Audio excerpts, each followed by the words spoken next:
We're good to go now. Okay, sorry. I want to get some work done before. Sorry. Good morning. This is the New York City Board of Standards and Appeals review session for October 18th, 2022. No public testimony is permitted during the review session.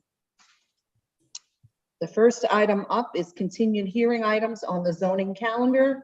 Item number 21, 2020-44BZ, 2228 Garrettson Avenue, Brooklyn. Okay, this application was last heard on June 7th. Revised plans were submitted and also photos of improvements made to the site, including landscaping along the residential rear lot line and fencing along the rear of the building, and also debris along the rear area portion of the site has been removed. And also I think that was abutting the residential uses. The applicant also submitted a revised EAS. I am very satisfied with the improvements that has been made. The rear yard really looks in very good condition, and the rest of the site. Any comments from the commissioners? Commissioner Otley Brown? Yes, hi, I looked at the new plans, and the photos show that the site is really coming along very nicely. It looks very clean in the rear, and the new landscaping that's in place by the residential area looks great. I'm satisfied with this case. As to I know we had talked about their proof of continuous use prior to this, but I'm not sure it's really necessary to close all of the gaps in use, because this is a new special permit. It really isn't a reinstatement or an extension of term that's gone on for a long period of time. So I think we're fine, actually. Okay. Yes, and thank you, Commissioner Ali Brown. That is correct. Procedurally, this doesn't follow the same requirements under our rules, since they did file this as a new special permit. Okay. Thank you for that clarification. Okay, Commissioner Shetta. Thank you, Vice Chair. I have a message to the applicant. Keep up good work. This site was like not in good shape at the beginning. Now it looks great based on the picture submitted. Thank you for that. The other thing is a clarification actually regarding the acoustic isolation or the noise attenuation fabric thing. I just want him to confirm that it's going to be installed on the proposed 8-foot tall fence across the entire width of the sidewalk, because the way it's shown, that if you look at the drawings, it points to the planter. The leader for the fabric points to the planter, which is a rectangle, and vice versa. The one for the planter points to the fence. So I don't want to like them correct anything on the drawings for now, but just like confirm that the fabric is going to be installed over the entire width of the sidewalk, and that's all. Thank you. So your understanding is that 8-foot, the noise attenuation fabric will be along the property lot line facing the street, or property lot line that is abutting the residential? The fabric, I'm sorry, hold on 1 second. Let me, we'll get this go. Yeah, this is the drawing I'm talking about. Right, You see I'm looking at that. Yeah. Yes. This is where it says existing 6-foot high chain link fence to be replaced by 8-foot one. And then it says something about attenuation fabric. My understanding is that the attenuation fabric is going to be installed here. Am I correct? That's my understanding too. If you look at, you see this arrow here, it points to, let me zoom in, it points to that rectangle. So it might be understood mistakenly if somebody who's not like following the case and know about it, he might understand that it's going to be just installed here. But I want to make sure that it's over the entire length. Okay, that's that's not how I read it, but okay, I understand what your question. I read it. I read it the same way you read it, but I'm thinking about somebody else who can look at it and get confused. Okay.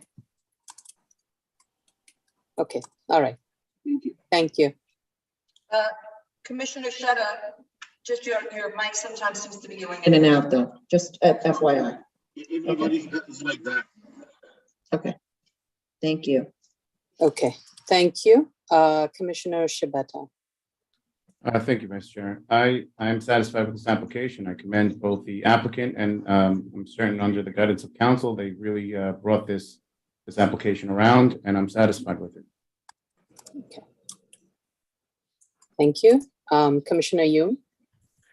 Thank you. I did go see the site recently and found it to be clean, and the planters were definitely newly planted and well maintained. And the car wash was not operational, but there were signs for, being courteous to the neighbors and keeping noise down. So it seemed like many measures have been taken to maintain the site. So I have no further comments. Okay. Yeah. Thank you. And though the notation regarding having a sign along the lot line of the car wash is not indicated in the plan, I think in the interest of time, I think this is something that we will put as a condition. Should we go ahead with the approval? Okay. Okay. Move on. Yeah. Item number 22, 2021 16BZ 302 West 128th Street, Manhattan. Okay. This application was last heard on April 12th. And the applicant is seeking a bulk waiver of maximum building height and a bulkhead. And I'm sorry, I apologize. The applicant is seeking a bulk waiver of a maximum building height and a bulkhead for the mechanical. The applicant is not seeking any change of use or floor area ratio. Since the site qualifies as a sliver lot, it is permitted to match up to the height of the tallest abutting building, in this case 67 feet. And the applicant is proposing a building height of 73 feet, which is an increase of about 6 feet, and the proposed bulkhead of 373 square feet, which exceeds the maximum permitted of 202 square feet. At the last hearing, the applicant was asked to simplify the uniqueness study and has submitted a revised study. I think this is perfect. The revised uniqueness study is very thorough, and it reaffirms the uniqueness. It has gone through the review very carefully and has been able, and I believe the applicant has established the uniqueness. So moving on, regarding the plans, the applicant was also asked to revise the as-of-right and the proposed plan. And the applicant was also directed to secure a ZRD1 regarding the permissible width of the balcony in the rear facing elevation pursuant to zoning resolution section 23-132F. And DOB has approved the ZRD1. So with regards to the as-of-right plan, the applicant in the statement of findings should clarify as to why the portion of the site in the corner lot portion cannot be built to the rear lot line to justify the hardship. It's a narrative that the applicant needs to walk us through. While this could have allowed a 3-bedroom, for example, this could have allowed a 3-bedroom unit on floors 2 to 6, or a 1-bedroom on floors 1 to on the first floor by adding a bedroom in the rear.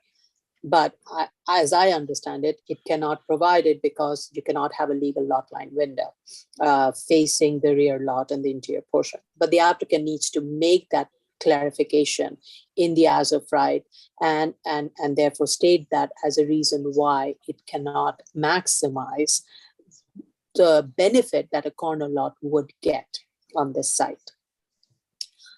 Similarly, the statement of fact needs to justify the need for the bulkhead waiver. Since as of right, it is feasible to place the mechanical equipment on the roof. I think an addition of one unit in the proposed, I don't think quite makes the mechanical bulkhead area significantly bigger that it warrants such a big waiver. So the applicant needs to justify the need for the bulkhead waiver, and also why the roof floor plan and the floor area for each of the spaces in the as of right is not same as the proposed one. The applicant should provide dimensions of the spaces and the square footage, both in the as of right and the proposed, to compare. And it seems in the proposed, the covered area is slightly more than it needs to be. So this also affects the bulk waiver.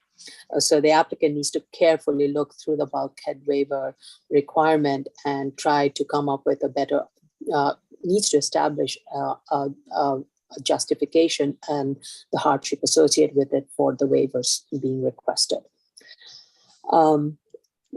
With regards to the financial, the applicant is proposing a modular construction typology. And at the last hearing, the applicant was asked to use Marshall and Swift. The applicant states that Marshall and Swift cannot be used for modular construction cost, and a budget summary has been provided instead of that by the modular contractor, and then the applicant has compared that to the cost estimate that was provided by McCulkin, and the proposed development cost provided by the modular unit is more than the estimate provided by McCulkin. And the applicant is also stating that the economy of scale is driving the cost of the modular construction because fewer units are being built at the site. There are few questions I have. And also the applicant states that in the proposed, and I believe also the as of right, the floor to ceiling height of 10 foot 6 inches is market driven and not a construction method. I accept that. I don't have an issue with the 10 foot 6 inches on this site, given it's a narrow site. Price of the outdoor space was also revised to 50% for interiors, 50% of the interior spaces. Now, I have a question regarding the 50%, and that has to do with the shared rooftop area. It's not clear if that was factored into the cost for, okay, Commissioner Otley Brown is shaking her head. It seems it was not. So that needs to be. No, shared space is generally not itemized into the sales price of individual units.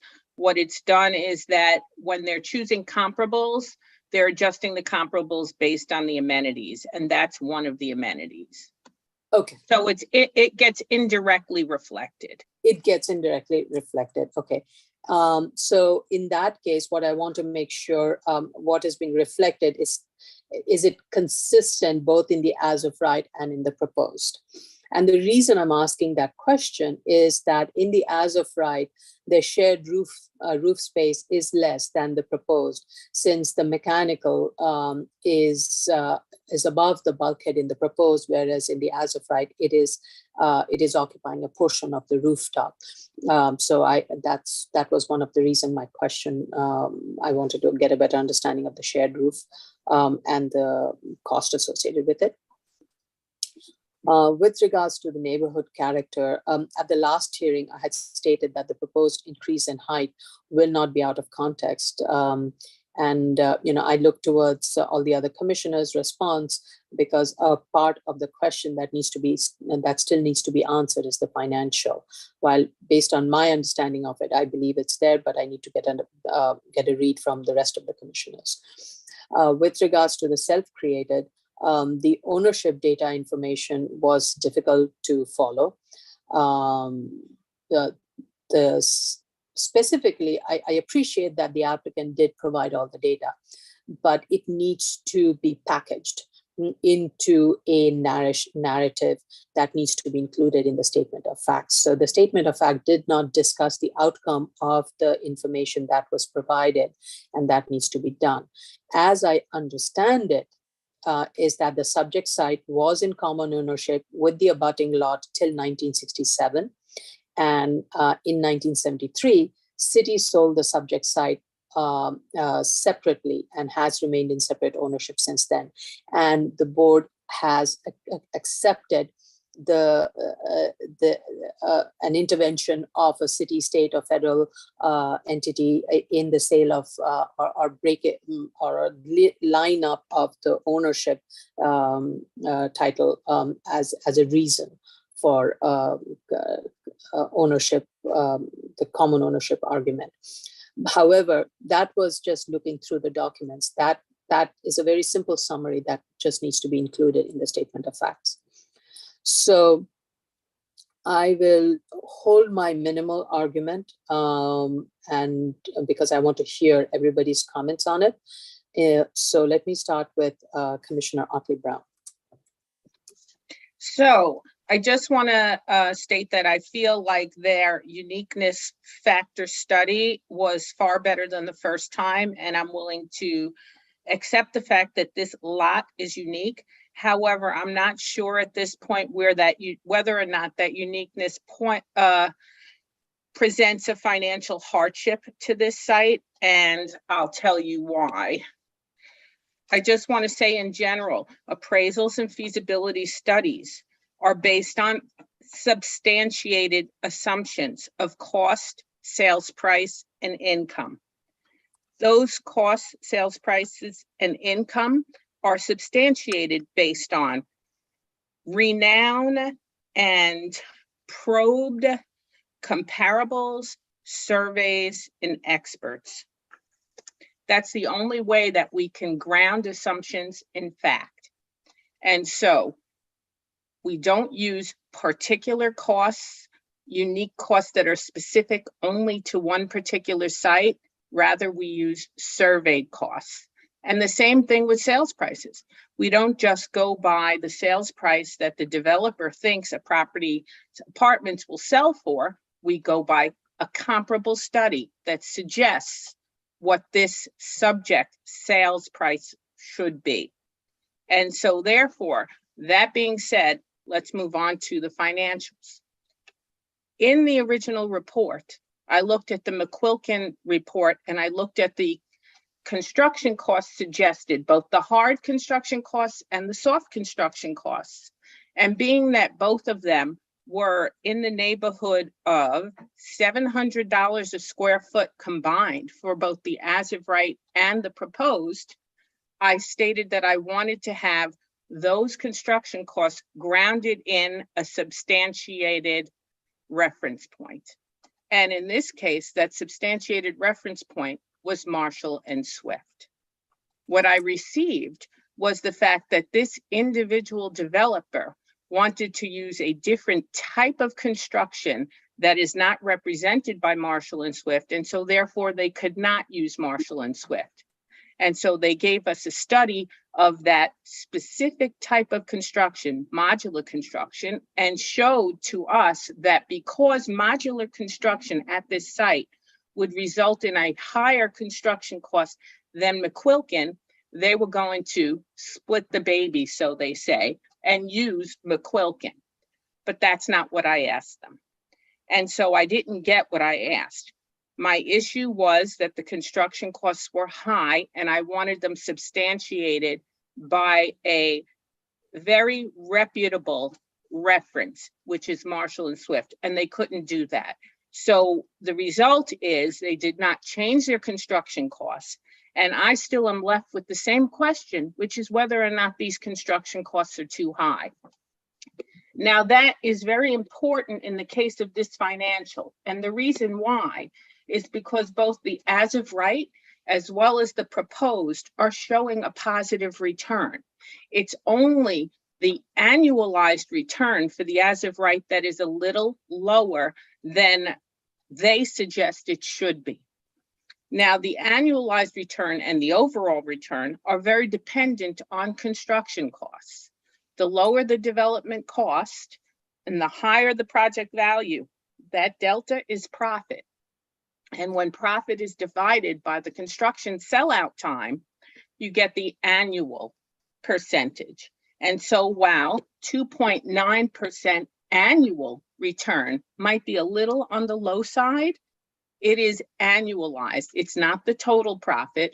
And if construction costs and overall development costs were lower, then that would naturally go higher. And the question is, would it be high enough to be a suitable return? Because if in the as of right it is high enough, then there is no reason to grant them any waivers. And so that's why this is a very crucial question here, and a crucial question that has not yet been answered. I do have a couple of other questions that have not been answered, and one of them was that I had stated that for a single apartment per floor, I did not figure out a way to substantiate their square footage calculations as to what the actual sellable square footage of each apartment should be. I felt that the architect might have calculated it, but whatever they calculated was not clearly being transmitted to the financial analyst, because it didn't seem like there was enough sellable square footage per apartment. So I asked for clarification. And in the financial report, I found a statement that said the architect reviewed the sellable space calculations and adjustments were made in the report. But when I looked at the pro forma page 11 in the first report and page 6 in the second report, the as of right sellable residential is exactly the same, and the as of right proposed sellable, the proposed sellable residential is exactly the same as the first report. So no changes were made. So this is a question, I guess, for the architect, because when I went to the proposed plans and the as of right plans to try and calculate myself what was the square footage that could be sold in the apartment, not all of the rooms have dimensions or even square footages associated for them. So I had to figure out the best I could what the sellable would be. And I'm coming up with between 1,221 and 1,239 square footage per apartment, depending on how I add up the spaces. Yet the financial is only showing 1,191 square footage of indoor space per apartment. And while it doesn't seem like it's a lot, it seems like it's a difference of 30 or 40 square feet. Well, when you multiply that by the number of apartments and then multiply that by the sales price of like $1,400 a square foot, you could see it's a lot of extra income. So therefore, I need that explained to me. It'd be helpful if the architect took me through how he actually calculated it so that I can actually know for myself.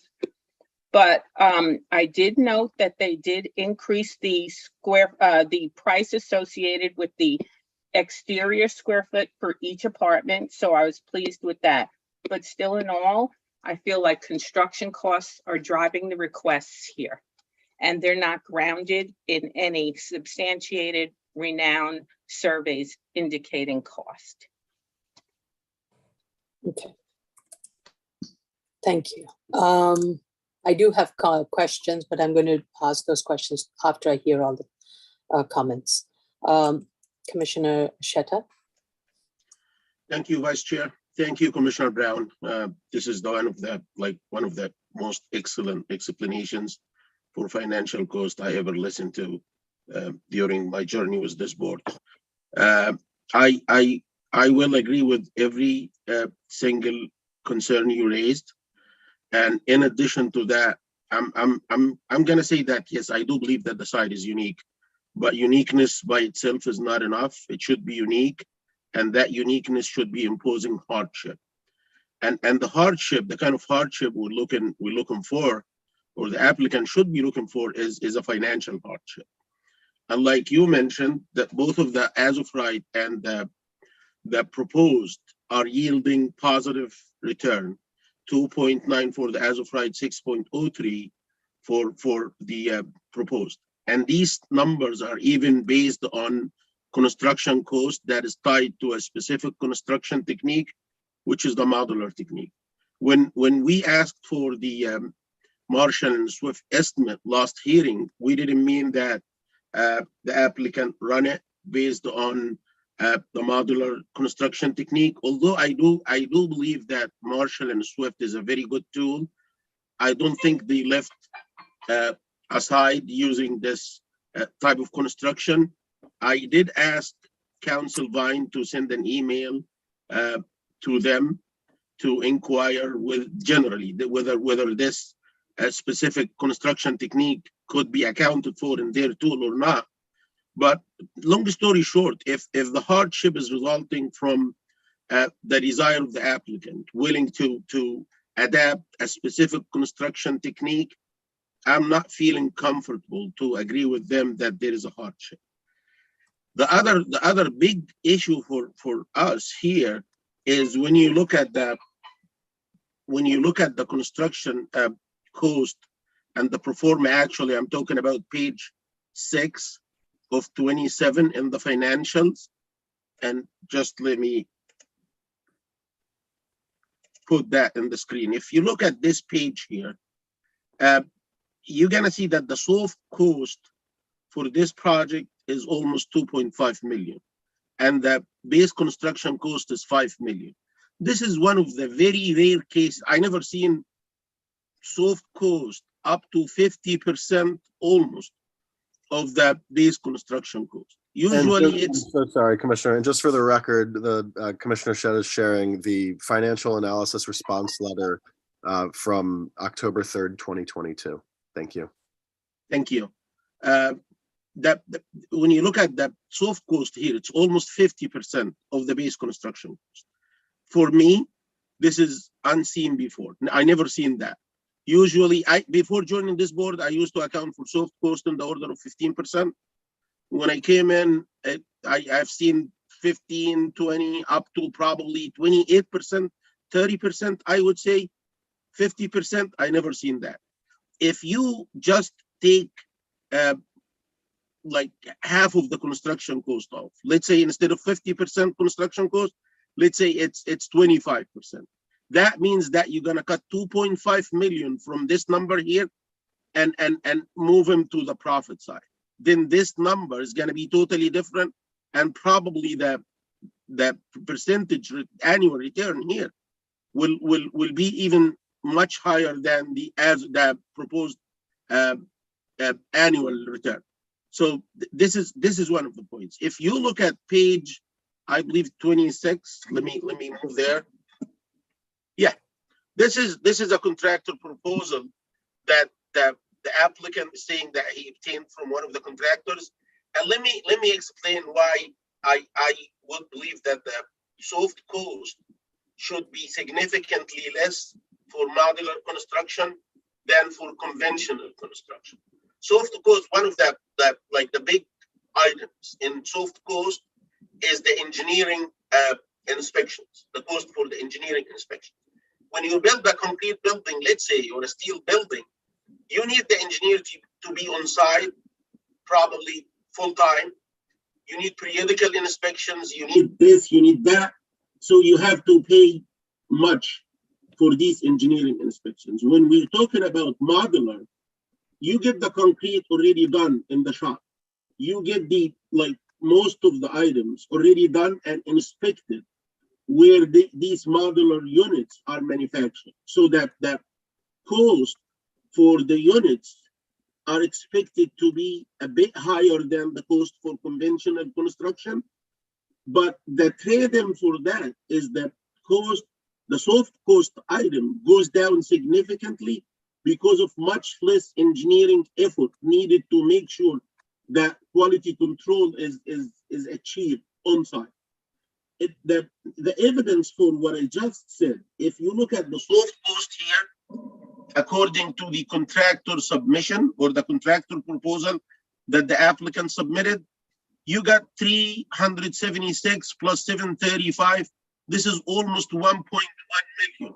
If I go back to page 6, the number is not 1.1, it's 2.5. If you just take that soft cost as per their submission, and even go with McLaughlin estimate that was submitted last time, that means that we're done here. And I'm done with my testimony. Thank you. Thank you. Commissioner Shibata? Thank you, Vice Chair. So I hear, Yeah. can you, am I Yeah, coming? no, I just was going to ask Commissioner Sheta to stop the screen share. Thank you. Okay. Go ahead, Commissioner Shibata. Thank you. So I hear that so far, the majority of the board agrees that there is a uniqueness, and the question comes down to whether or not this uniqueness creates a financial difficulty. And it seems that that's what we're struggling with. I think that I would be open to, and I certainly appreciate the insight and hard work that both Commissioner Sheta and Commissioner Otley Brown have done in examining these costs. While I would like the applicant to express to us why it feels the need to do modular construction, what are the potential benefits to it, and if they can make a case as to their reasons why this is what they believe is necessary at this site, I could be open to supporting the McLaughlin estimate, because that is an expert with over 31 years of experience in the field. So I'm open to at least using that as evidence of their cost.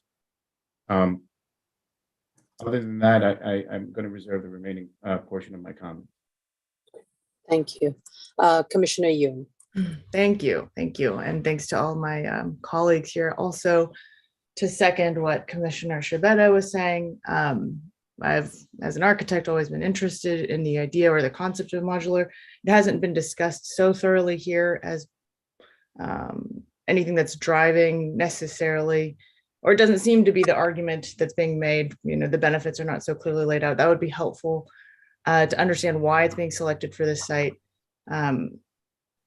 If there are benefits for reduction of construction time or impact to the neighborhood during construction, et cetera. I don't want to make those claims for you, but I think it'd be helpful to discuss because we can't get past the B finding. We're not talking about the C finding where, of course, as Vice Chair said, it would be contextual given the height of the buildings adjacent. And the bulkhead, you have a very small bulkhead permitted because of your very small street width. But we can't get to the C finding yet until we, as Commissioner Shibata said, really understand how to get past the B finding. So I appreciate the work that's been done by my colleagues as well as by the applicant and the ambition to kind of pursue this new technology of construction technology. But I think we need to hear a bit more about it in order to understand why it's driving so many of the decisions, it seems, because that doesn't seem to be clearly explained. Right. And I thank you all for very thorough review and a clear representation of your assessment. Excuse me, Commissioner Shanda, not Vice Chair. Commissioner Sheta has his hand up. I don't know if you want to let him speak. Sure. Why don't you? Yes, sure. Go ahead.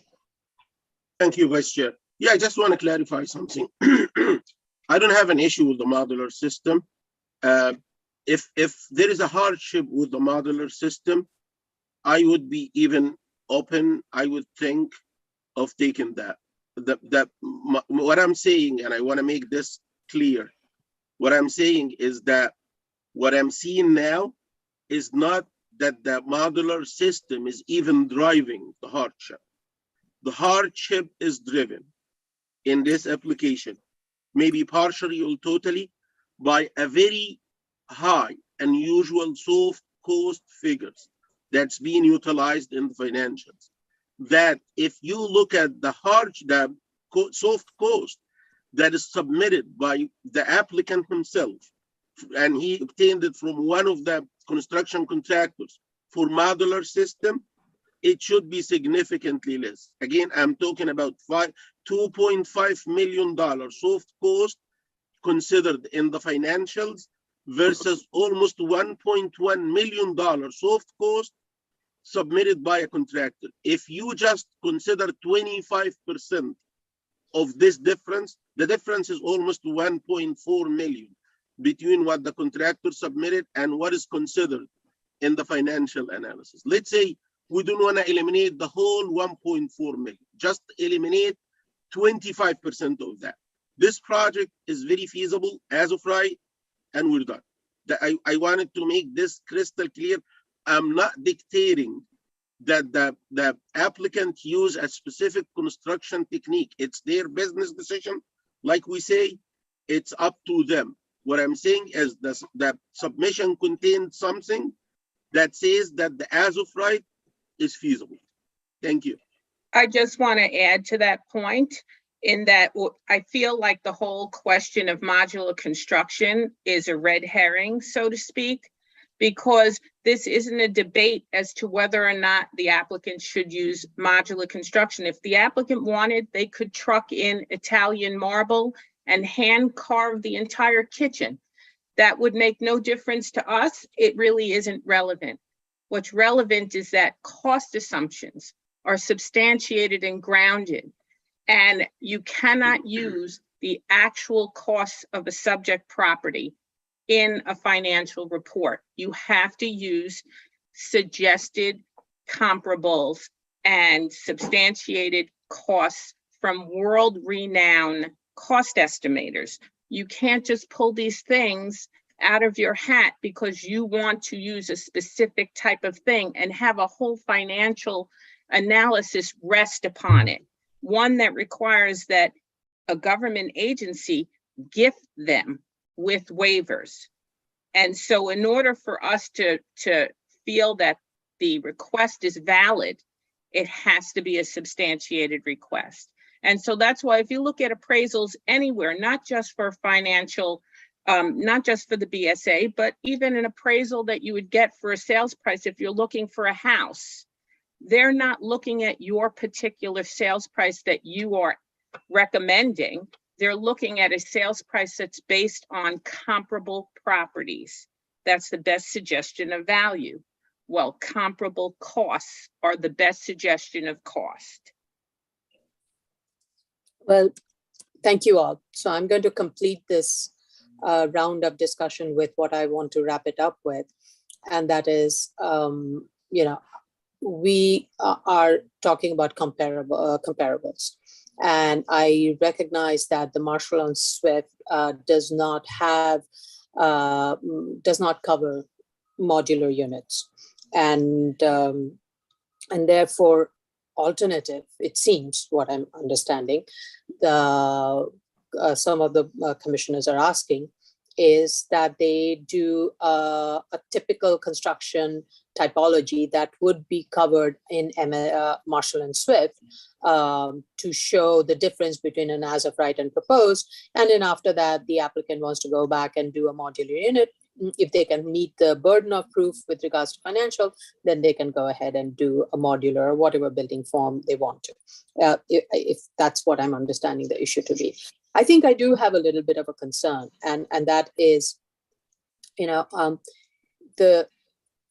I do agree with Commissioner Yoon and Commissioner Shibata in terms of the question of the direction. I do not see the modular unit as being the red herring. It is basically the drive. It is the project proposal that they're asking, and we need to understand why, in this case, a modular unit is being asked for on this subject site, and why not a typical development project. And then the question becomes, what is associated cost in the modular unit that is not reflected in Marshall and Swift? And that if those were factored into the Marshall and Swift on a typical building typology, what would that cost be, and make that adjustment? That's how I would see this analysis to be done. I do not think we should try to fit a development typology that the applicant is not proposing and do the analysis based on that. In this case, there are several benefits to modular construction for small sites.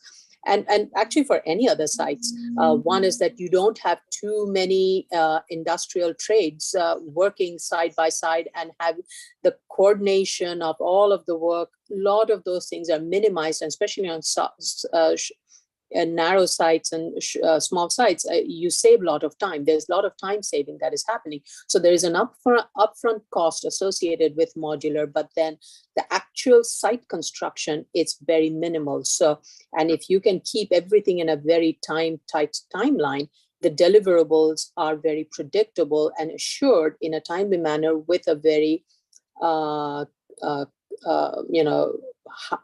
high quality construction, because everything has been tested beforehand. So there is a lot of benefit, and there is a reason, and I would like the applicant to clarify that and then indicate what are the elements that are missing in the Marshall and Swift that typically would get picked up in the soft cost or in the hard cost of the modular unit, and vice versa. And then how can that be matched and compared? I think, to me, that would be a way to probably skin the cat in this case, and I am open to that discussion from the applicant. So with that, let's move to the next case. Vice Chair. Okay. This Yeah, will be the I just want to be last careful. comment I'm going to take on this case. We have Sure. already heard most of the things, so. Okay. Sure, I just want to be careful with taking the statement that Marshall and Swift doesn't account for the modular construction. This is one thing. The other thing, I'm fine with what they submitted from McLaughlin, but I'm asking them to factor in the soft cost they obtained from their contractor and they submitted in this submission, and show us how this project, as of right, is not feasible. Thank you. Well, I mean, so you were able to find a modular construction typology in Marshall and Swift? No, I didn't say that. I said I am not willing to take the statement that Marshall and Swift is not factoring in modular construction unless I see something from the manual from Marshall and Swift, Okay. or I hear from Marshall and Swift. This is one thing. The other thing I said, I'm okay with going with McLaughlin cost as submitted last time, except for the soft cost portion. They can take the figures from their contractor, factor it in on page 25 of the financials, replace the current soft cost, which is 2.5 million, with the cost, the soft cost that they obtained from the contractor, which is 1.1 million, and show us how the as of right is not feasible. And there is no need even to run Marshall and Swift. This is my opinion. I'm not dictating this to any other board member. Okay. All right. So the applicant is hearing you, and the applicant can walk us through what went into that soft cost, and over and above what the current cost that was provided by the contractor, and also provide that proof that Marshall and Swift does not include, does not do modular unit assessment. Okay, so let's move to the next case, please. Sure. Item number 23, 2021 40BZ, 157 West 24th Street, Manhattan. Okay. That should have been corrected. Sorry, I'm just scrolling. So the application was last heard on August 8. The outstanding comments were related to financials, and also the applicant had to provide a clarification with regards to finding D. I was satisfied with the information that was provided.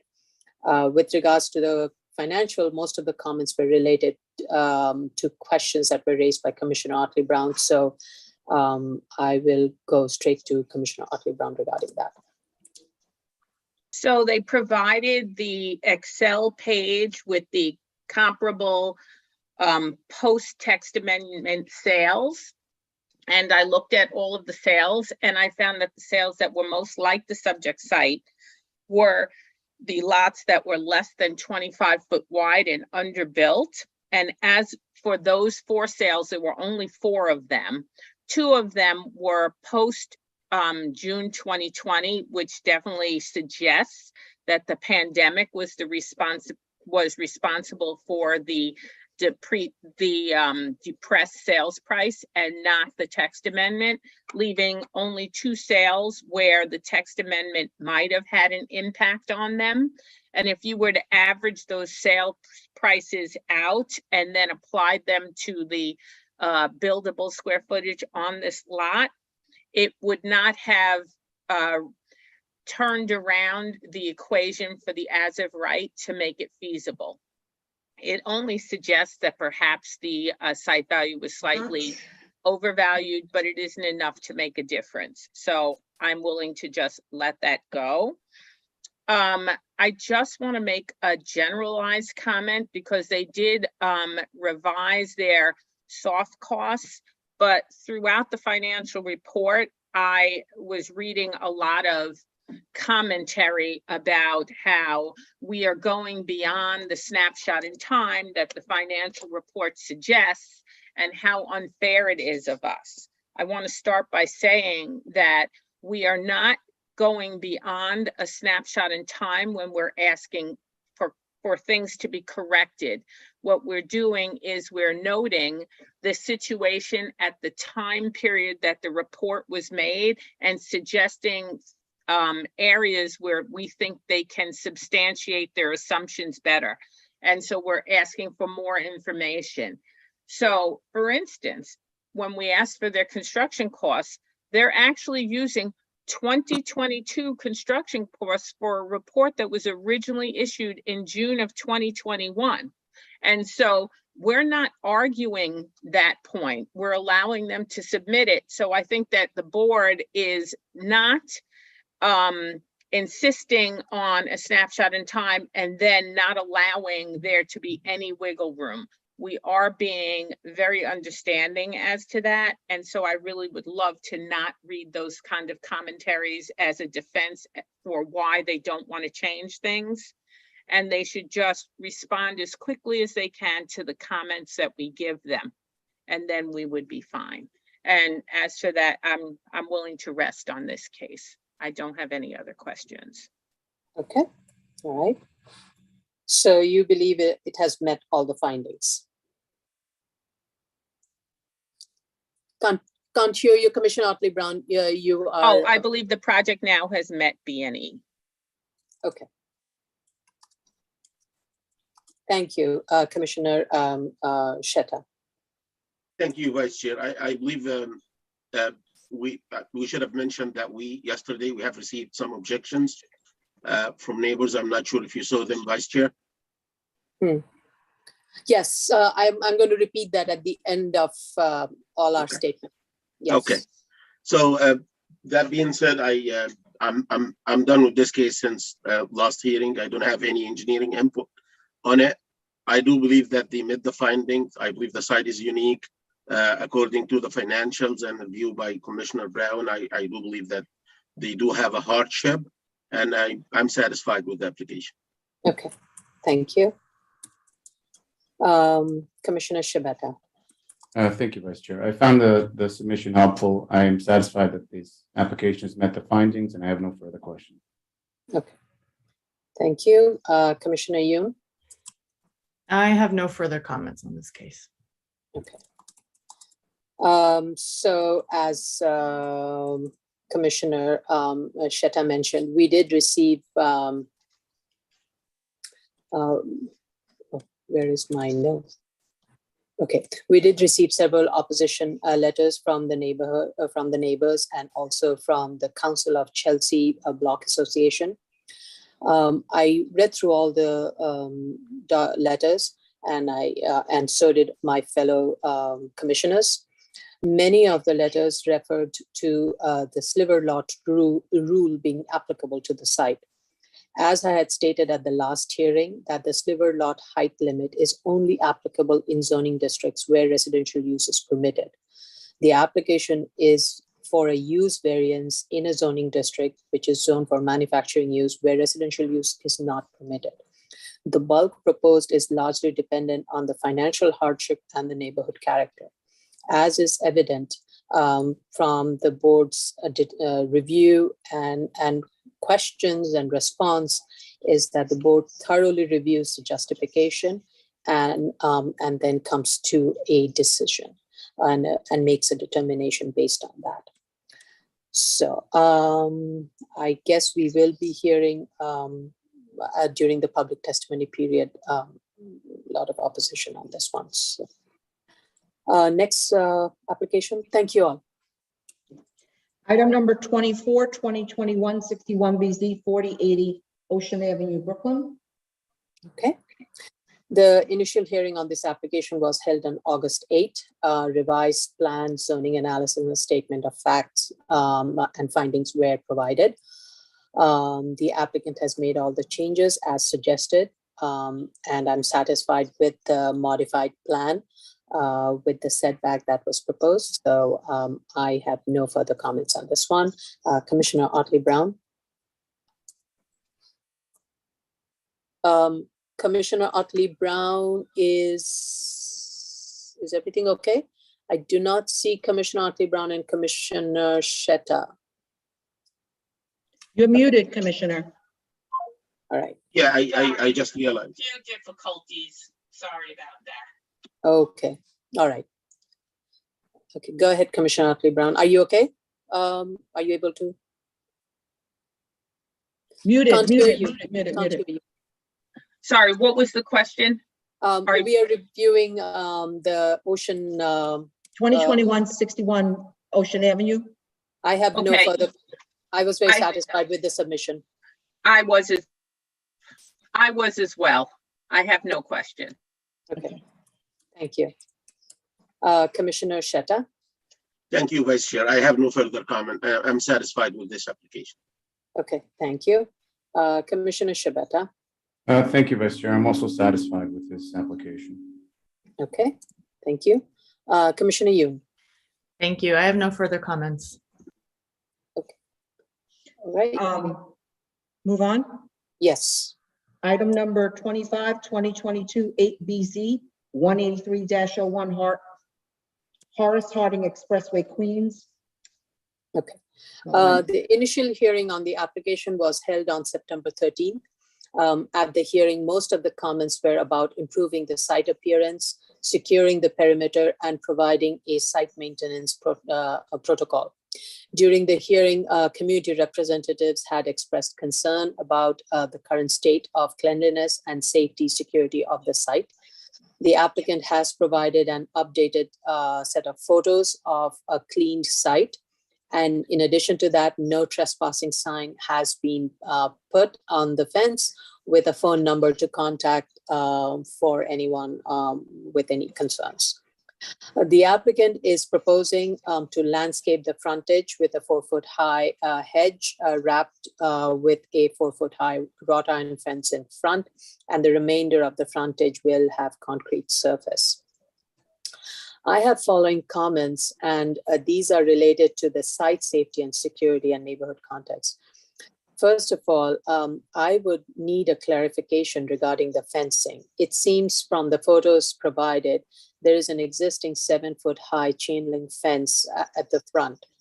And the purpose of the fencing, fencing the site is to secure the site from possible vandalism, trespassing, while respecting the neighborhood context.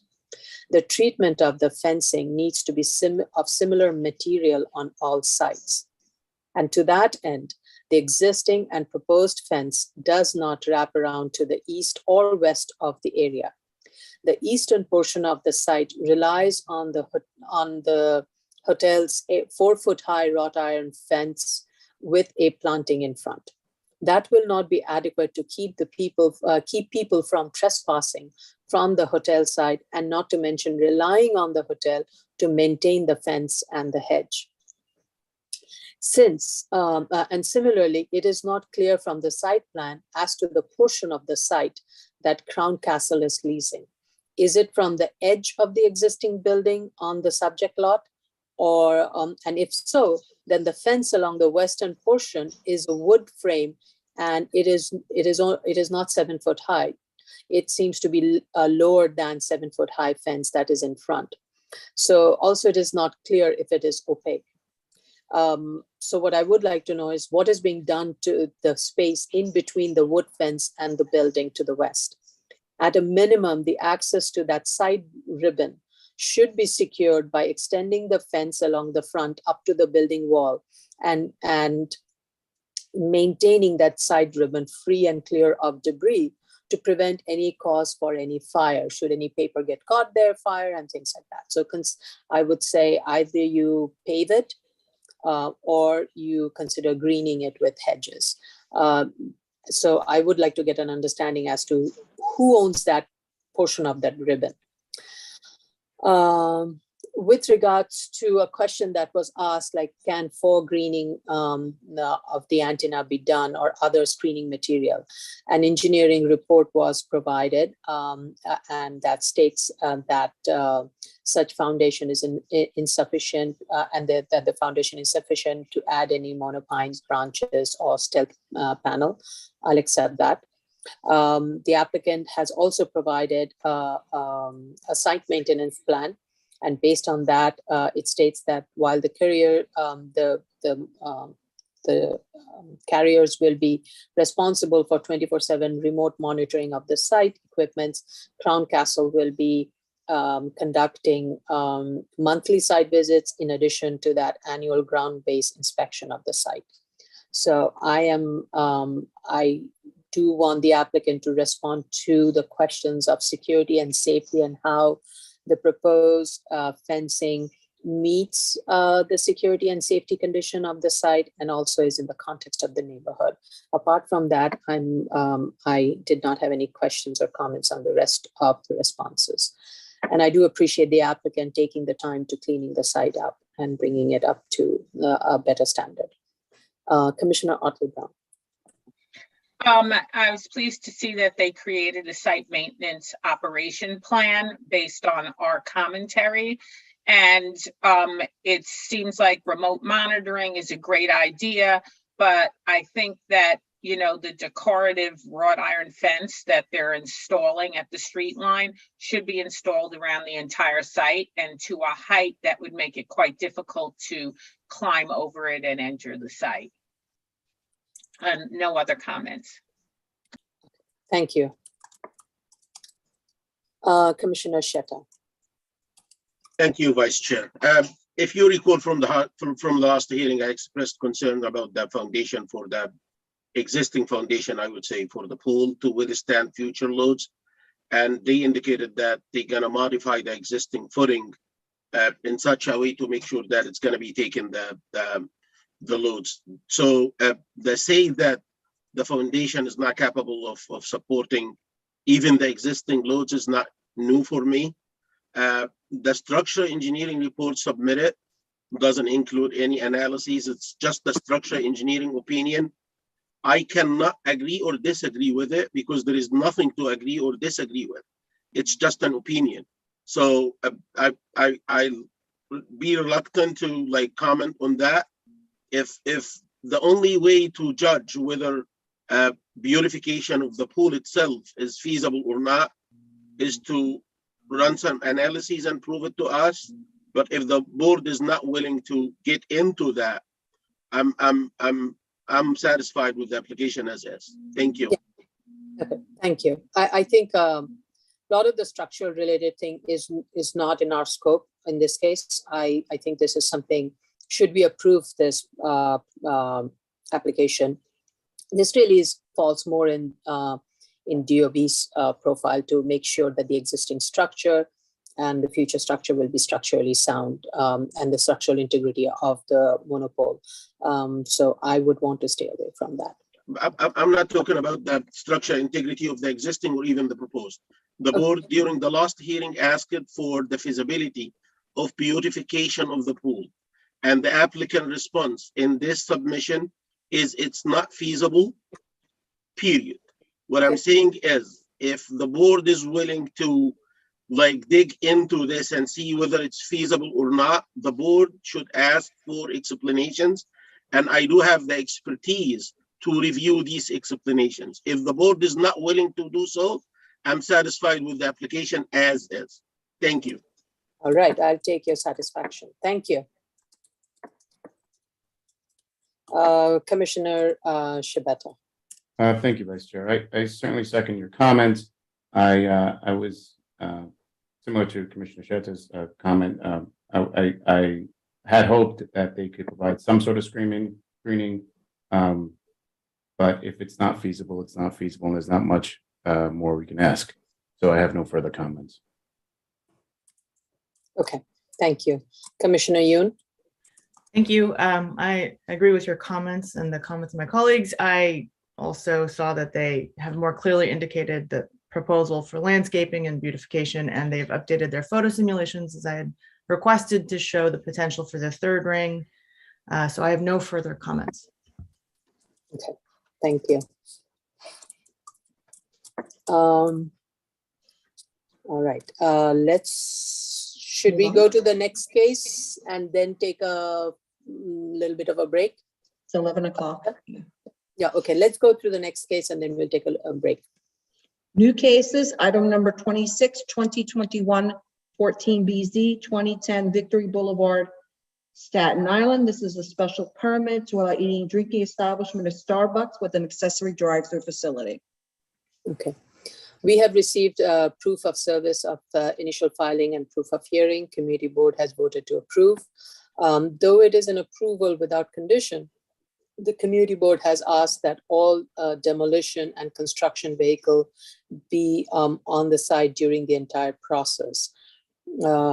I believe there was an existing structure on the site, and based on Google Street View, it seems those structures have been demolished. So I would like a little bit of clarification as to what the community board was referring to. Of course, during the entire construction process, if that's what's being stated, I would like that to be clarified. So as mentioned, the application is for a special permit pursuant to zoning resolution section 73-242 for an accessory drive-through facility for a proposed as of right eating and drinking establishment on the subject lot. The applicant is proposing a Starbucks eating and drinking establishment with a drive-through facility on a fairly large site, but it seems it is only the application is only for a portion of that site, which is an interior lot fronting on Victory Boulevard.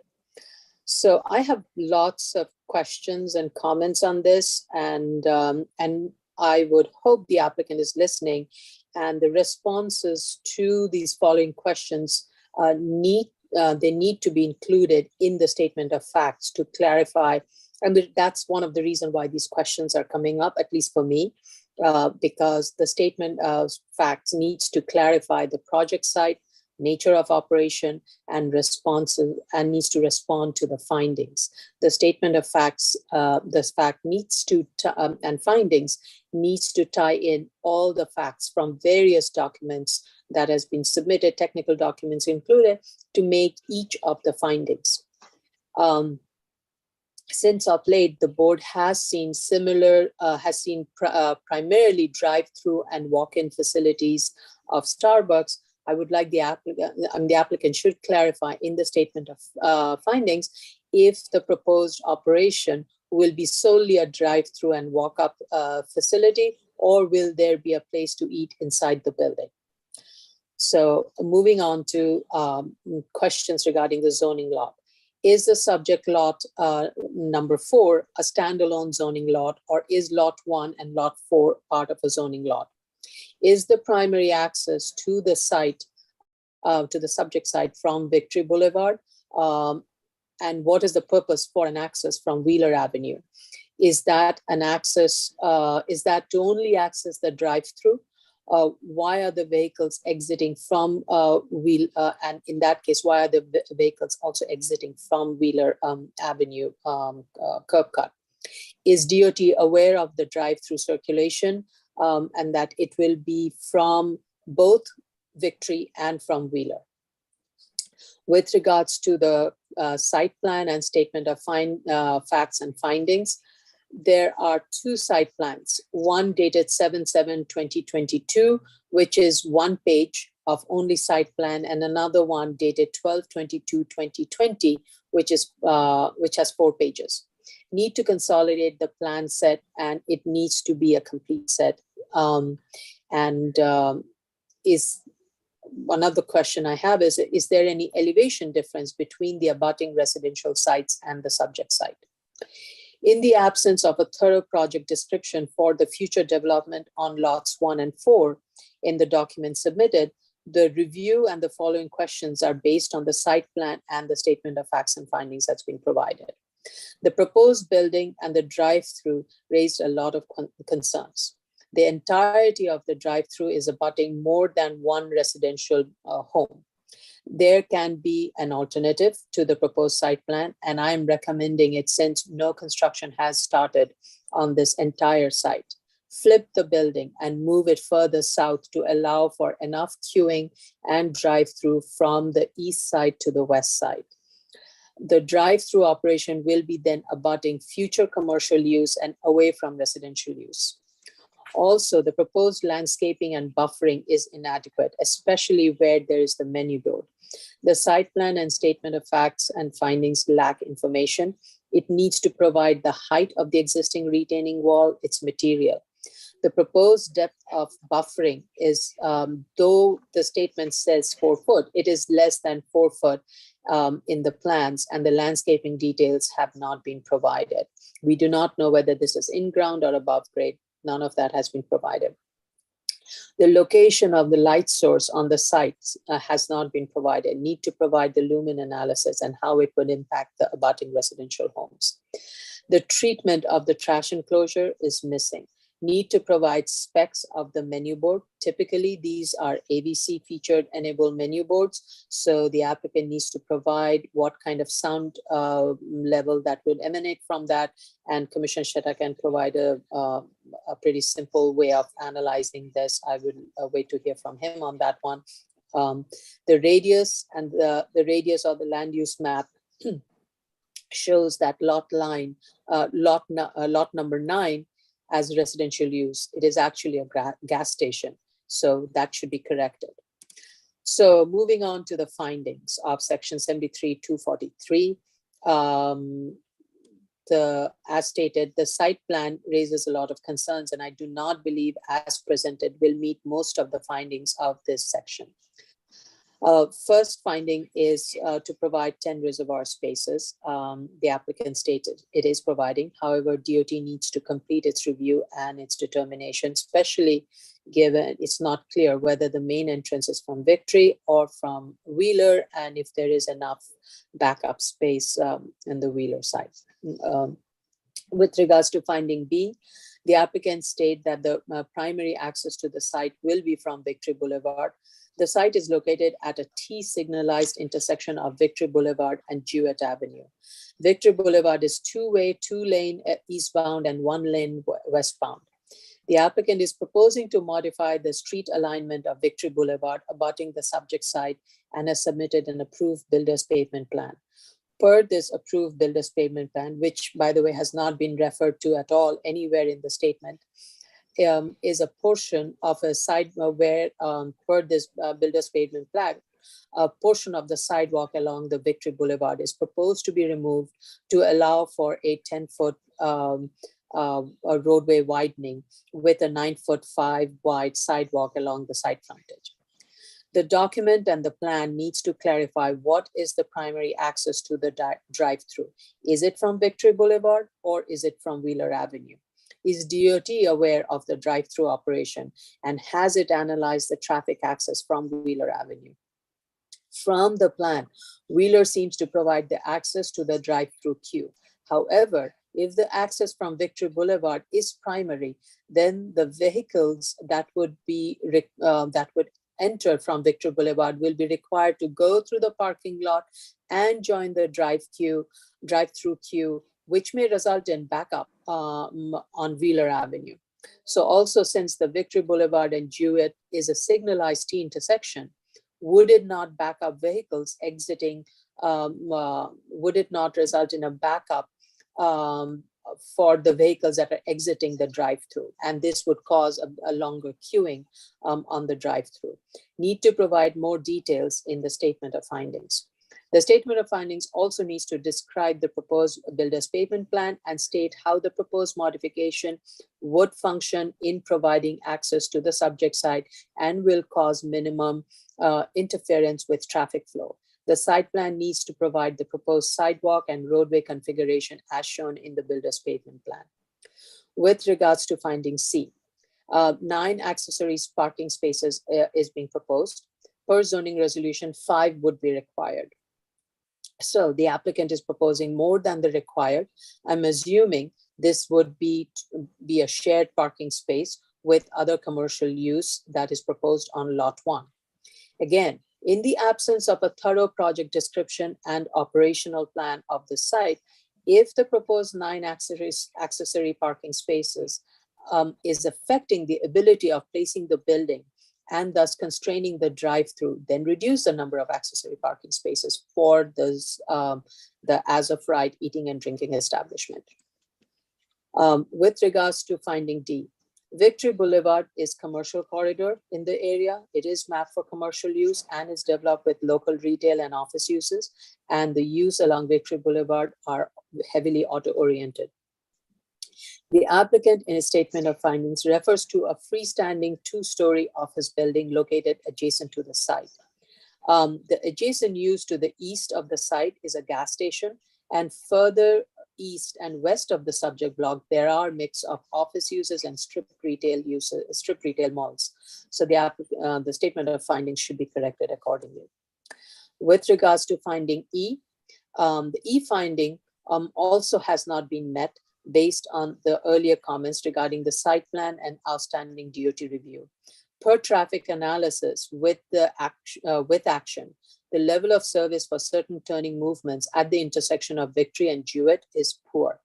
The statement of findings needs to provide more description regarding how much of the traffic is existing, through traffic and new traffic.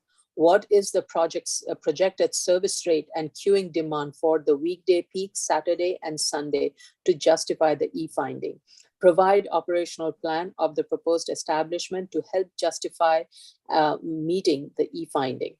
Based on traffic analysis, the site will have peak utilization during weekdays with projected new trips. So for example, in the morning peak of 7:45 a.m. to 8:45 p.m., 62 new vehicles are proposed. Saturday, 9:45 to 10:45, 69. Moving on to even Sunday, 9:45 a.m. to 10:45 a.m., 79. And midday Sunday would be 66 vehicles. So there is quite a bit of new traffic that is resulting from this. So the applicant needs to walk us through the explanation and justify how this would meet finding E. The statement of findings need to correct the statement regarding abutting existing office building. It's again mentioned in E. And we need the DEP to review the noise analysis if the application is not able to do the analysis as would be suggested by Commissioner Shetta. As mentioned earlier, altering the site plan, and this is regarding finding F. As mentioned earlier, altering the site plan will significantly reduce the impact of the drive-through on the 3 abutting residential properties along lots 82, 17, and 15. Statement of findings should correct that. As proposed, the buffering along these 3 homes are not 4 foot wide per plan. Revise the plan to show at least 4 foot wide. And this is not counting the curb. It should be 4 foot and then whatever curb that is being proposed. Also indicate if the subject site is at a lower grade than the abutting residential home. And the reason I'm insisting on that is if it is so, it is actually helping your argument, because then the noise level is at a lower level than the residential. Then the buffering is also going to be of benefit. The lighting will be of benefit. So if the site is at a lower grade than the abutting residential, state it and indicate how this would help make the context and the operation less of an impact to the abutting residential uses. The applicant should be provided with a sample regarding the menu board sound analysis and the proposed material for fencing. And the applicant should provide the proposed material for fencing and also should provide the menu board samples in addition to that. We do not have any sign off on SECRA. I believe noise, traffic, air quality, all are under review. Jella has her hand up, Vice Chair. Okay, yes. Yes, Hi. Ms. Hi. Pringle.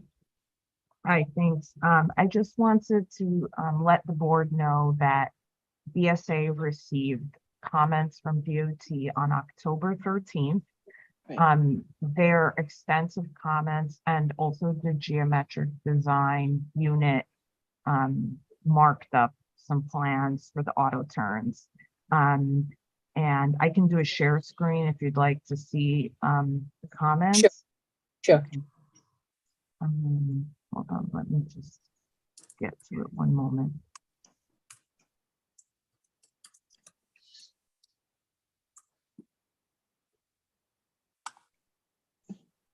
Sorry, just bear with me. Okay, so these are the comments. They're very technical in nature, as you can see, but there was some, I think, similar commentary that you have read out loud that I see in the plans. I'm sorry, in the comments. So, but as you can see, these are very detailed here. Look, do you know what I'm concerned about is if DOT is fully aware of the scope of the project. I don't know if DOT is reviewing this site as an entire commercial site with the Starbucks and the proposed commercial use and all the ins and out of the operation based on that, or is it just reviewing it for the Starbucks operation and how the drive-through will affect the traffic flow? And also, I think the BPP plan, I don't know if it's being driven by the drive-through or it is being driven by the entire project. And Well, Jella, the bank didn't go through, right? Yeah, that was one of the comments. was one of the from comments, DOT. yeah. Actually, this has been reviewed a few times by DOT. This is just the latest, but I that was a comment. So I do think that they may be aware, but we can, the staff can confirm Yeah, that. because I'm concerned about Wheeler Avenue, and I don't know if the Wheeler Avenue access has been reviewed and how that affects the traffic flow, because Wheeler Avenue is thoroughly a residential street, and having vehicles entering and exiting adds to the traffic volume on that front, especially exiting. I understand that easement is going to serve not just the drive-through, but also a future commercial use on the site. But it does, if you are allowing an exit, then someone can exit from there, and that is going to affect the traffic flow on Wheeler. Okay, thanks, noted. We can raise this with DOT just so they know what the commissioner and board concerns are. And I did hear a comment that you may want the site plan changed. So that might affect the DOT review too. So, but we'll wait how that outcome goes. And again, the caveat to that is because the applicant did not provide a clear description of what is going to happen on the entirety of site. I'm just looking at this site as a standalone site. And when I'm looking at this site as a standalone site, this is a perfect alternative of switching the building to the other side and allowing the drive-through be away from the residential.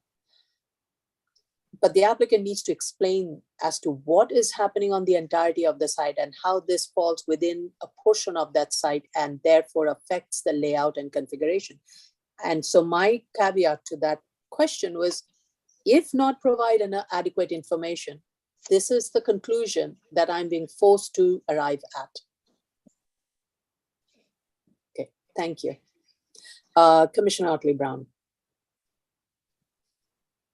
So I have questions regarding the site plan as is, and also other questions about their traffic mitigation operation plan that they're suggesting. So I noticed that the driveway to Wheeler is 2 ways, and I have concerns about that, like you had stated, because you're increasing the amount of traffic that's both passing back and forth alongside that private home by making it 2-way, and also you're dumping more traffic onto that side street. So that I have an issue with. I feel it would be better if it was just an ingress driveway that at least just deals with entering traffic that is going straight to the drive-through. And if there's a way to limit the amount of people that are going in to try and get into the parking lot, that would be great. I'm not sure how that would work in terms of the site. I have concerns about the interference of the exiting traffic on Victory into the street flow, like you were stating, because of the nature of the intersection and the street lighting. And I feel like in order to somehow make the process a little more smoother, perhaps they should only allow a right turn exiting from the site, maybe along a special flashing red signal situation. I'm not sure how that would work either, but that's a suggestion in order to smooth that out. As for their mitigation plan, I like the idea of the employees having the handheld device to process orders on the reservoir line to facilitate and reduce the order processing times. I've seen it at work at other fast food restaurants, and it has significantly reduced waiting time. And those were for like full-fledged fast food restaurants that have full menu of food as well as beverages. So I figure it would probably work here. That would be a good idea. I have a question about the designation of 2 spaces as order waiting spaces for orders for cars that have orders that take longer to process. I'm concerned about where those 2 parking spaces would be located, because if they're located right in front of the reservoir line, then it's going to back up the reservoir line and back it out ultimately onto Wheeler during busy periods. And if it's actually 2 spots that are designated within the parking lot area, that's going to propose more problems with the conflict between cars that are told to go around the circular driveway into the parking lot to wait, and that would be conflicting with parking with cars that are going into the driveway from Victory and cars exiting out of the parking lot onto Victory. So that could be a problem. I agree with the encouraging of the mobile ordering, because we know that that does reduce reservoir backup. And the queue management system is a good idea. So I definitely don't feel that the plan as put forth to us is a plan that I can vote positively on at this point in time. I just have too many questions. I have a question regarding what you're saying, the employee to process the drive-through. So that means somebody is walking outside and kind of taking the order before they join the queue. Yes, and in the restaurant that I saw it in, actually, and this is also outside of the city, I saw this in St. Louis, there were literally 3 different outposts on the reservoir line where employees of the fast food restaurant were not just taking orders, but even taking payments and giving change, like taking cash payments with those old-fashioned bus driver change givers that, you know, that, and they're giving people change. So literally all they're doing is they get to the window and say, "I'm Dara, and here you are, Dara, here's your package," and you leave. And the result was the line goes very fast, even though for this fast food, and I'm not going to name names, but for this fast food restaurant, we're talking about like easily 20 to 30 cars at any particular time on that reservoir line. That's how busy this place was. And does it result in any additional noise? No, because the people who are talking they don't have an amplified microphone because they're literally standing right outside your car window. So they're Okay. just talking in a normal street voice. Okay. So, yeah.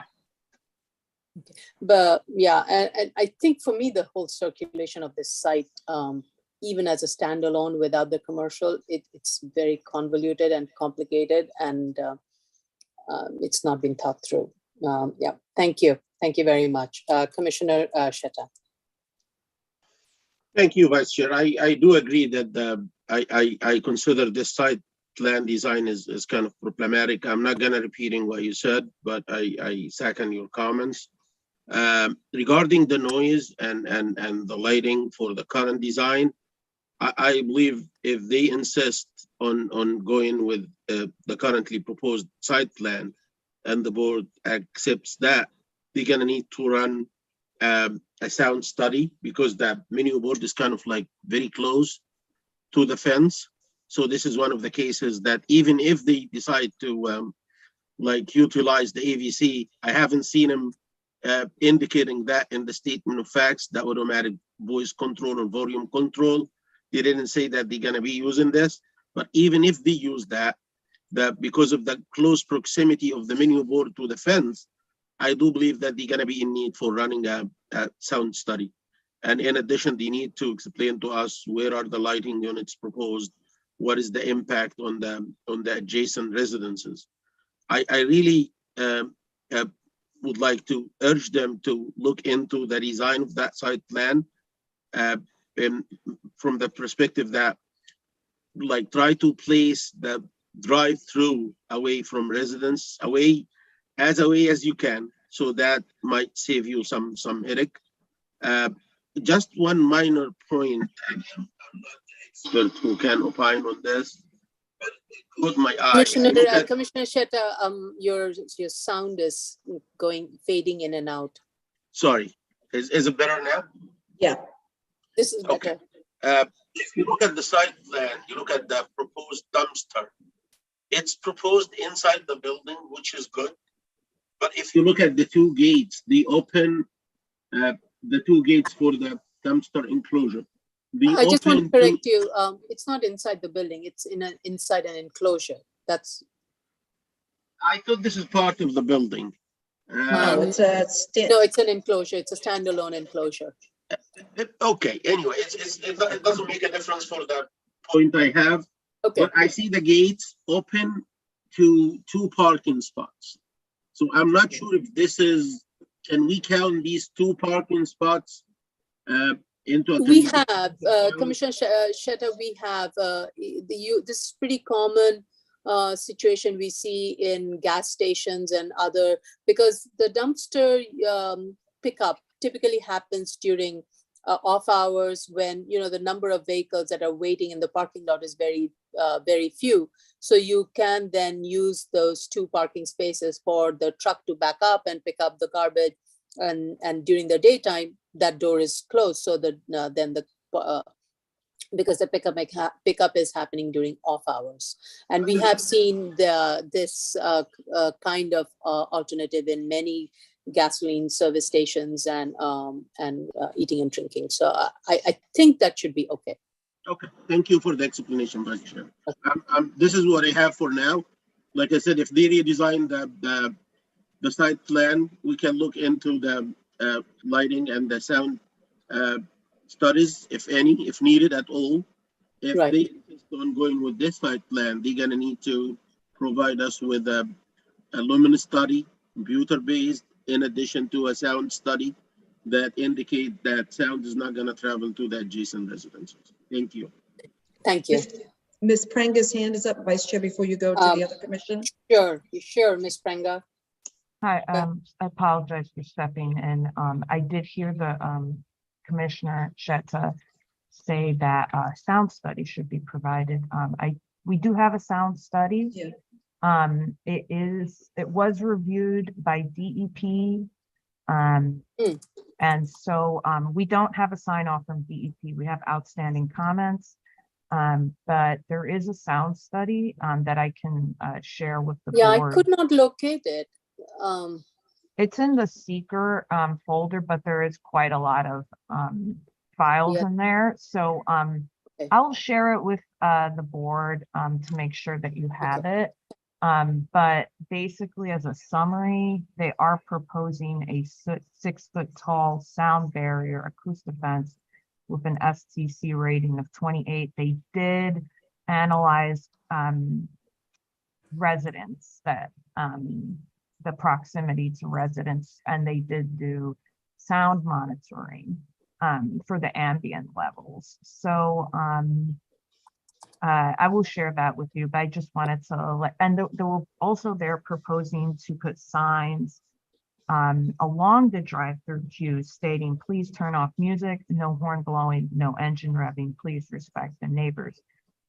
So I will share that with you. Okay, thank you. These should all be captured in the site plan also. Okay. I know we have, I think this is going to go through a couple of iterations, but just as a footnote, these need to be translated into the site plan. So the idea being when the board is ready to consider this project for approval, then the approved site plan should have everything that the board is asking for into the plan. And that can be shown in the plan, of course. And so that when DOB or anyone is reviewing it, it's there. They shouldn't have to look through other sets of documents and resolution to look for bits and pieces of information. So that's one of the reasons we need to pretty much have all of these contained. And maybe the applicant can be provided a sample so that the applicant knows how to put these information together. Jello, did you have your hand up still? I'm sorry, go ahead, Tony. Jello, did you have your hand? Hi, You're sorry done? about that. I am finished. Thank you. Okay. Okay. And do we have this sound study in the application folder, or is just part of It's in the the secret folder. Secret It's in the document? seeker folder, but I will also put it in. the I'll dig for it, application. but I will make sure that it's uploaded. I'll actually do it outside in a spot that is very easy to see. thank you. And I'll share it. And the applicant should take the information that is being stated in the SECRA And put them in the statement. and put it in the statement of findings. And this is what I was referring to. Yeah. Information is there, but it's all through all the documents. And in order for us to go to and make sure the applicant is meeting all the findings, we have to look through each one of these technical documents, which I appreciate. The technical documents have been provided. It goes to all the technical experts, but a summary of that has to be contained in the statement of findings. Yeah. Okay. It's two barriers for us against looking into the sound study. One of them, it's not in the application folder. And the second one, when I read through the statement of facts and findings, there is nothing about a sound study. Okay. Yeah. Okay. Thank you, Ms. Prenga. I will do my best to review it between the breaks. Commissioner Yoon. Oh, no. No, Commissioner Shibata, I'm so sorry. You know, there's just been so much back and forth. I lost track of who is in line. I'm Okay. sorry. I'm sorry. Should I wait, Vice Chair, for Jello to see if anyone else no, is no, speaking? no, it's okay. It's my bad. Okay. Very well. Thank you, Vice Chair. I really appreciate the comments that were made by my colleagues. I would ask if Ms. Pregnant could also put in the October 13th DOT letter, because I didn't see that and I think that is pretty much my largest concern is the traffic and how they respond to the traffic will be fact determinative for me at least. The only other thing, just to correct a record, the statement of facts did state that they had 10 reservoir spaces. Actually, they said that more than 10 reservoir spaces. This is one of the many things that's not really identified in the plans, because I did count the queuing area in the plans. That was only 10 vehicles. So I just wanted some correction along with the same statements that you've made, Vice Chair, with regard to the planting beds, et cetera. That's not properly reflected in the plans, although the statement of facts states it one way. And other than that, I'm going to reserve all comments. I'd like to know if the idea of moving the what's turning the actual building is something that's viable for them, or what their response is to it. I think this is going to, I think we're at the very beginning of this application. I think that there is a way to make this viable. I just need to hear their responses to our comments and the DOT. Yep, I agree with you there. Commissioner Yoon, thank you, Commissioner Shibata. Thank you. There have been a number of comments that I won't repeat. There is an existing Starbucks on the corner of Bradley and Victory Boulevard, which is 1 block away. So one objection we did receive was a comment about the current traffic issues on Bradley and the existence of the corner site for Starbucks and why that wouldn't be a better site. It would be interesting to hear why this interior site has been chosen, given the T intersection. Of course, again, not repeating the other comments, having been on the site, Wheeler Avenue is a very quiet, very slow residential one-way street that leads to a very small two-way street, Purdy Avenue, before you can actually get to another arterial street. So any traffic flow that goes down Wheeler will create a significant impact, let's say. So beyond that, I'll confirm the site is demolished. It's flat. Both the site interior, the interior lot that is the subject site, as well as the corner site where apparently an investors bank building will be, a freestanding investors bank building will be constructed. So the single family home that's adjacent to the site along the easement on Wheeler is several feet higher than the current grade of the existing site. But as Vice Chair asked for, I think it'd be good to clarify by how much and how that might benefit any sound transmission up to the residential area up on Wheeler Street or Wheeler Avenue. Other than that, I agree with all of my colleagues' comments, and I have no further comments to add. What about the other 2 homes that are at the that are located to the east, facing behind the Facing Perry Avenue. So there's one home. There's a use the lot sort of jogs around. Right. That is one residential lot facing Perry Avenue. Mm-hmm. So really, there's only 2 residential adjacencies for this site. The side lot line along Victory, of course, is the gas station and auto repair shop. Okay, all right. Because somehow the other on the land use diagram, it shows one home on lot 15 and there is a catty corner right at the corner is lot 17, which is behind the building, the residential home that would be along the easement. That's why I was counting it as 3, especially given the location of where the drive-through and all of that. I think 15 and 82 and 17 are the ones that are going to be impacted by the drive-through. So are they at a higher elevation were you able to? Yes, at least on Wheeler, I could confirm it was at a higher elevation. Okay, but not 15 and 17. The homes on Perry, you're not sure. They appear to be. When you look through the holes in the construction fence, there is a retaining wall that is continuous, but I didn't. Right. It's for the applicant. It's really for the applicant to clarify, but but thank you all. Commissioner Shetta has a hand up. Okay, yes, Commissioner Shetta. Thank you, Tony. Yeah, for the benefit of the applicant, if they can provide us with 2 sections, one of them at the highest difference and one is at the lowest from the adjacent property, that would be very beneficial, especially when it comes to sound attenuation thing. That would be very helpful to them. Okay, good idea. Okay, thank you. Let's take a quick, a 5-minute break, just shake our hands and feet, and then we can resume with the next remaining 2 cases. Steve, break? Yeah, it's 39. Yeah, 5-minute break. So it's 11:39, 5 minutes. Okay. Yeah. Okay.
Okay, wait, get in? All right, am I on?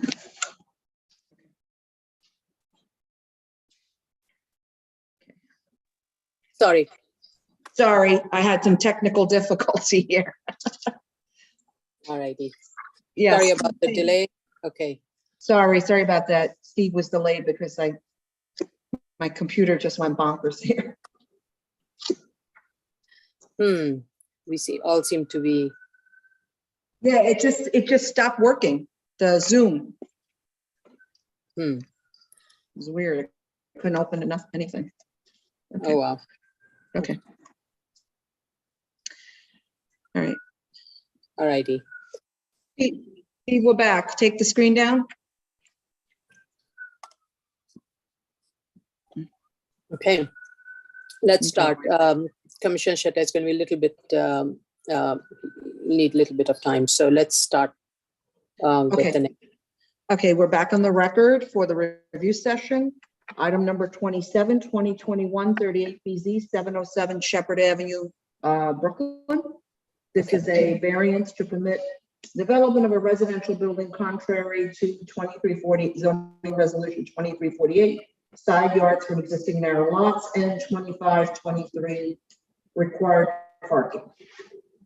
All right. We have received proof of service of initial filing and proof of hearing. Community board has voted to approve the project. We also received 5 letters of objection, and mostly the objection is related to parking, lack of driveway as an issue. The action before us is an application for a variance to waive side yard and accessory parking space requirement to develop 3-story residential building with 3 dwelling units. This is an interior lot. The zoning lot is 20 foot wide and is 100 foot deep, so a total of 2,000 square feet. The applicant in its as of right is analyzed a 3-story 1-family home with 1 parking space. And in terms of the proposed, the applicant is proposing a 3-story plus cellar, a 3-family with 2 parking spaces with 0 side yard. So this zoning district, this is an R5 zoning district. And when you look through the R5 zoning district, there are different housing typologies that are permitted, and based on different housing typologies, the side yard requirements vary. So first of all, on this, I think I counted there like 5 different side yard analysis that you could do based on where you fall, whether it was pre-61 and whether it's an abutting a building or not, and all of that criteria. So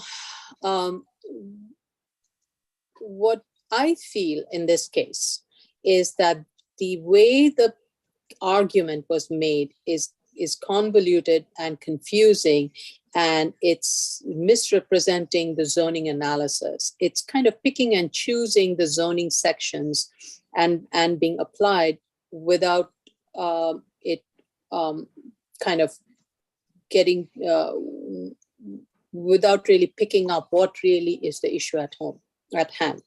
So in the R5, in this R5 zoning district, first of all, you can build, regardless of the lot size, you can build a single family home, you can build a 2-family home, you can build a multi-family home.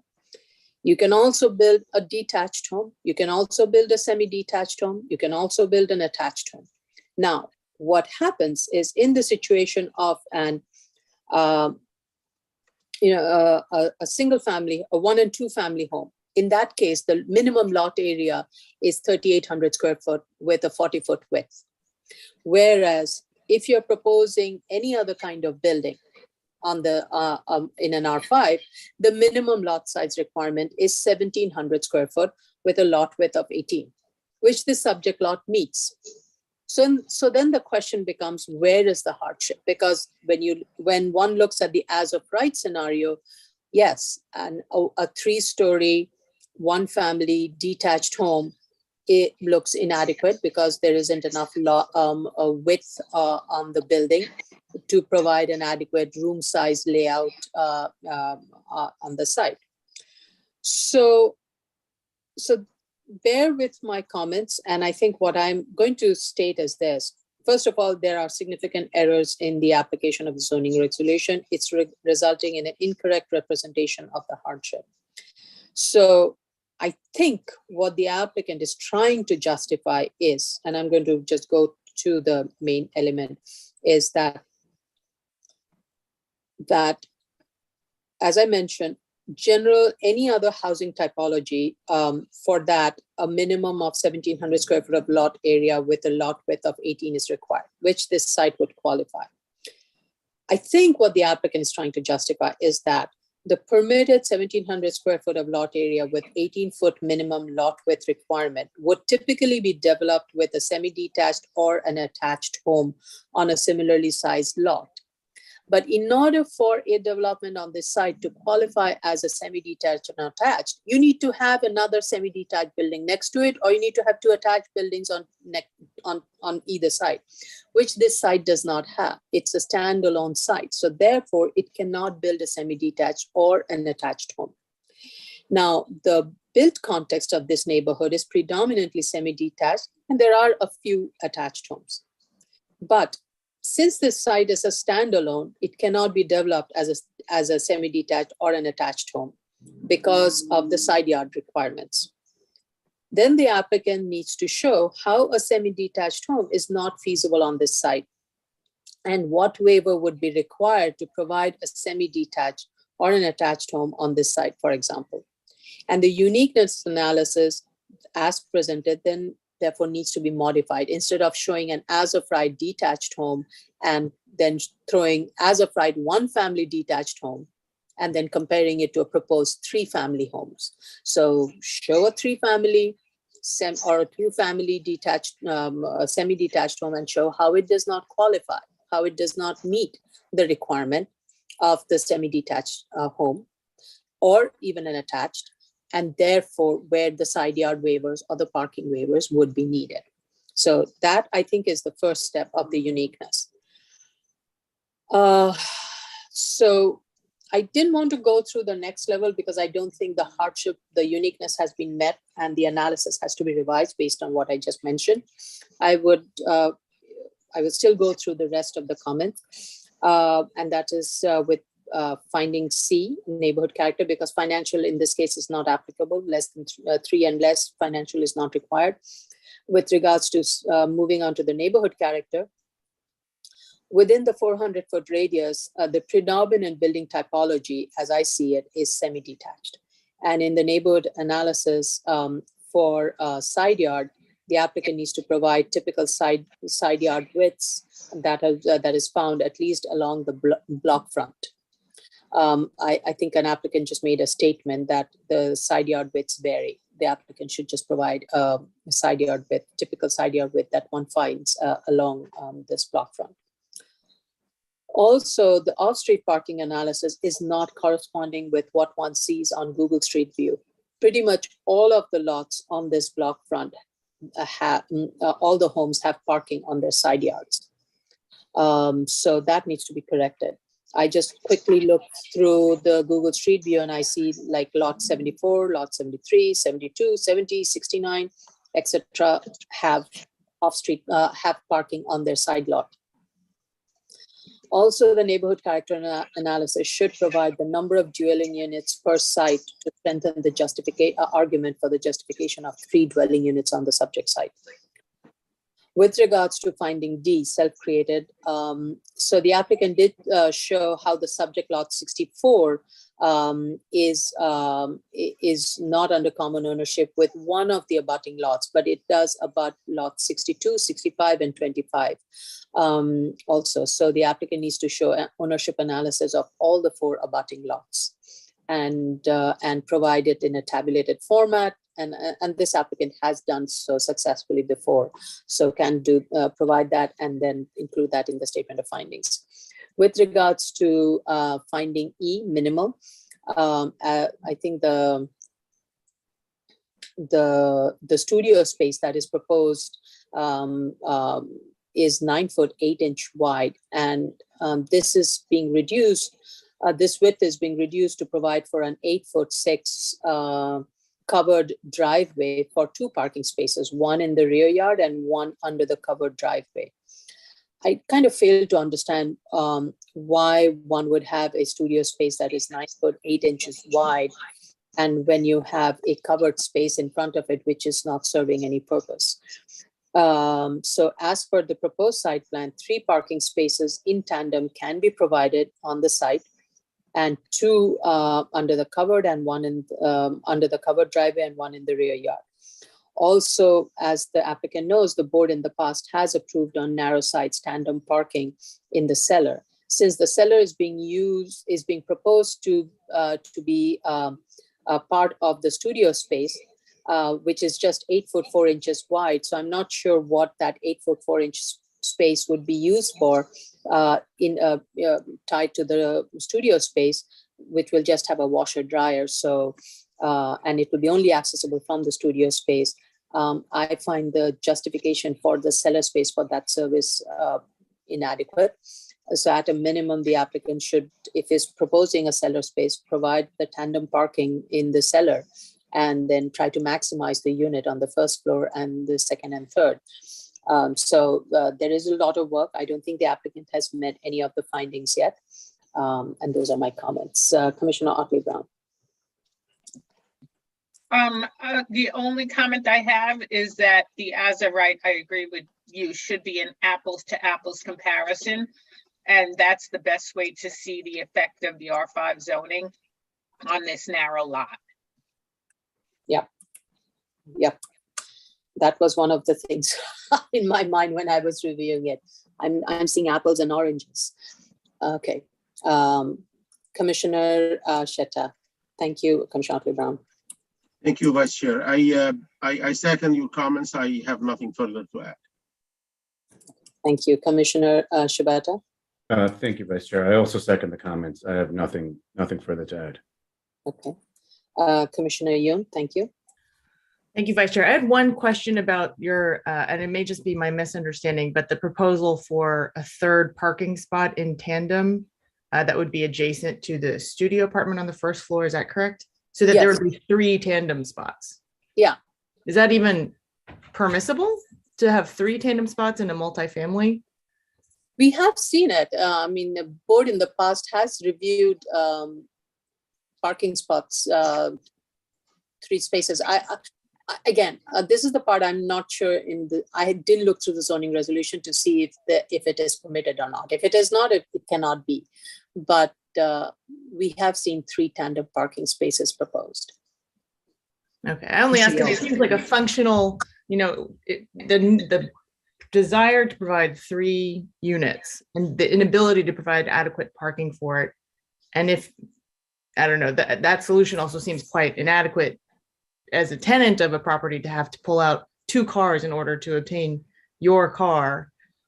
That would just lead to more street parking. I guess it wouldn't solve the problem if there is a problem of parking on the street or excess parking not available. Right. We have, like I said, we have seen a lot of these narrow sites where the applicant will provide parking in the cellar, like 2 in the back and 1 in the front. And, I think the arguments vary.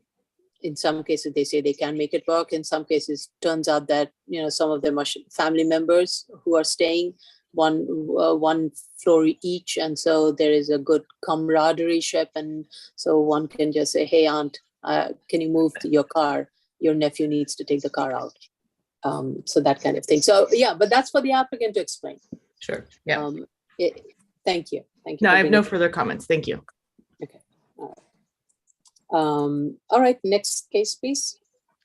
Item number 28, 2021 87BZ, 3616 Union Street, Queens. This is a special permit under zoning resolution 7366 to permit the construction of a new building in excess of height limits established under zoning resolution 6120. This is near the airport. We have received proof of service of initial filing and proof of hearing. Community board has voted to approve this project. Again, this is a special permit application pursuant to zoning resolution section 7366 6 for a proposed 14-story mixed-use development, commercial and community facility on the subject site that exceeds the height limit established in zoning resolution section 61-21. I have to say, when I saw this project, this was one of the very first project site I started my career with at city planning. And then it followed me all the way when I was HPD, and I worked on the project that is the abutting 14-story residential building at 3708. So it's like a brings it all back home. It has come a full circle, I have to say. So the applicant is proposing a 14-story mixed-use commercial and community facility use. Now, there are 3 BSA zoning charts I see on the project folder. 2 are for the subject lot, and both have different floor area information. And 1 is for the one at 37-06 Union. So I was a little confused as to why there were 3 zoning charts and why that was being provided. So if the applicant could clarify, that would be great. So per project description, the proposed building height would range from 206 feet to 209 feet. The board has received approvals from FAA and Port Authority of New York and New Jersey. All of the conditions of FAA and Port Authority of New York and New Jersey should be reflected in the resolution. We look towards FAA in granting the special permit, as FAA is uniquely qualified to make determinations regarding potential hazard to airport, airways, air passenger, and buildings in the vicinity. And so now that we have received it, the question is, the drawings that's presented before us, is that meeting all the requirements of FAA? So per plan, the proposed building height is 262.03 AMSL, 262.21 NAVD 88, and 205 feet, 205 feet 2 inches ASL, and 126.84. I think maybe I have that information wrong. Queen's datum. Now, the information is not consistent between the drawings and the statement of fact.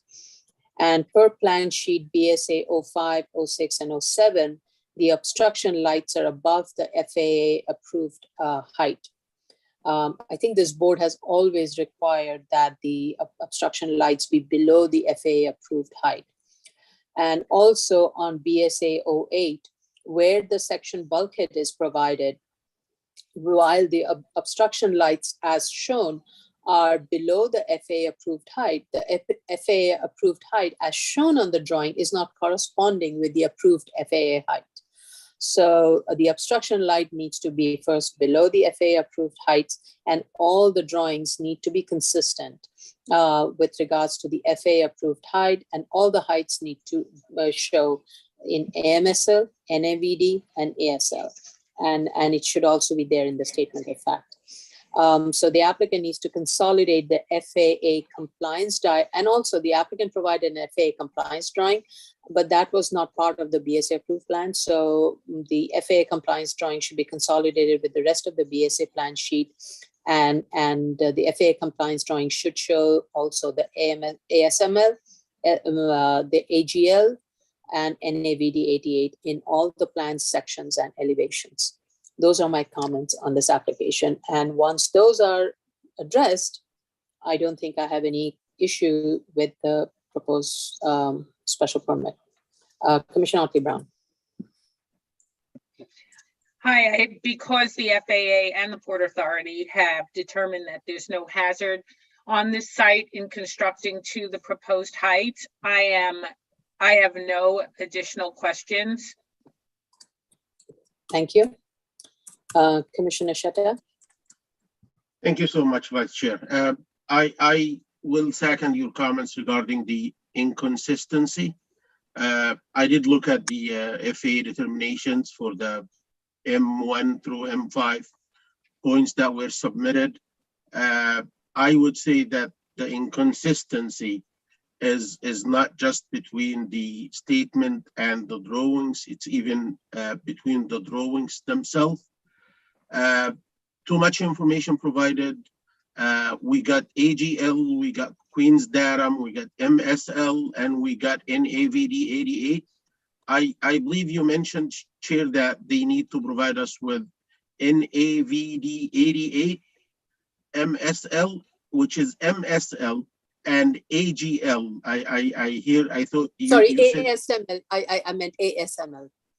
it's called AGL, above grade Right, levels. right. Yeah, And so AGL, by the way, is not an elevation. AGL is the height measured from from finished grades to the top of the building. So it's Right. not kind of an elevation. It's not reference to a datum. It's just the height. right. No, I I'm not want to. the reason I kept the AGL is because it's there in the rest of the document, so I'm not taking it away. I just want to make sure all of them are consistently having all of the 4. If they want to put all 4, keep consistently 4 in every documents. That's all. I would say we don't need the Queen's datum. Okay. And they could, if I prefer, they eliminate it from the drawings. It's not needed. If they want to produce, I understand they might need this for maybe construction purposes or so. They can reproduce these drawings with adding the Queen's datum to it. But for the purpose of the BSA, we don't want to get confused. But to make it clear, there is nothing called ASL, it's AGL. Just wanted to correct this on the record. I'm gonna share my screen to show the inconsistency to them. If you look at, for example, M5, the M5 point, you can see that does my screen change or it's the same? You're looking at the determination of no hazard letter? Good, so it's changing, good. So if you look at Now you're on the plan. you can see that they say the proposed is 205 AGL. If you add to that AGL, you add the site elevation at this M5 point, it's 58. The result should be 263. But if you look at the drawing, it says something else. It says That's 264.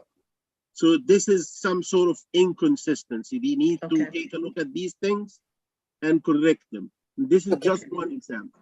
Regarding the issue you raised, Vice, let me scroll down. Vice Chair, I'm sorry, Commissioner Shedder, you're in and out with the vocal. I'm all the way to the. I'm sorry. That's okay. Regarding the light, yes, I agree that the light sometimes it's shown as if it's above the approved FAA, like in this picture here. But here it's probably closer. Somewhere else, you could see it right on the line, meaning that this line, the red line, is passing through the center of the dots. But I believe this is a schematic issue. If you go down to, let me see what drawing is this. Yeah, this detail here. If you look at this detail, you can clearly see that this is the FAA approved, and this is kind of a typical detail. Come on. And I think my comment was with this one is where the if you look at the FAA approved height, it's not the same. Yes. So I mean, like big picture, the application is okay, but it's just to clean up comments. If they commit to clean up these issues, I'm fine with the application. Thank you. Thank you. Commissioner Shibata. Thank you, Vice Chair. I'm not sure if the community board vote was stated. Was it stated earlier that? Yes, the community board voted to approve, yes. And there were 7 against. I have no further comments on this. Okay, all right. Thank you. Commissioner Yoon? I have no further comments on this. Thank you. Thank you. All right. So this concludes the public review session. So I suggest the following. We start the 12:11. public hearing and start with the first case and then see where it takes us. And then around 12:30 or 12:45, we take a lunch break. How about that? Okay, So start the hearing. yeah, start the hearing and then after the first one should go quickly. Right. Okay, so, okay, you want to wait till like 12:30, 12:40. Okay. Yeah. All right, so good afternoon. This is the Board of Standards and Appeals public hearing for October 18, 2022. Zoning calendar continued hearing items, item number 21, 2020, 44 BZ, 2228 Garrettson Avenue, Brooklyn.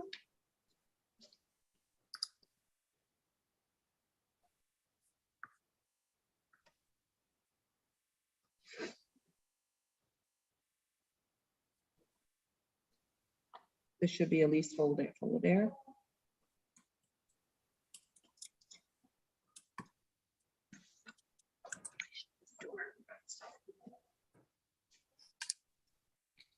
Hi, should have Andy Stewart on as well. Andy's there. Thank you. Oh, Okay, ready? Yeah. Raise your right hands. Do you affirm to tell the truth, the whole truth, and nothing but the truth in your testimony before this board and to respond honestly to board member questions? I do. I do. Hi, Elise Fullader with our Prolatnick PC. Thank you for your comments. I'm here with Andrew Stewart from High Point, and he can clarify for Commissioner Shetta his comment about the fencing. So yes, the fencing, the 8-foot high fencing with the acoustic fabric would be along that the length of that shared lot line from the sidewalk to the corner of the car wash building there. It might be a little, the lines are kind of heavy in that area, which is maybe the cause of the confusion. But yes, it would be along that entire lot line there. Okay. Okay. Any other questions or comments from the commissioners? Thank you, Mr. Stewart, and thank you, Ms. Fullader, and especially your client for bringing the site. There was a lot of cleaning up that needed to be done, so really do appreciate everything that the applicant, your client, has done. Thank you. Let's go to the public.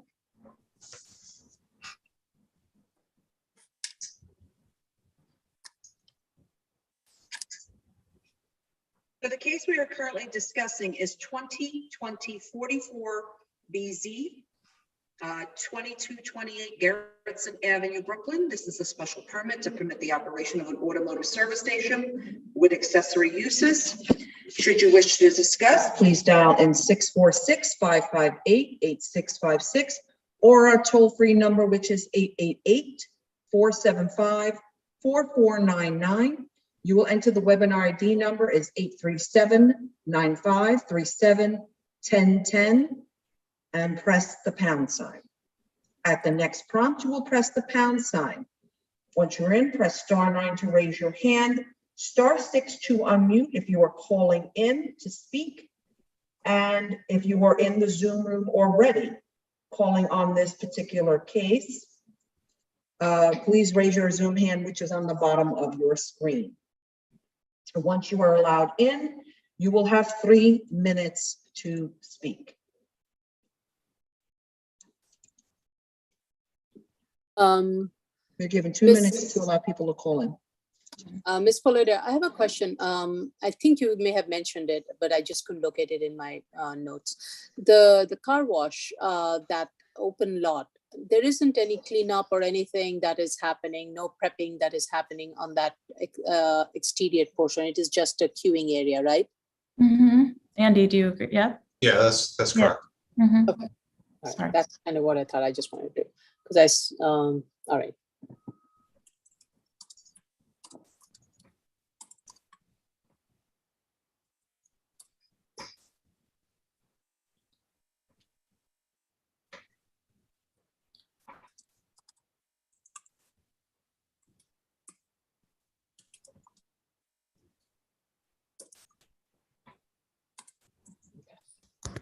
All right, we just have to wait for public to call in. Mhm. And after Okay. that, I'm going to make a recommendation to close.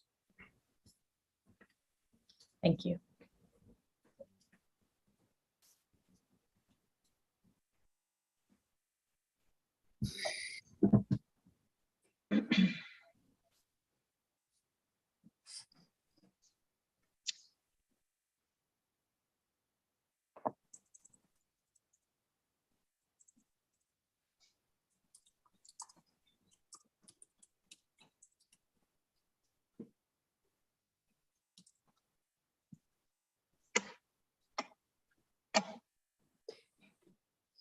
Almost.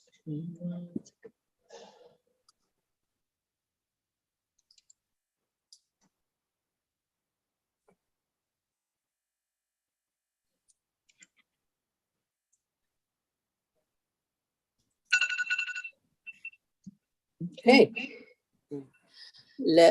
So I make a motion to close. Vice Chair Chanda, Aye. Commissioner Otley Brown, Aye. Aye. Aye. Commissioner Yu. Aye. Hey, Tony, Yeah, I'm not sure if I'm the only one who badly heard you, but Yeah, it's like something's covering your microphone, Tony. yeah, yeah, something's wrong with the, now can you hear me? Yes. Yeah. yeah. Yeah, something's going on with this laptop today. Okay, sorry. Alright. It threw me out with form the Zoom and all that. So there's no submission on this or is There's there? no submission on No this. submission. Make sure. We will let you know as to when it's scheduled for decision. Thank you. I think this would be a good time to take a lunch break because I think the following hearings are going to take quite a bit of time. So let's take a 45-minute lunch break.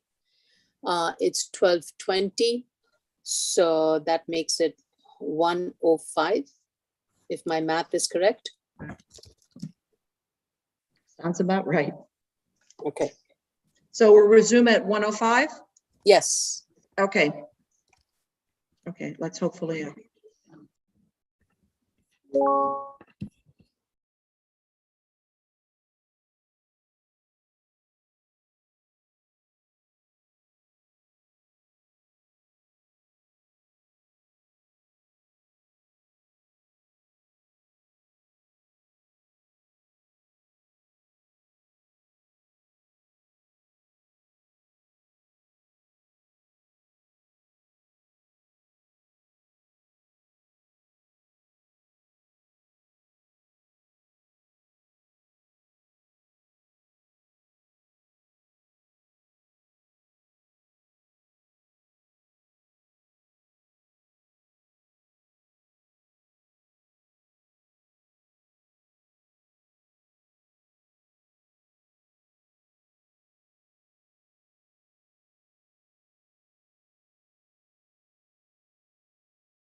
Sorry for the delay. My apologies for the delay.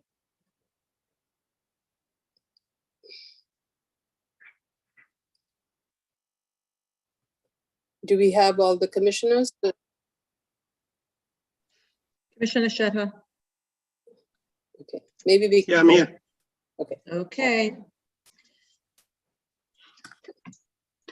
Okay, ladies and gentlemen, we're back on the record. This is the Board of Standards and Appeals public hearing for October 18, 2022.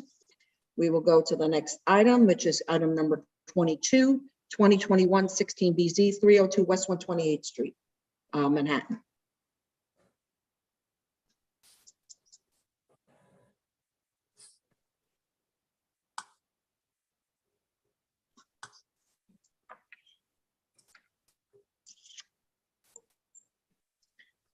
So this would be Frank Mr. Cheney. Cheney, Jessica, Horace.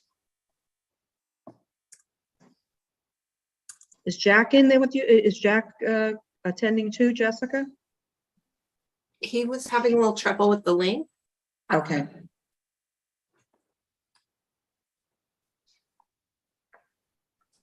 That was earlier before lunch, so hopefully he's figured it out. Okay.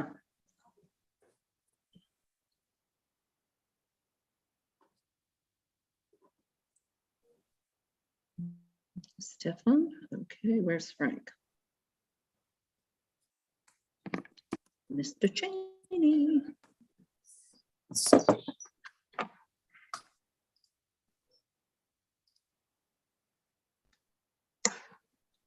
Miss Jack.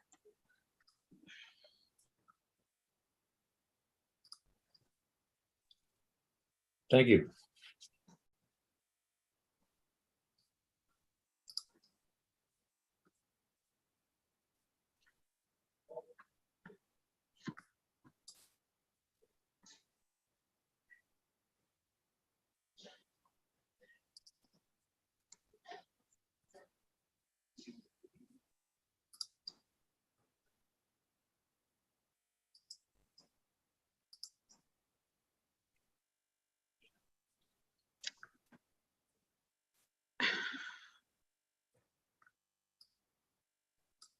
Let me call Frank.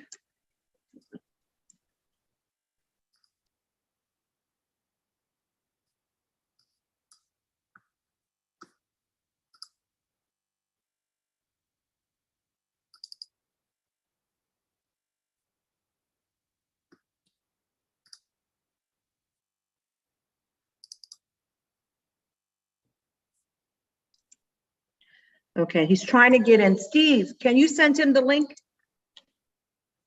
Can you send Frank Cheney the link? He says he can't get in with that link. Oh, wait, his hand is up. Maybe you can try and let him in. Steve?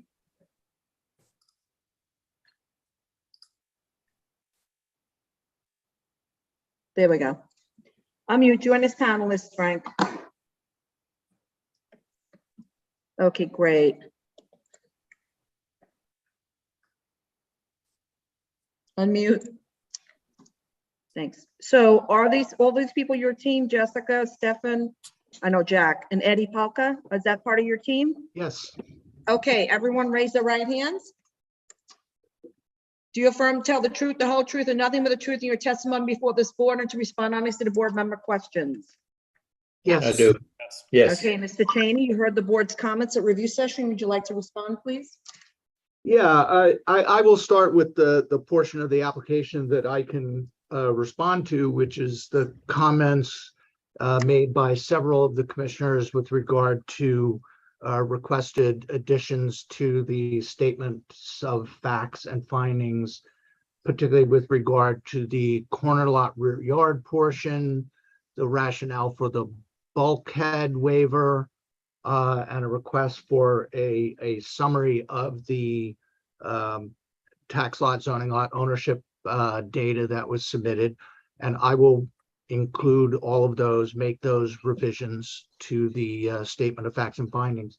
With regard to the comments, most of which had to do with the financial analysis and to a certain extent, with the drawings. I'll let the members of the team, Jack and Jessica, can respond to the comments regarding the financials, and Mr. Palka can respond with regard to any comments regarding the drawings.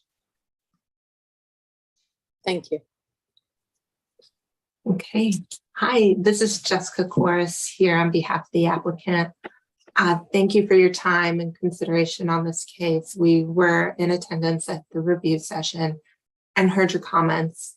The comments overall were very constructive, and we're going to do our best to address them on a point-by-point basis.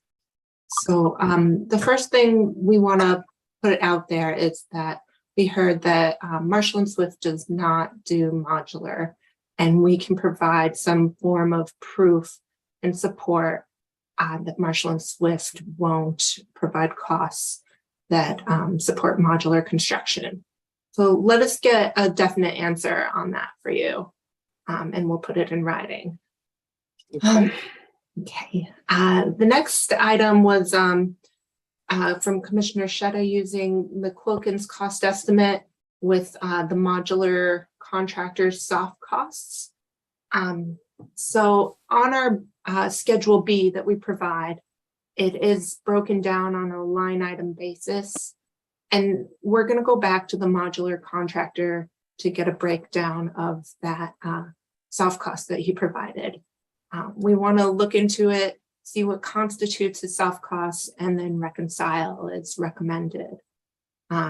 So we can get back to you again on what assumptions were made and see what we can do to provide more detail. Can I just comment on that? Of course. Yeah, I have no issue with the contractor provided cost, soft cost figure, which is on the order, if you add the insurance to the item above, it's almost about $1.1 million. I'm fine with this. If you want to get a breakdown for that, this is because you want to get a breakdown for that. We're not asking for that breakdown. I understand. I just want to make sure that we're providing all the costs that constitute soft costs. And once we get a clear understanding of what those are and the modular contractor soft costs, we'll be able to see if anything was left off the page. Our Schedule B provides additional soft costs, such as marketing expenses and financing charges that we want to make sure are true to the project and represented in the soft cost submission. Can you also provide your feedback on why the soft cost as presented in the financials is almost 50% of the construction cost? Yes, we heard that comment and we will provide a response in writing. Sure. That would be very helpful. Thank you. Of course, my pleasure. The next item, Commissioner Otley Brown requested a Marshall & Swift, and we'd be happy to build an estimate for Marshall & Swift. And I'm been working with my colleague, Ms. Cohn, on her methodology, and it's going to be more consistent in the future. So it's just a matter of putting it together, and we can get the details and provide you with that information so that you can be comfortable with the assumptions that we're making. So I have a question with regards to the Marshall & Swift that you're proposing. How, since Marshall & Swift does not do modular construction, how would it be, will there be a parity of what kind of construction class type or everything that you're taking with the modular, or would it be just a simple, typical block and plank kind of poured concrete kind of construction? Yeah, exactly. It's since there is no modular classification in the handbook, we're going to have to make some assumptions that it's just a ground up building built with typical methods and means. Okay. Just to help. Typical construction. Okay. Just to help you out, Ms. Corris, I am not an expert when it comes to using Marshall & Swift. Of course, Commissioner Brown is. She's much better than me. But I was like, I do have the tool. I do have access to the online tool. and I did go to the online help, and I did look for the modular construction.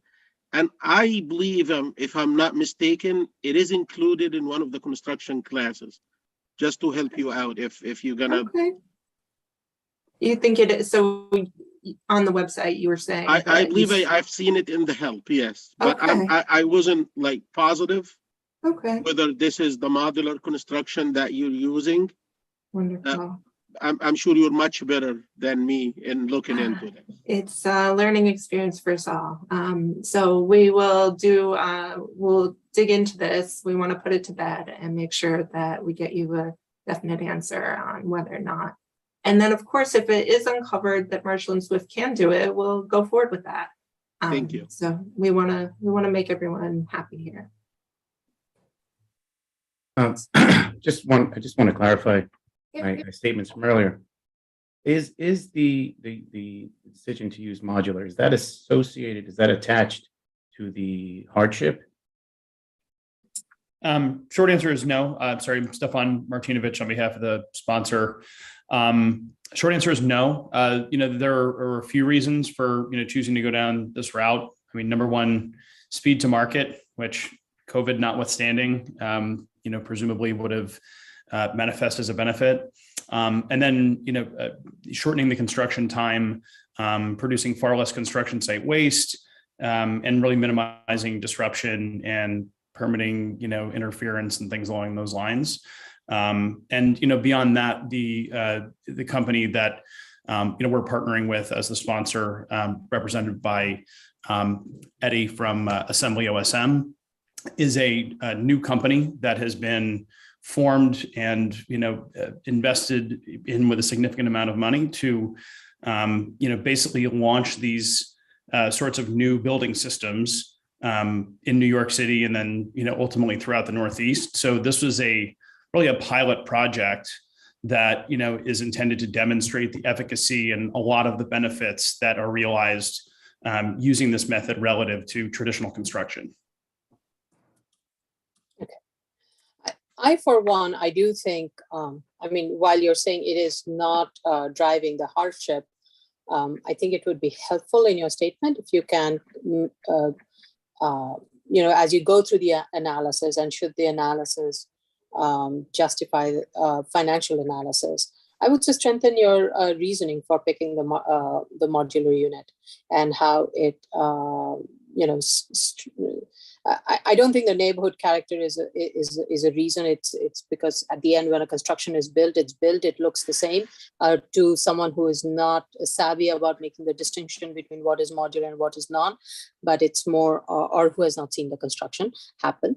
But in terms of, I certainly do respect the argument that you're making, which is the efficacy and the efficiency and minimize disruption in terms of construction, and you have more control on the construction timeline and deliverables, provided everything goes smoothly. So I think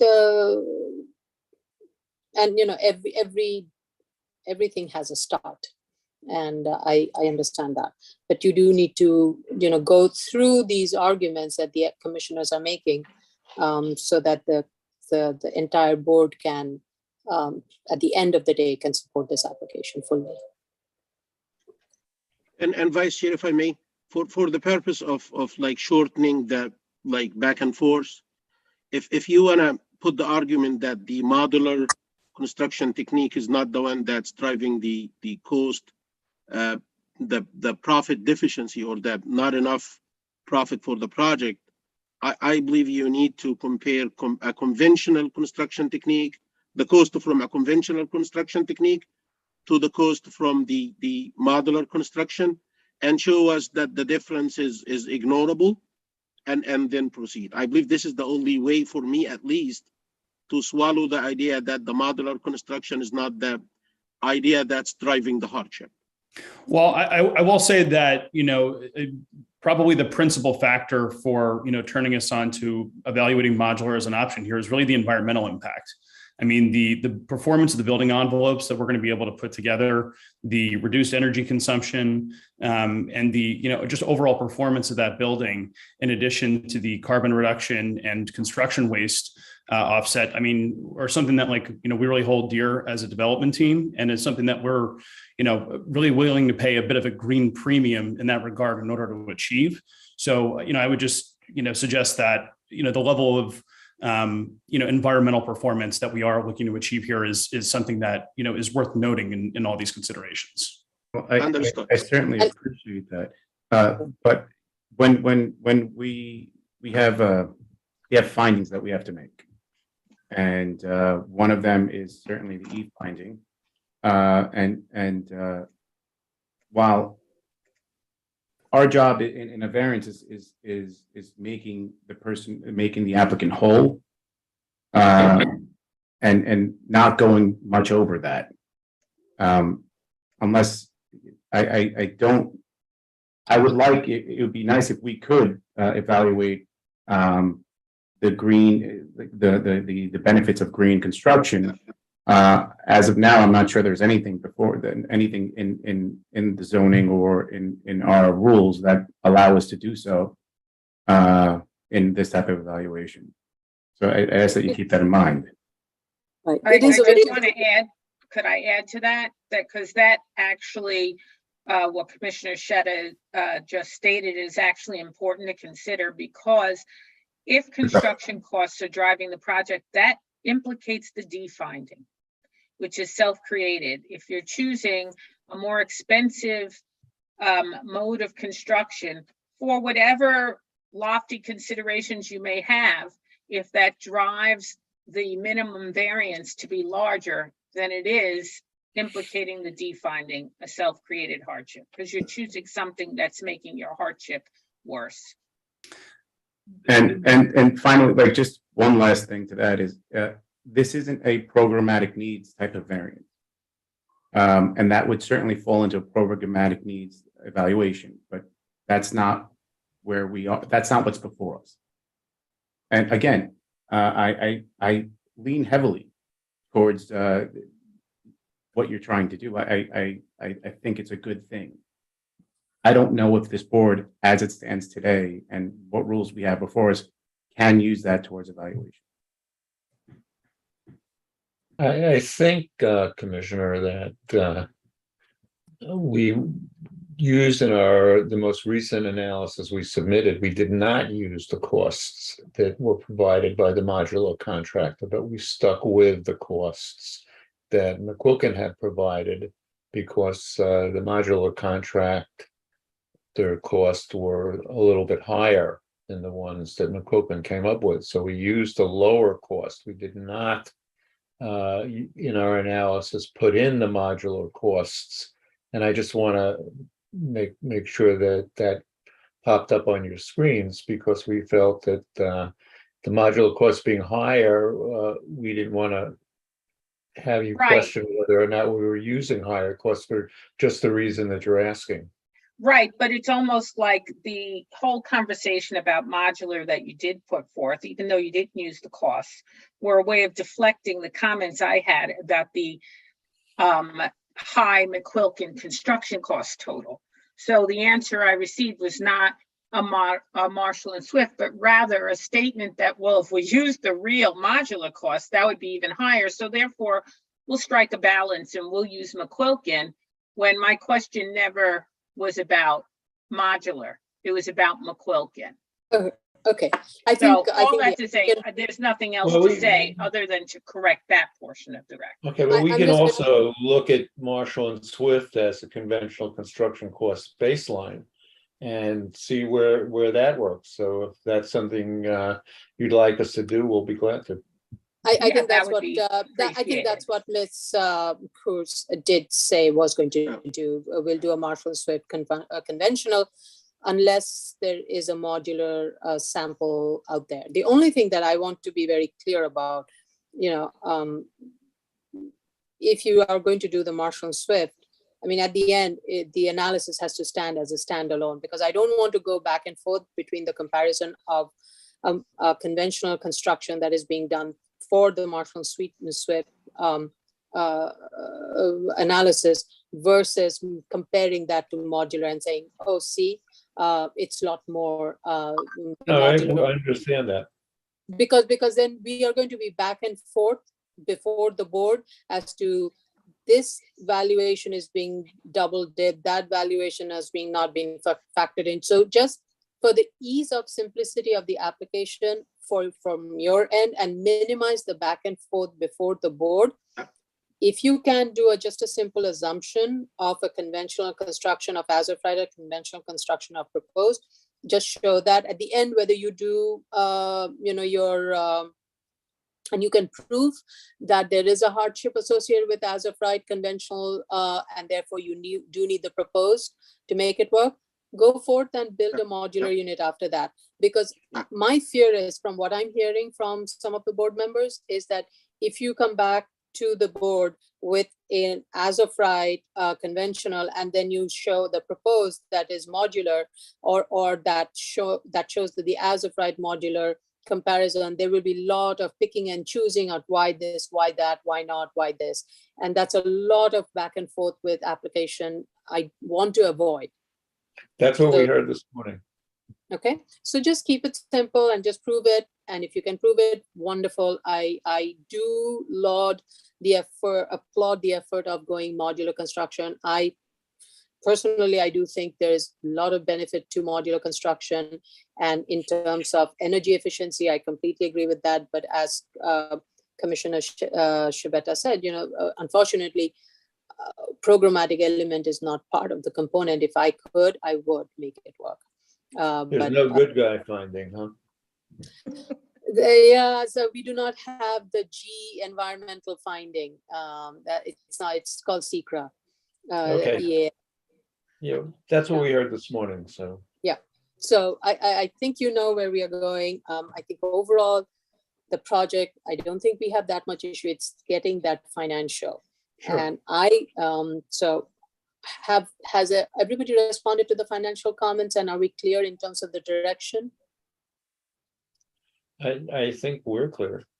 Okay. I think so, yes. Okay.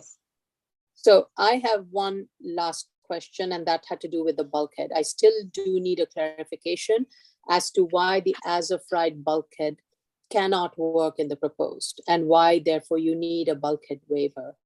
And that is a question I have. And that again also goes to the statement of findings and as to justification for the bulkhead waiver.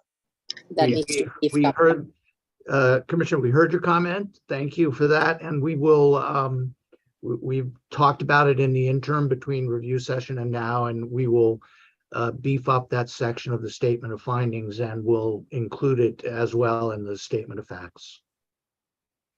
Okay.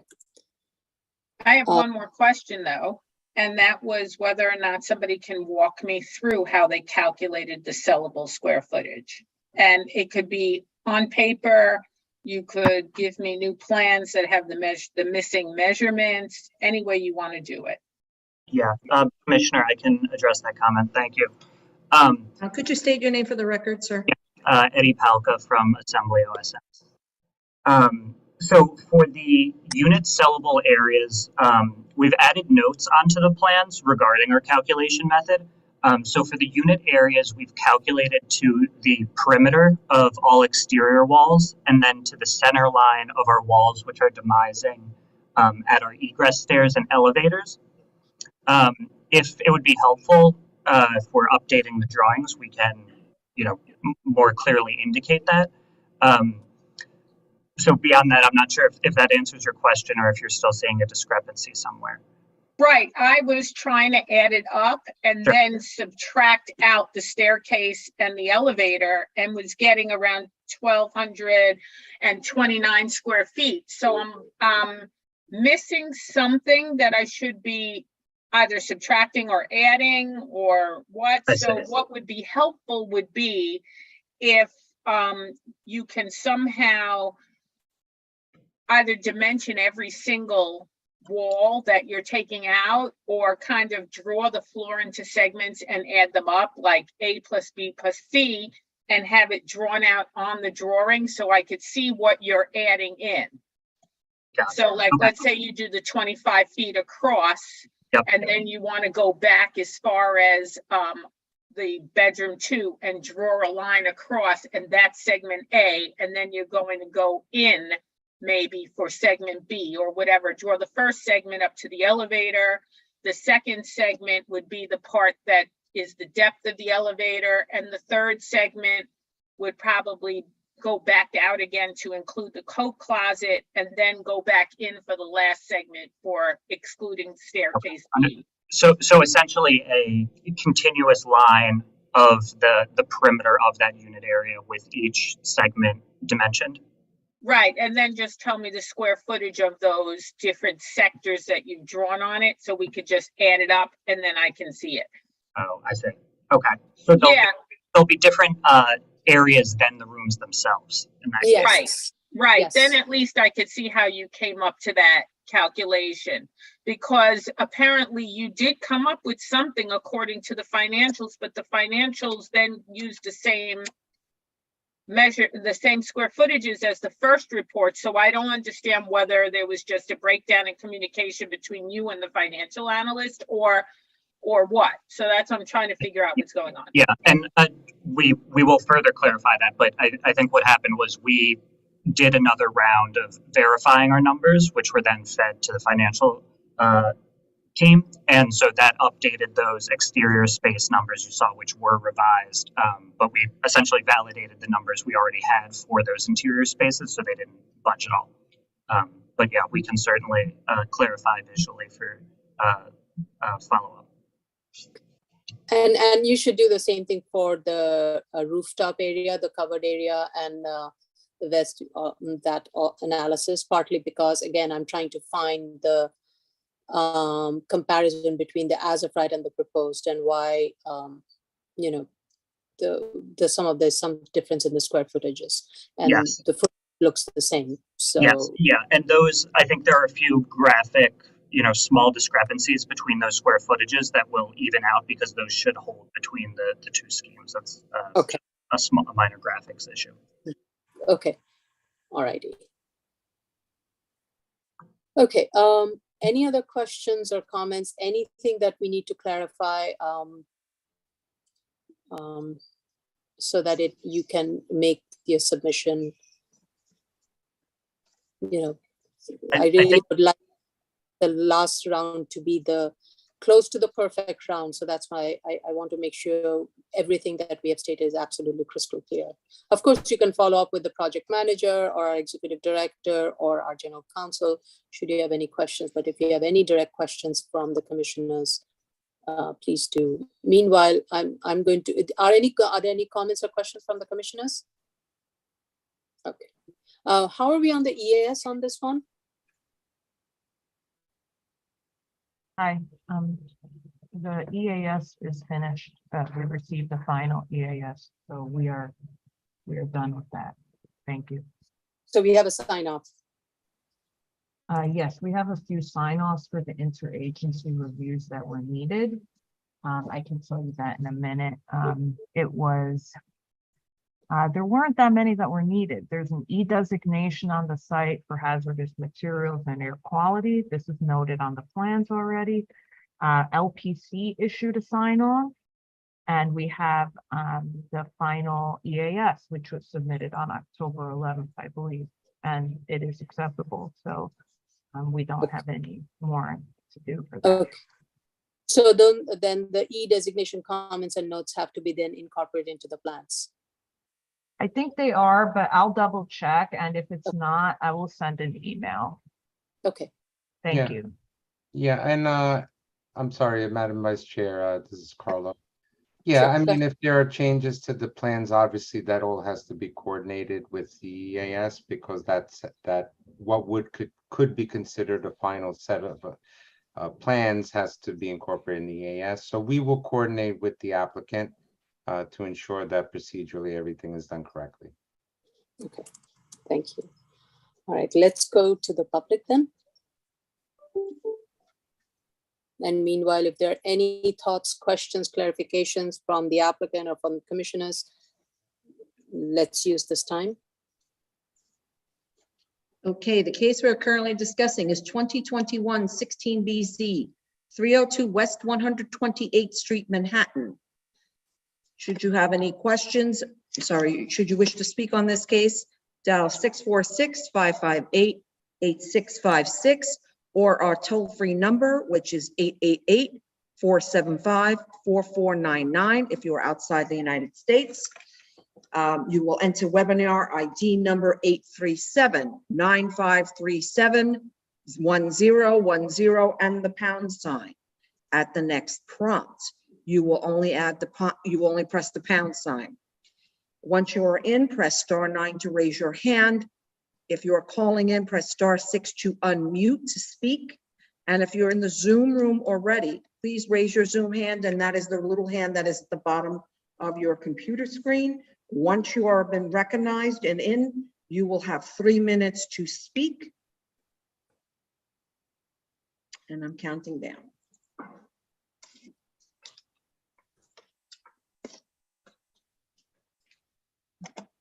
Yes, Ms. Prenga has her hand up. Okay. Hi, I'm just reviewing the plans. I'm not immediately seeing the e-designation, so I'll take a second look just to be sure because I'm just doing it quickly right now. But yeah, so just the applicant should know that, but I'll reach out via email. Okay. Great. Thank you. Thank you. I have a very general question in terms of just for my own education.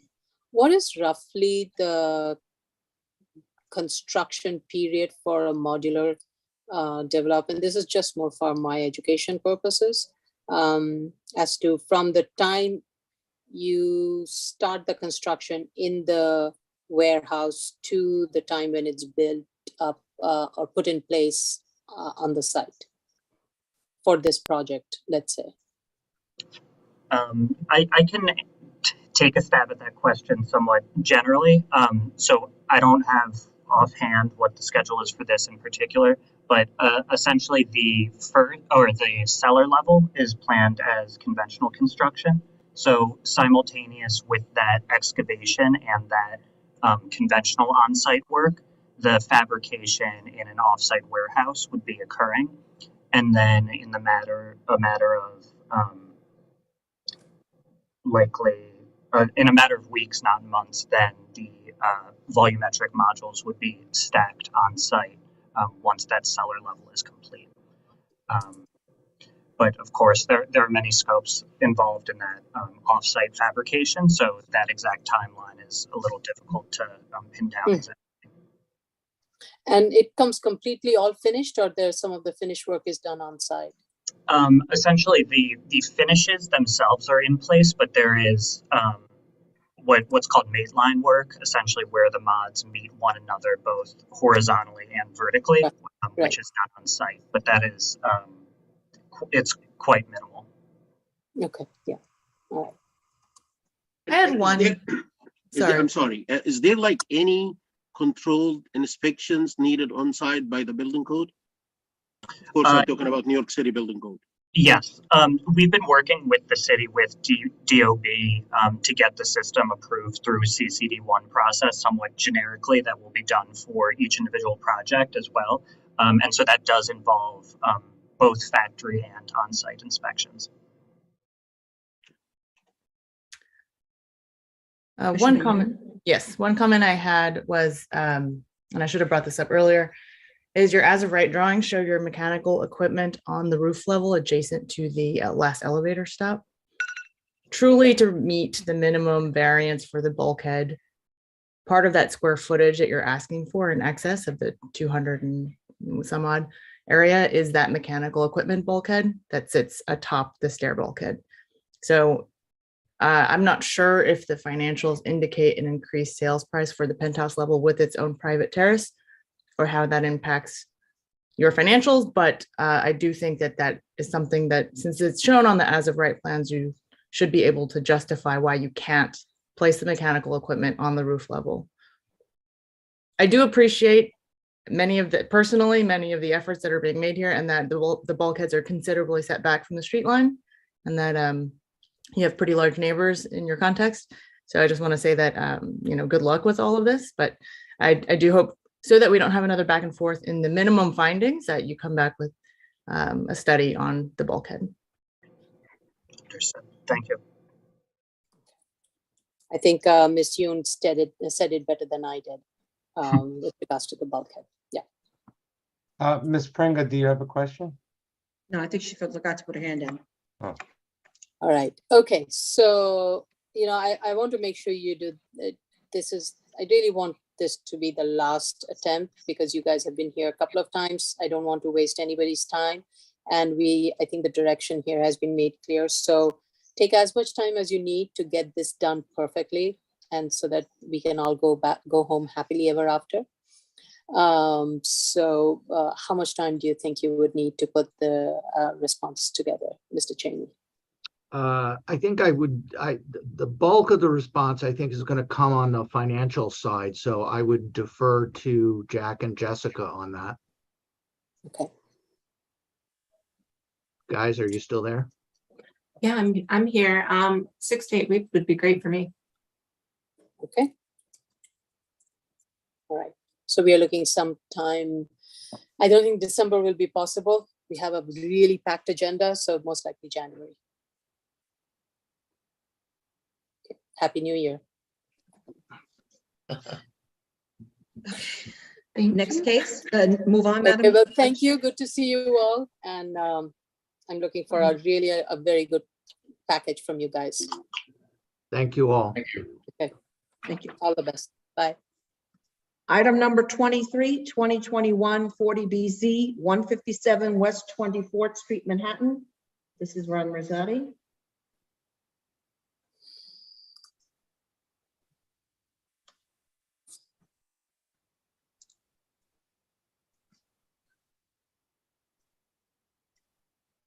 And Barbara.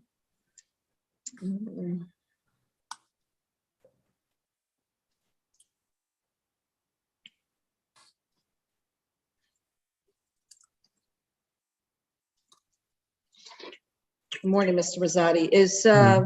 Are you and Ms. Cohen, that's it? Yes. Both raise your hands, please. Do you affirm tell the truth, the whole truth, and nothing but the truth in your testimony before this board to respond honestly to board member questions? Yes. You heard the board's comments this morning. Please proceed to respond. Yes. Good afternoon, commissioners. Madam Vice Chair Ron Rosati representing the applicant. I don't believe there were any comments for the team to address. Okay. Any questions from the commissioners? Okay, then let's go to the public. Okay. I'm sorry, Madam Vice. Yep. Oops. Sorry. I muted myself by accident. Just a question on the environmental. I wanted to check with Ms. Prenga that if everything is complete. Hello. No, there is still outstanding reviews. We have 3 outstanding reviews. We have hazardous materials, air quality, and noise. Thank you. Okay. Okay. What is the status on it? Are we waiting for documentation or information from the applicant or? No, they have provided the information. Okay. We have sent it for review to DEP. Yes. Okay. All right. Thank you. Okay, the case we are currently discussing is 2021 40BZ 157 West 24th Street, Manhattan. Variance to permit development of a 12-story mixed-use building. Should you wish to discuss, please dial 646-558-8656, or if you're out of the area, 888-475-4499, which is a toll-free number. You will enter webinar ID number 837-9537-1010 and the pound sign. At the next prompt, you will press the pound sign. Once you're in, you'll press *9 to raise your hand. And if you're calling by phone, press *6 to unmute to speak if you are on the phone. And if you are in the Zoom room already, please raise your Zoom hand, and that is the little hand that is on the bottom of your screen. And this is only for 157 West 24th Street, Manhattan. Once you are allowed in, you will have 3 minutes to speak. I'm setting the clock for 2 minutes to wait for members of the public. Anybody have their hand up? Nobody? So far, I'm not seeing anybody's hand up. I don't see anybody's, oh, there's one person up, Margaret Finch. Yes, Margaret Finch. I'll let her in. I don't see. Yes, her. yes.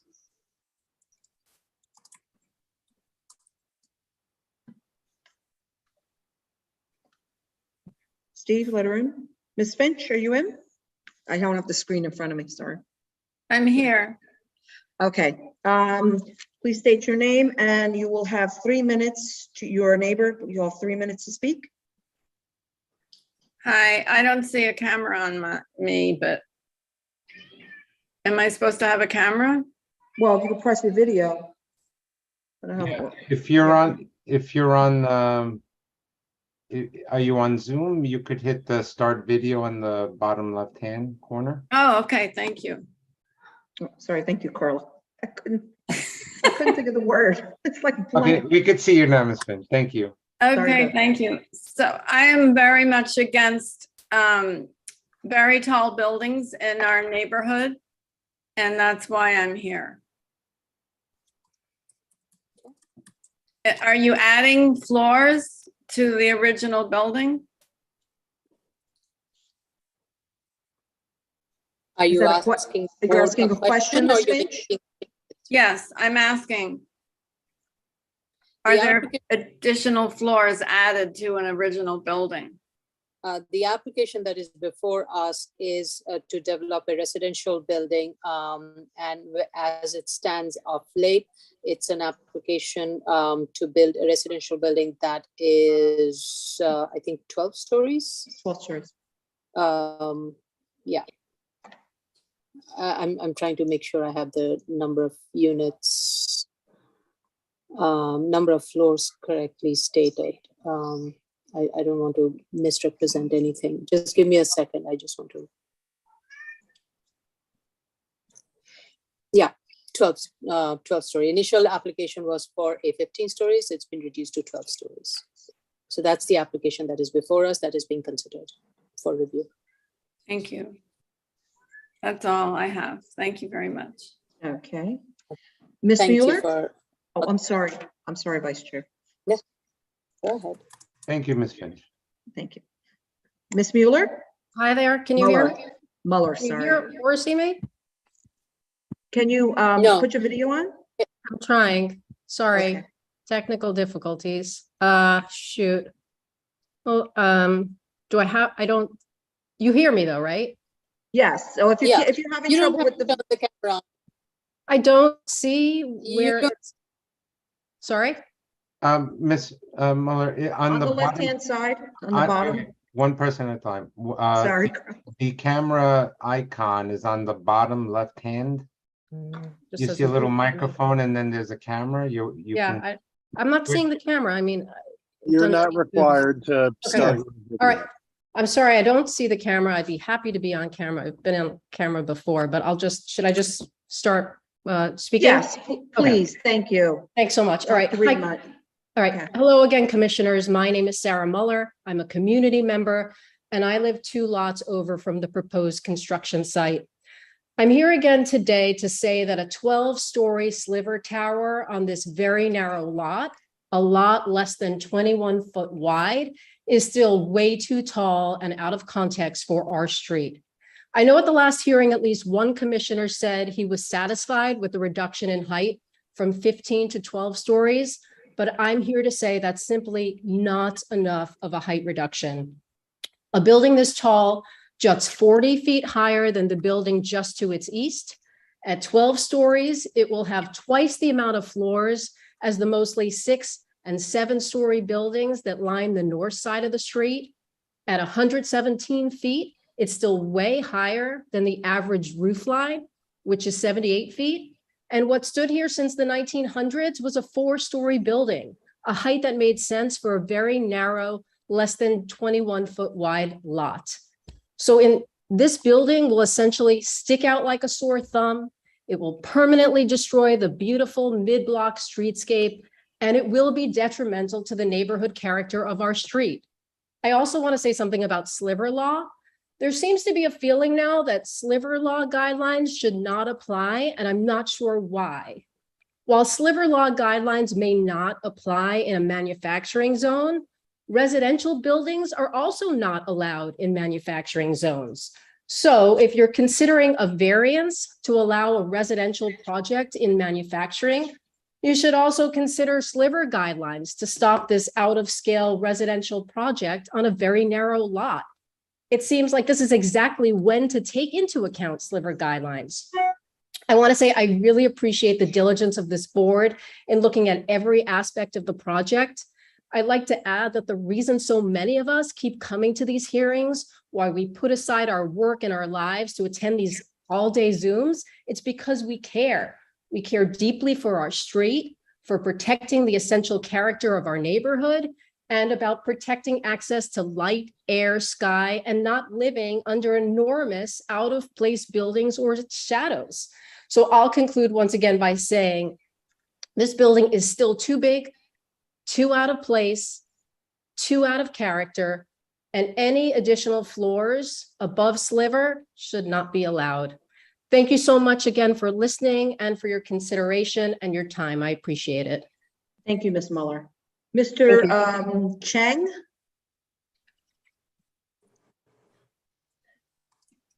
Hello. You can speak. Just identify yourself and Mr. Chang, your neighbor. Hi. Are you able to hear me? Yes, we are, sir. Go ahead. Please proceed. Great. I apologize. I'm also not able to figure out how to turn the camera on, but Keep going. my name is Kevin Chang. My wife and 3 young children live 2 lots over in 245 7th Avenue. We have one window which is east facing that would be obstructed by the proposed 12-story building. And I certainly cannot speak as eloquently as Sarah Muller did just before, but I would certainly echo all of her sentiments around how a 12-story building as proposed would be inconsistent with the feel and neighborhood of the block. It would be roughly double the height of all the other buildings on the north side of 24th Street, and just really, I think, damage and be detrimental to the character of the building, of the neighborhood. I would also just add that my understanding is that this variance is being requested due to financial hardship. I just think that it's really unfair to effectively ask the neighborhood to bear the cost of a single developer's poor business judgment. I think that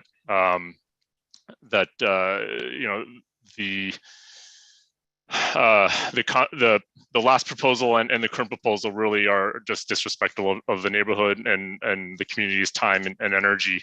We really shouldn't have to be coming and constantly fighting this battle. I thank you all for my time. I thank you all for your time, and I'll leave it there. Thank you. Thank you. Thank you, Mr. Mr. Liu? Chang. Sorry. Jeff, did you?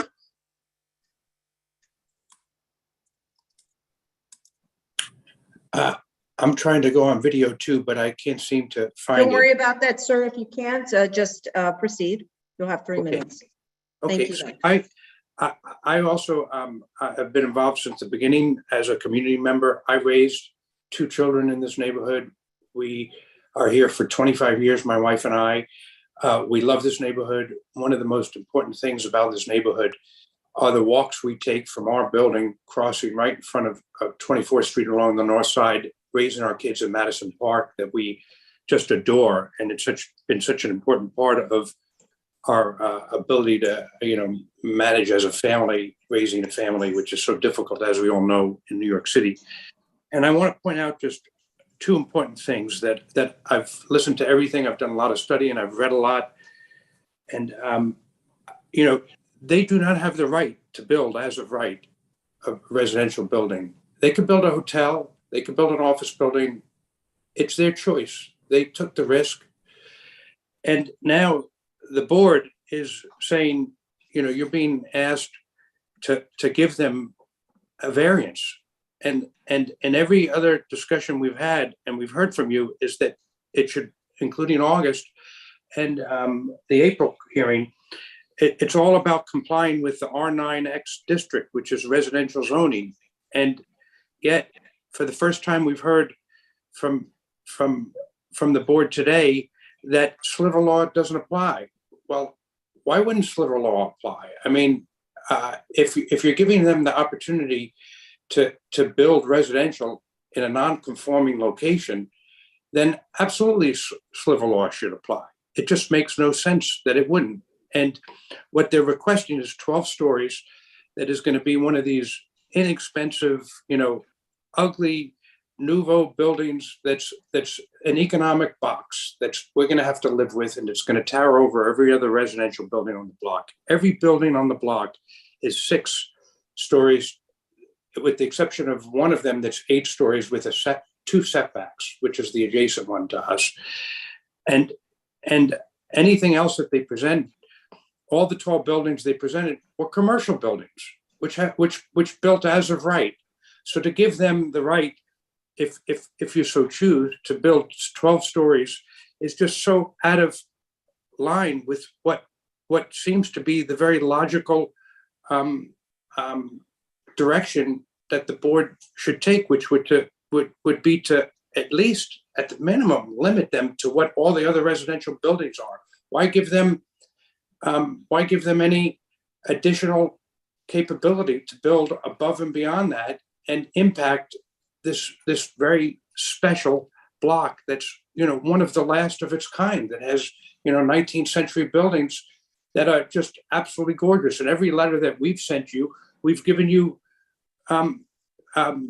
beautiful photos that we took ourselves just to highlight just how much character and how much history that the building's dripping with history. It's why people live in New York. You look at any Instagram account. I'm sorry, Mr. Liu, your 3 minutes are up. Do you want to wrap up, please? Yeah, so we're not professionals. We're doing the best we can. And we would like to request some additional time so that we could delve deeper into the financial analysis, which is deeply complex. And we'd like to be able to just put it on record that we'd like to request additional time so we can respond to the financial side of it. We have to do more work there. We're just regular folk trying to figure it out. And by layman's terms, as Kevin mentioned, the financial analysis doesn't make any sense. It makes no sense that a 8-story building cannot make appropriate financial return that would preserve the neighborhood and preserve the light and air and quality of the community and specifically the north side of the block. And so we request some additional time so that we could put something on the record in relation to that. That was only given to us, a brand new financial report by a hired expert only 2 weeks ago, and we just don't have the ability to respond to it in depth. But mostly, I want to thank the board. We understand this is really volunteer work for you guys. It's hard work. It's complex. There's many interests. We want to thank you for considering us. And we understand this is how it works in New York. Everyone's got different interests. We really hope that you consider ours and come up with a compromise that we can live with and that they can live with. And that's all I want to say. We're appreciative. Thank you, Mr. Liu. Any other speakers who have not spoken thus far?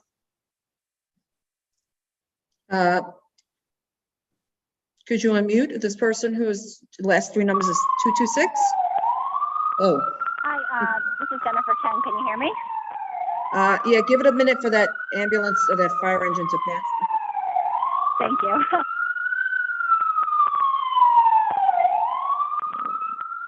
Okay, I think you're good. All right. Apologies. I'm actually outside looking up at our building as I speak right now. My name is Jennifer Chang. I've been a resident of the building for about 10 years.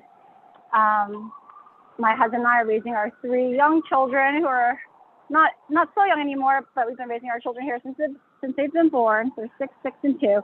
We chose this area for the beautiful neighborhood, proximity to all these parks and green playgrounds, and schools and transportation, and we really, really love it. One of the things we love most is also the lofty ceilings and the large tilt and turn windows in our unit, in which we have just one eastern window left. Through this eastern window, we peer across the north side of 24th Street.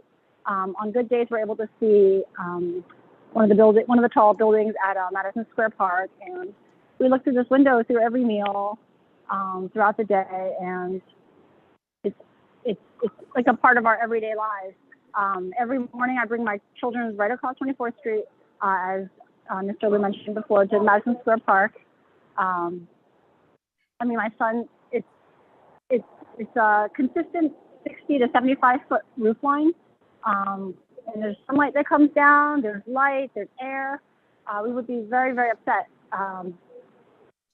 if it were blocked or a shadow is cast just by one single sliver building. Very, very narrow building, 12 floors high, could change all that. I've spoken at the previous 2 hearings as well. Really wish we didn't have to keep coming back and doing this with them. I wish they would just propose something more reasonable and consistent.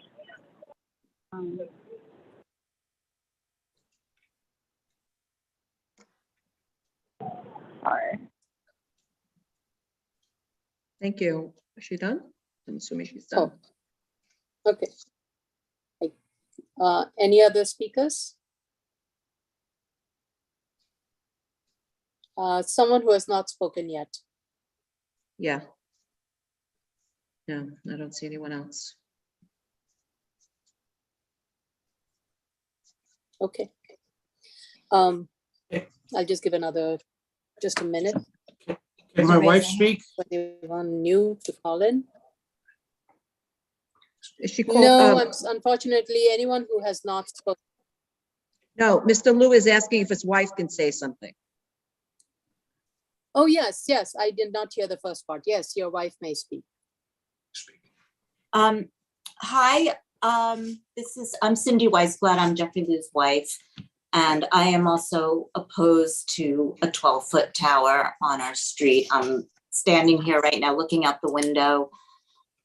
It would just wall us in. It would look very strange on the street. It's a 12-story skinny building, just doesn't look right with all these low industrial looking buildings from the turn of the century, which we really love. And I just think it doesn't belong, that style building on the street. And I'm very opposed. Thank you. Thank you for your testimony. Thank you. One last time, anyone who hasn't spoken, this is 2021 40BZ, 157 West 24th Street, Manhattan. Anyone else? Please raise your hand or call in. No. Okay. Okay. Again, I really want to thank the neighbors. I appreciate every effort that you have taken to call in throughout all the hearings that has been held on this application. I understand your concerns. However, the board is very much guided by case laws and precedents, and we are here to meet the findings that is very fact-based. And the fact is driven in this case by that this is a narrow site, which has been established. And as on this site, only manufacturing use and office use as of right, and community facility maybe, but that would be very speculative, could be allowed. Hotel use is no longer permitted in manufacturing zones as of right. So with that said, the applicant had to go through a whole exercise of showing how on this site, even an office footprint will not be viable, because all the required fire exits and other things would result in leaving hardly any rentable space for a viable office building. And similarly, manufacturing, also a 21-foot wide building, doesn't quite lend itself to any manufacturing related uses in this area. So the applicant therefore proposed an alternative, which is a residential use. And what is before the board is since the board did find that the site was uniquely narrow, the next step was how much of a residential floor area should be allowed to make the reasonable return on the financing. And as you have heard from our experts here on the board who have expertise in real estate and do review these things very thoroughly, that each and every element of the financial hardship has to be met in order for the applicant to seek even a 12-story. Because the applicant was not able to justify the financial hardship with the initial case, 15-story therefore was reduced to 12, and the 12 seemed like the minimal that the applicant would need to make a return.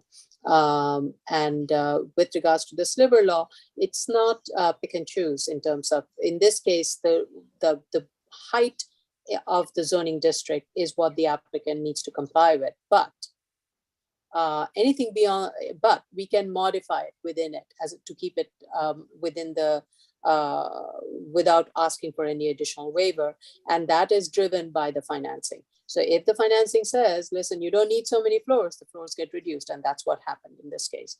And the next part was, what is a neighborhood context? In this case, a neighborhood context, as many of you pointed out, it's a mix of building typology. You do have buildings like at the corner of, on the eastern corner of this block on 24th Street and 7th Avenue, there's a 150-foot high building.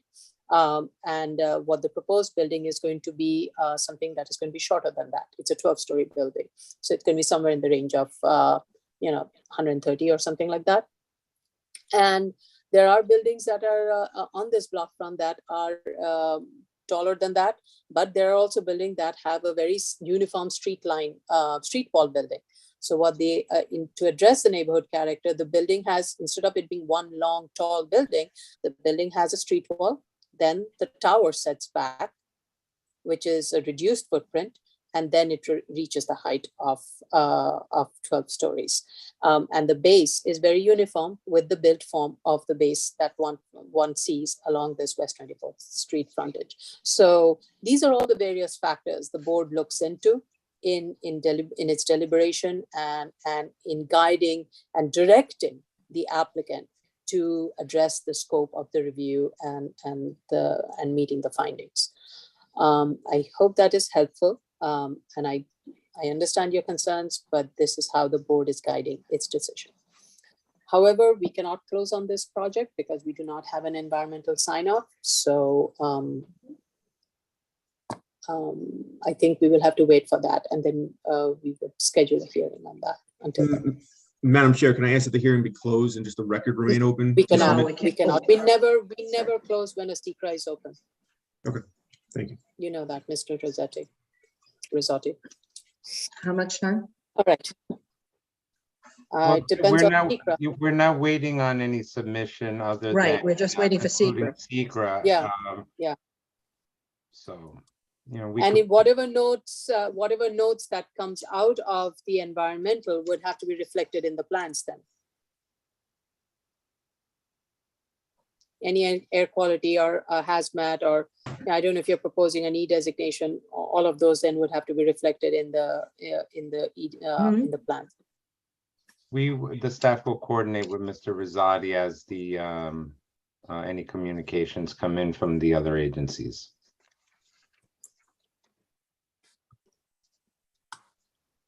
Okay, shall we move on? Yes, let's move on to the next case. Thank you, everybody. Thank you. Item number 24, 2021-61BZ, 48 Ocean Avenue, Brooklyn. This is a single family home enlargement under the special permit section 73622. Hi. Ms. Fullader, are you the only one there? Yes. Okay. Raise your right hand. Do you affirm to tell the truth, the whole truth, and nothing but the truth in your testimony before this board, and to respond only to the board member questions? I do. Elise Fullader from Eric Palatnik PC. I spoke with the client and the architect, and I thank you very much. And I don't think you have any additional comments. I don't think anyone does. Commissioners? Okay, let's go to the public, please.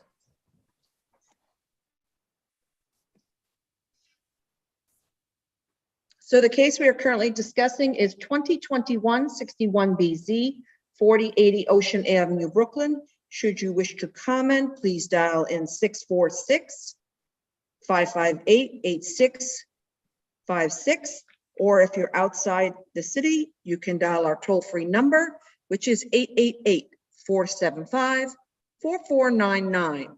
You will enter the webinar ID number 837-9537-1010 #.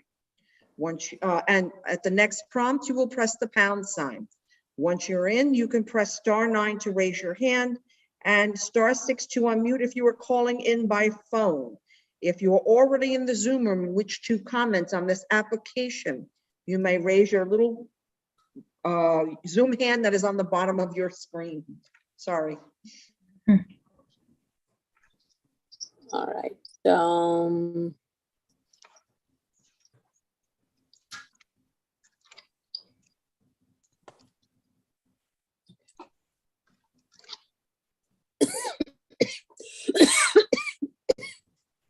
You okay?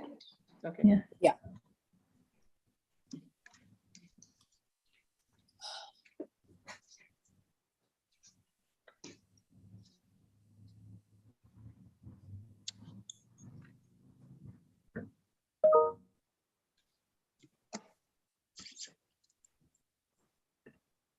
I don't see anybody raised hands.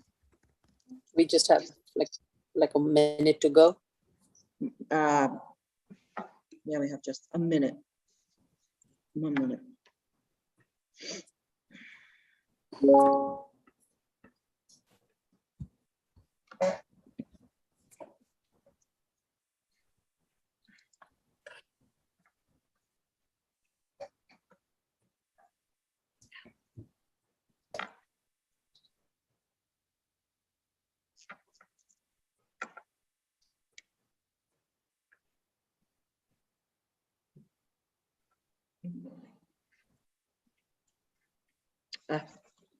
Killed my scene.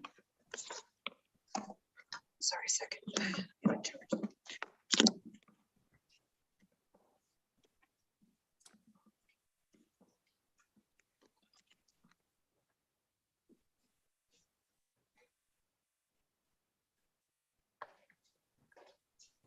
All right, are we done? Did we make the 3-minute mark?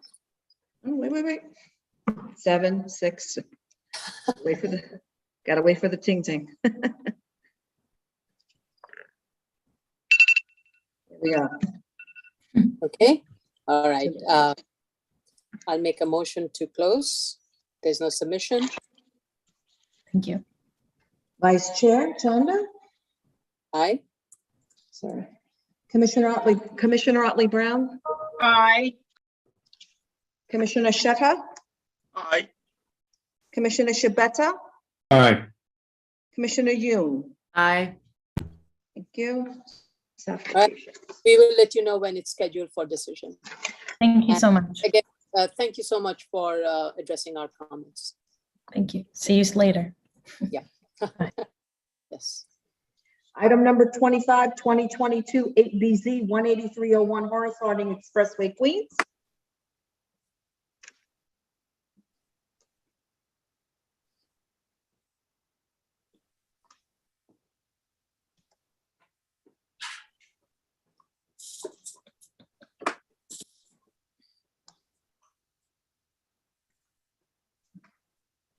Mr. Fisher, please.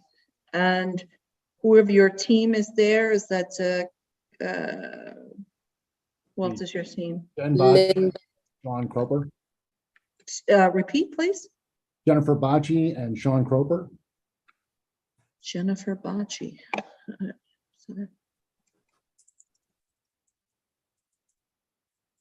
Don't see Jennifer. Oh, she's in as me for some reason on my name, but Actually, a lot of people are in as you. Sorry. There's a lot of Christophers in this room. I'm the real one, so I guess I should respond first. The real ones stand up. I have to swear you in. How many more? Jennifer, sorry, Miss Bocci. And who else? Sean, who's the purple S, I think. What's his name, sir? Sean Croper. Sean Krober. Please unmute, Mr. Krober. And if you can do your video, if you can't, that's fine. I need to swear everyone in. If you're going to speak. Okay, the third Mr. Fisher is a, Yes, we do see a lot of Mr. Fishers here. okay, so that's your team? Yes. thank you. Mr. Tamali, is that Tamali? That Yes, person yes, yours? Well, yes. Mr. Tamali, I apologize to anyone in advance if I mispronounce your name.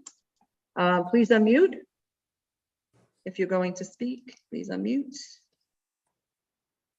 And who else? That's it? Yeah. Okay, put your video on if you can. If you can't, that's fine. Are we ready?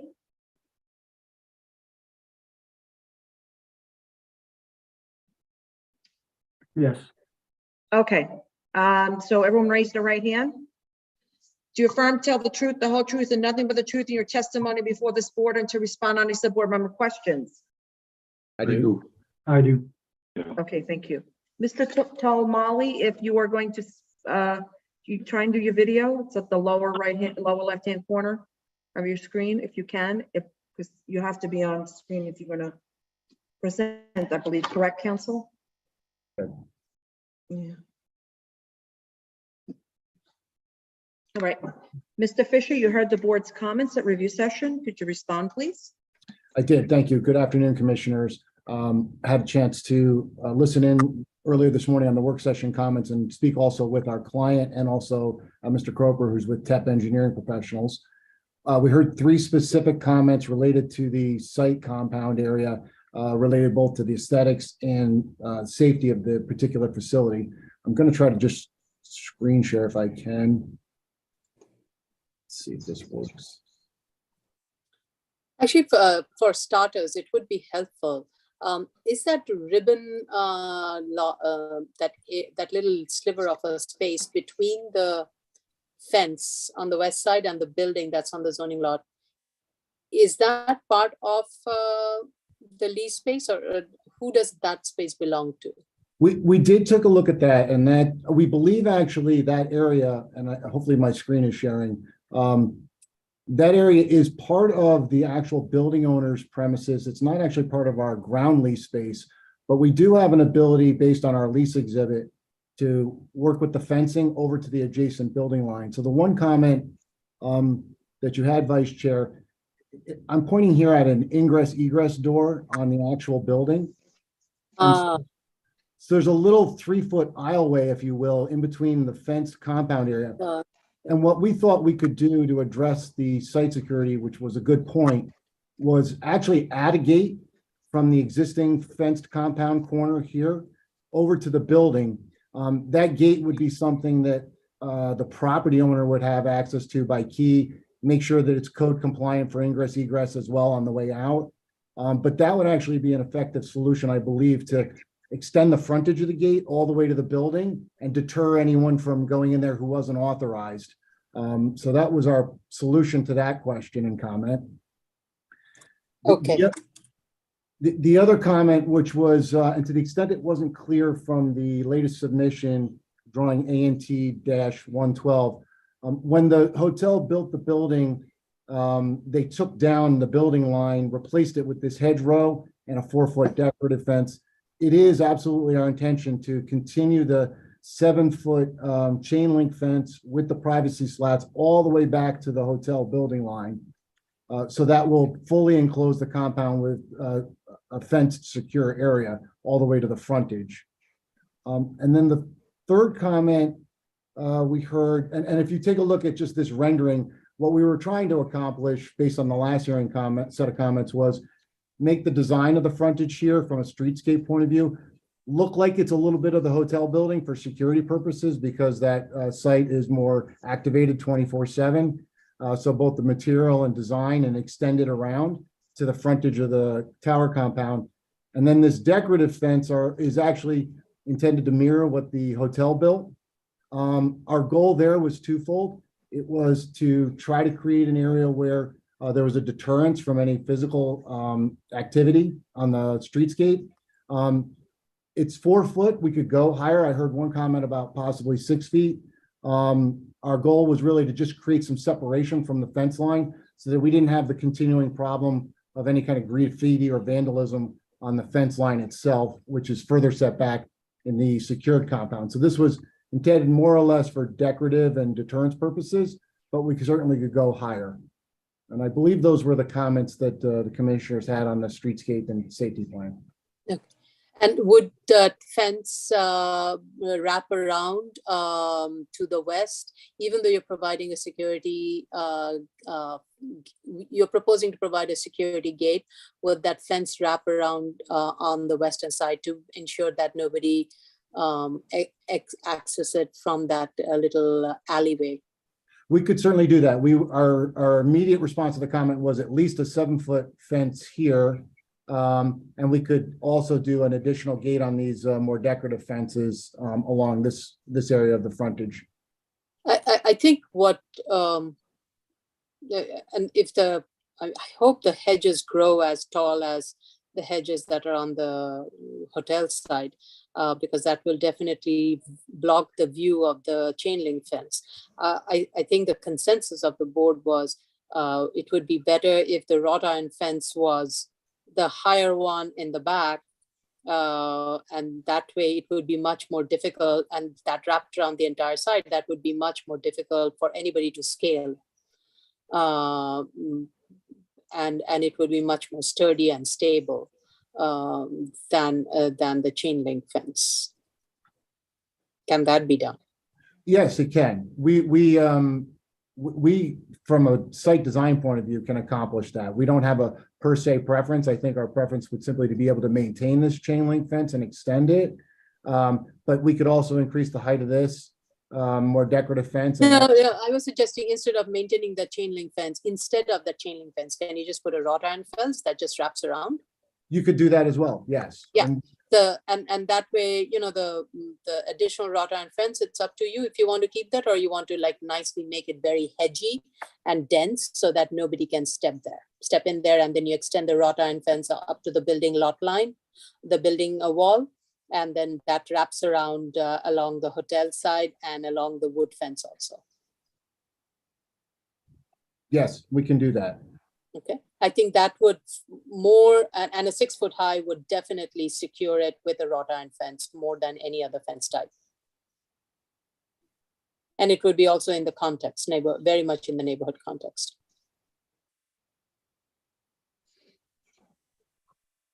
Is that possible? Yes, I'm sorry. I was, yes, we can absolutely do that. So whether it's you'd like to see us submit another set of revised drawings or as conditions, we can absolutely incorporate any of those type of streetscape improvements that you just identified.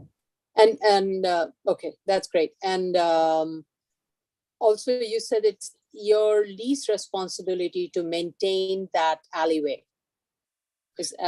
Do I understand it correctly? I don't believe it's our maintenance responsibility. We just know that on our lease exhibit originally with this property, we have the right to put a fence line here. So that was our main concern. This is a clear aisleway that is really the property owner's responsibility. Okay, got it. So the reason I had mentioned about keeping it clean is because you don't want any cause for any fire hazard. So by having having a gate there, you're actually preventing anybody from going in there and creating a nuisance. That's actually a good way to securing the space. That was our intention, exactly. It was it bring that security feature closer to the street. Yeah, great. Okay. So any other questions or comments from the commissioners? All right. So let's go to the public then.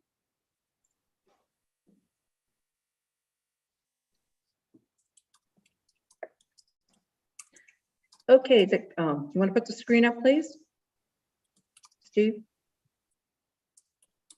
Steve, you want to put the screen up? All right, I'll just do without it. The case we are currently discussing is 2022-8BZ, 18301 Horace Harding Expressway, Queens. Thank you.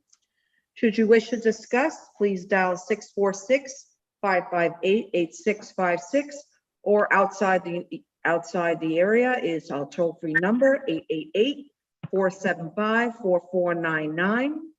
You will enter the webinar ID number 837-9537-1010 #. At the next prompt, you will press the pound sign. Once you are in, you will press *9 to raise your hand, *6 to unmute if you are calling in. And if you are in the Zoom room already and wish to speak, please raise your Zoom hand, and that is the little hand at the bottom of your screen.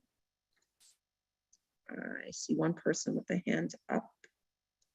Who is that? The number is last 3 digits of 505. Someone's calling in. Yes, that's me. Oh, how Euler? Mr. Yes. Euler. Yes. It's Mr. Euler, right? Hi, I can Go speak ahead, now? Mr. Euler. Okay, thank you. Thank you. My name is Henry Euler. I am the president of the Auburndale Improvement Association. This property is located within the boundaries of my civic association. I had spoke last time the case came to BSA, and I was quite upset at the time because of the condition that I saw at the site. Now, I visited the site again yesterday.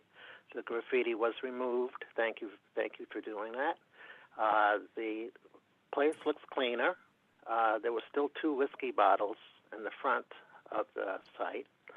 There's a lot of cigarette butts there too, but I think it comes from the bar that's right next door. Right, that bar is there, and I don't, I think maybe putting some vegetation there would stop people from smoking there and leaving their butts there. It doesn't look very nice. But I think you are making an effort to make it clean. And I'm glad to hear, I'm hearing that you're working on making sure the fencing is secure so that none of the children or young adults can get into the cell phone tower site. And I hope this continues, that we don't have any problems in the future if this case is granted. We want to make sure that it remains clean and graffiti-free. The surrounding neighbors are not thrilled that the cell phone tower is going to be much higher than it is now, going from 60 to 106 or 107 feet. And the comments that were made the last time by Commissioner Shabeta and Commissioner Ewan were very good. We appreciate those comments to try to make the monopole look as inconspicuous as possible. So those are my comments, and I thank you for letting me speak. Thank you, Mr. Euler. Always good to hear from you. Okay. Any other speakers?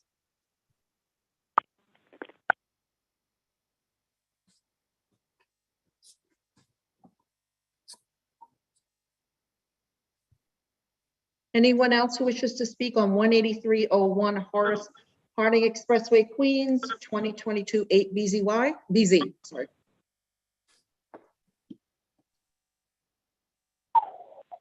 Okay, wait, is there someone else? No, I don't see anyone else. Okay. Wait, there's someone else raising their hand? Oh, no, that's Mr. Euler. Okay, that's it. Okay. All right. Mr. Fisher, I just want to make sure we completely understand in terms of what improvements you're proposing. That is, you just walk me through the improvements that you're proposing. Response to the comment related to the east side of the compound along the property with the hotel, extend the fence line, whether chain link or decorative, all the way back to the hotel line from the current corner of the fence line. And if it is chain link, it would have privacy slats. On the western side of the compound on the same lot, install a security gate that goes from the existing fence line to the building wall for purposes of the ingress and egress aisle that is on that side of the compound site for the property usage, and address if it's the decorative fence, at the height requested, instead of the chain link fence, install that as part of the improvements that are shown on the streetscape plan that's been filed, which is ANT-112.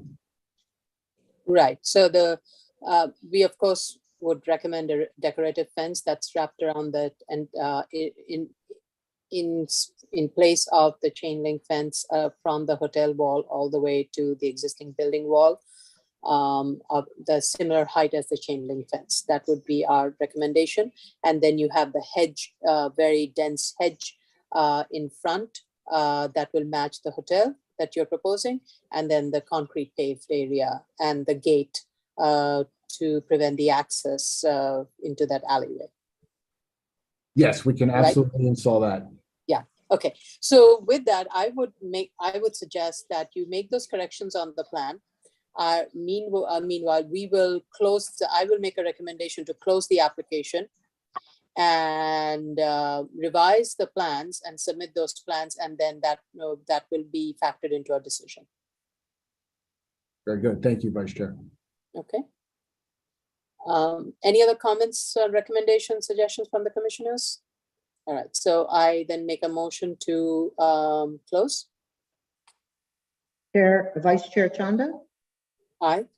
Commissioner Otley Brown, Aye. Commissioner Shetta, Aye. Commissioner Shabeta, Aye. Commissioner Yoon. Aye. Mr. Fisher, please do make those changes as we just discussed, and consider the wrought iron fence. Then we can just have to just review the plans, and then we will make a decision. We will then take a vote based on those revised plans. Thank you very much for your time. Okay. All right. We will let you know when it is scheduled for decision. We'll get back to you. Thank you. Okay. Thank you very much. Do you want to take a little bit of a break, or you want to keep going? Let's take a break because we have 3 new cases, right? So let's take a break. 10 minute, 10 minute? 10 minutes, yeah. 10 minutes. 10 minute, okay, 10-minute break. Thanks.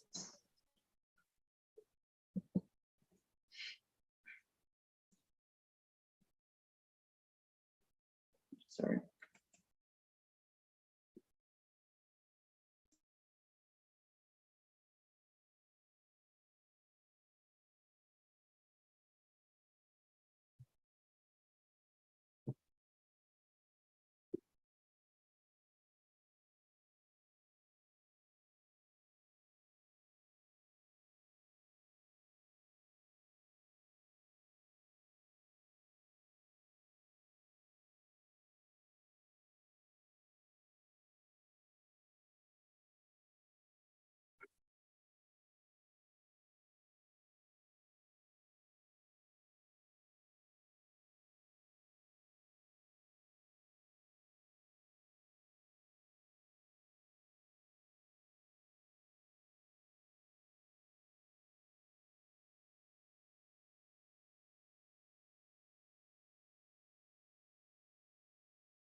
Okay.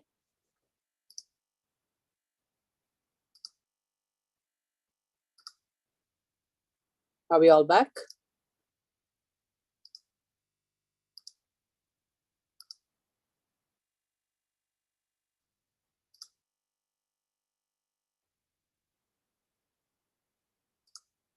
Are we all back?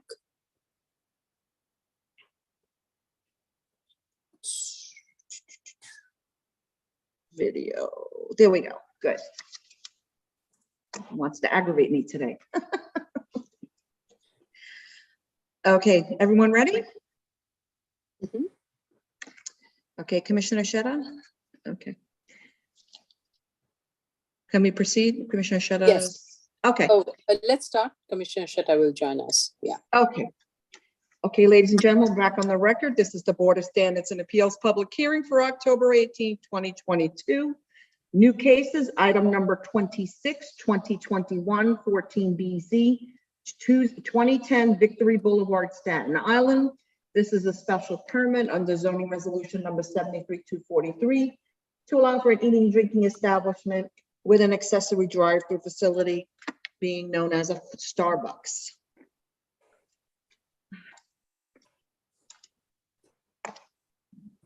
Let's see, we should have Mr. Rampula.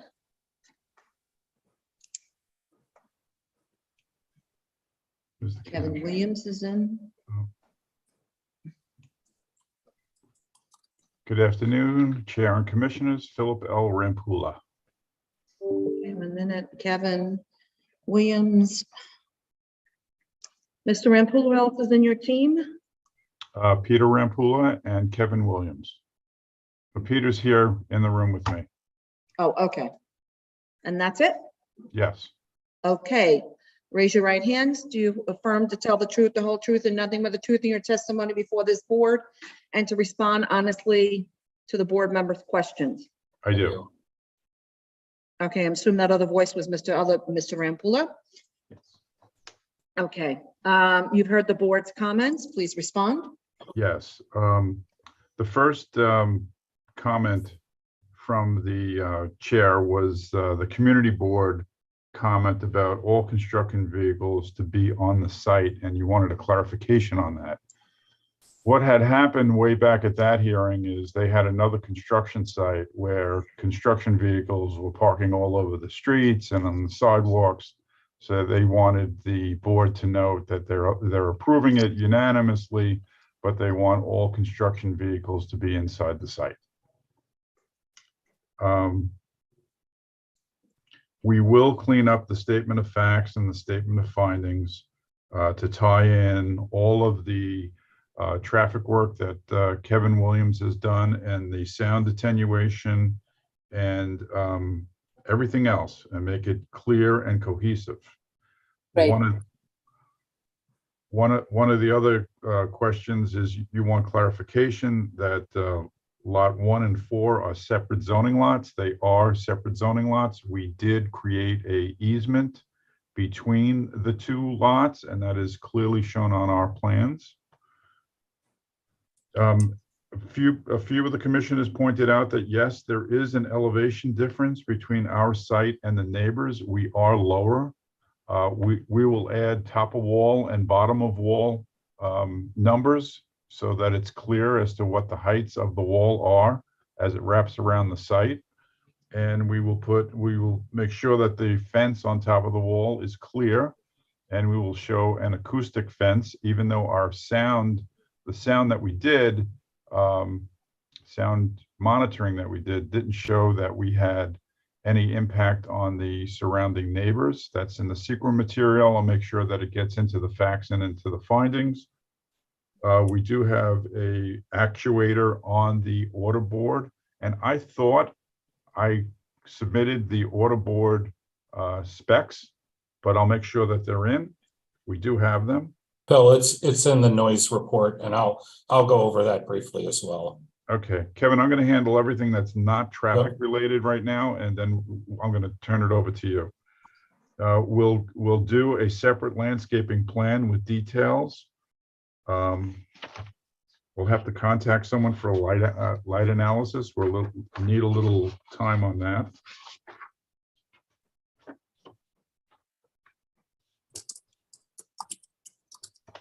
Since you have a high, I just, Ms. Prenga directed us to the noise report, and I was looking at the noise report. So according to the noise report, it seems there is already a 10-foot high, thick concrete wall along that entire perimeter of the residential property. And you're proposing to put a 6-foot high, or I think it's existing maybe, chain link fence on top of that 10-foot tall, thick concrete wall. Correct. Okay. It's not 10 the whole way. Vice Chair, yeah, it runs, I just looked at the survey, Phil, it runs from 5 feet on Wheeler. And at the point at which our menu board is at, it rises to approximately 10 feet. So it's a little bit varied. And I have some photos historically where everybody can kind of see that off of Google from like 2016 or 17, where they cleared that area and put the retaining wall in. And that is the idea, is that we would apply the Custa fence to the existing fence structure that's there, that's in a state of good repair. Okay. And that leads into why there wasn't landscaping completely around at the corner, at the interior corner of the site. And that's because that's just a massive footing under there. I mean, we can put shrubs there. We don't think they'll do very well, but we have a very high wall at that location also. But we'll put in additional planting, maybe something that doesn't have such a deep root system to it. Right, or you can kind of berm it and then put some plantings on that bermed area. That would also work. Yes, we can. We'll come up with a solution. Yeah, yeah. Kevin, I'm going to turn it over to you. So before Mr. Williams steps in, why couldn't you? So the intention is for this entire site, lot 1 and 4, to function as one site, even though they're 2 separate zoning lots. Like they'll be co-sharing or parking spaces, and the circulation will be co-shared. Correct.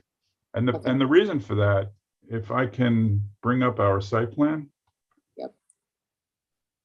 This one right here, right? Where's the screen share? There's a green button, which shows a green box with an arrow pointing up. Okay, I got it.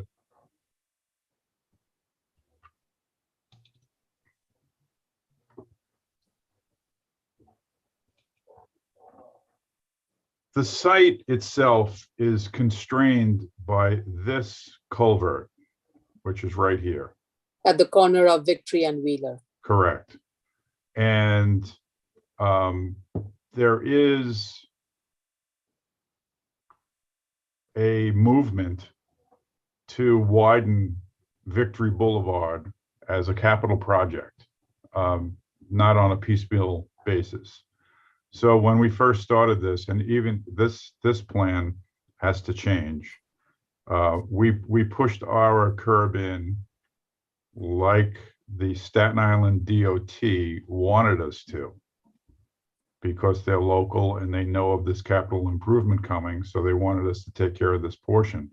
We couldn't push in the rest of this until DEP does something about that culvert and pipes it. So that's part of the capital improvement. And since that time, DOT in Manhattan has said, this doesn't make any sense to us.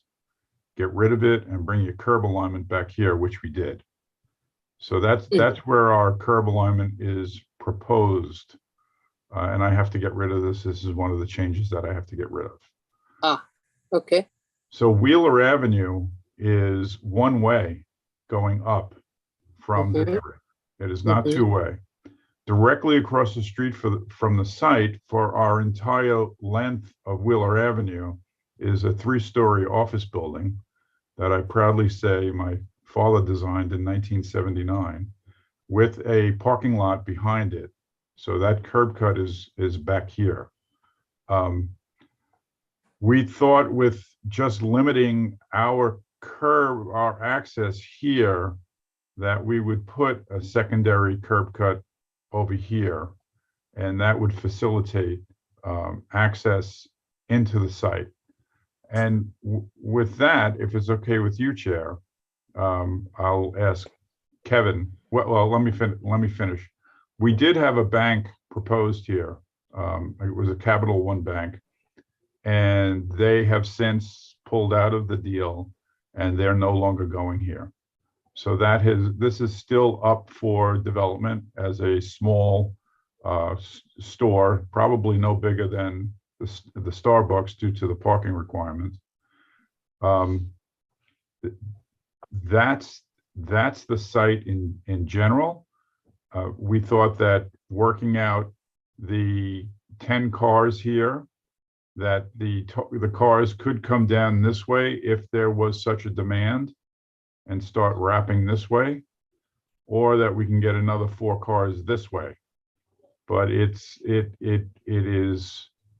seems to work very well in that respect. The other thing I wanted to point out is there is a very large widening line on Victory Boulevard right here. So we wanted to pull our building up further to get our queue even up further. But it turns out it worked out okay because we have 2 ways in and 2 ways out. So those are the constraints on the site that we were dealing with. And the other thing I wanted to point out on the radius diagram, I know that I have to correct this. It's noted as commercial, but it should be shaded in this pinkish red right here. Yep. But the zoning district boundary line between the R31 and the C11 is back here and then goes this way. So this house, this house, this house, this house, this and this are all located in the commercial zoning district. I understand that they're residential right now. They do have the potential to go for commercial. We should respect it, the residential neighbors, and we should use the acoustic fence and any landscaping that we deem necessary. I don't know how long these will remain, because I know across the street, this was a 1-family house, and it was purchased by the office building to create more parking. So our parking and our entrance in lines up with the parking and the parking lot for the office building across the street. So Kevin, if you want to talk about traffic, and if you're okay with that, Chair, I'll give the mic to Kevin. Okay, sure. Hi, Kevin Williams, Managing Director at Equity Environmental. So first, I think, there may be more questions on noise, but I think that's the easier matter. And I just want to follow up some of Phil's. If I can share my screen for a moment.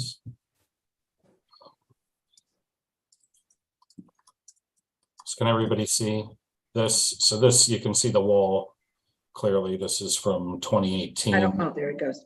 Okay. Yeah, so I just wanted to show you that, and then a little bit more context from the noise report.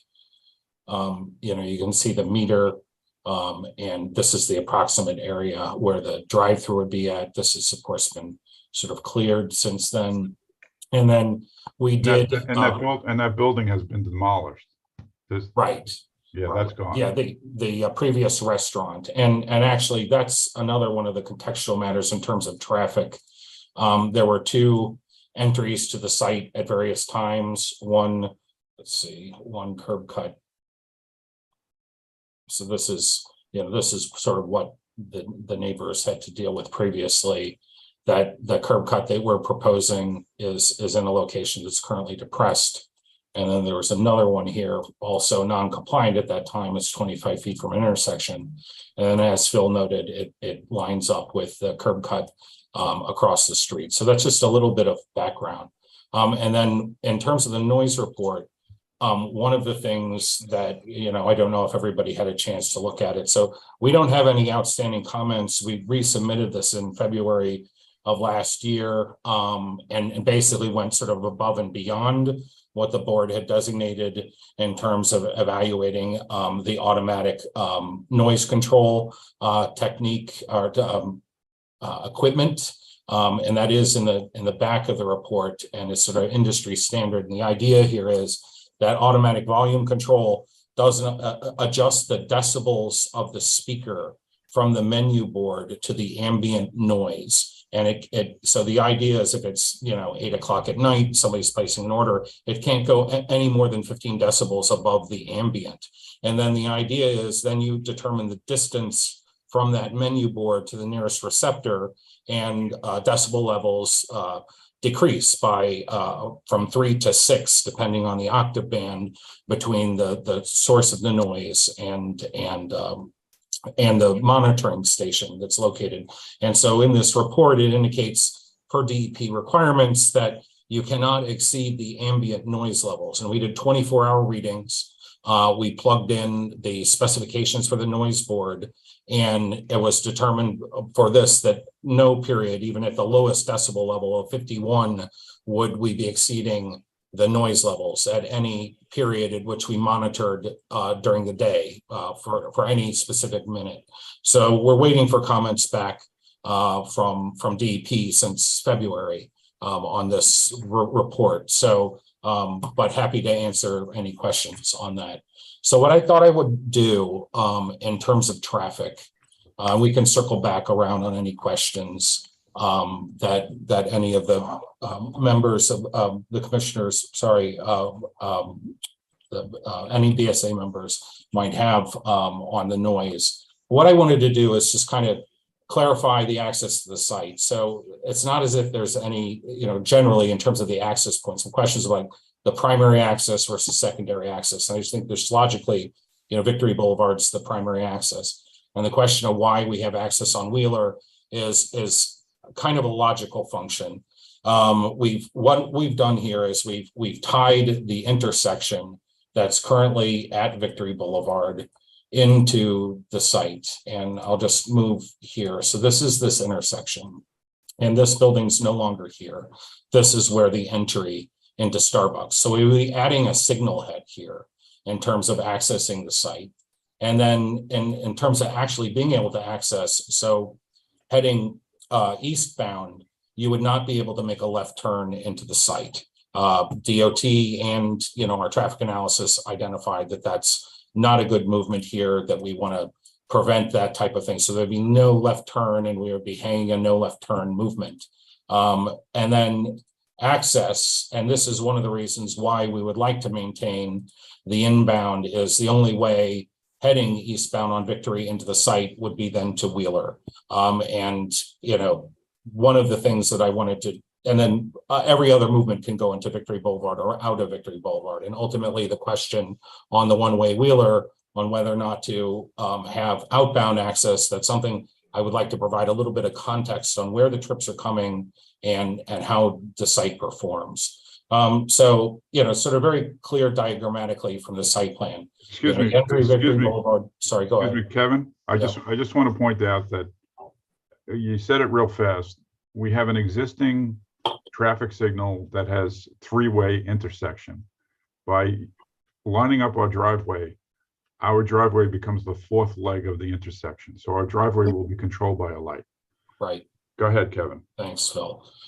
So, the site functions like a loop, very simply. There's a 10-car queue. We've had no comments on it. It's geometrically laid out as required.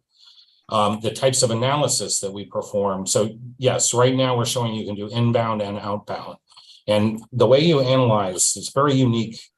Actually, Starbucks seems relatively innocuous, but it's an immensely complicated sort of industrial engineering inside outside analysis, meaning, people have to process the order, they have to deliver it to the menu board, it has to be fulfilled. Then there's traffic externally. And one of the unique aspects of a Starbucks particularly is it's a pass-by oriented type of element, meaning it doesn't generate the full amount of traffic that, say, a unique type of store would.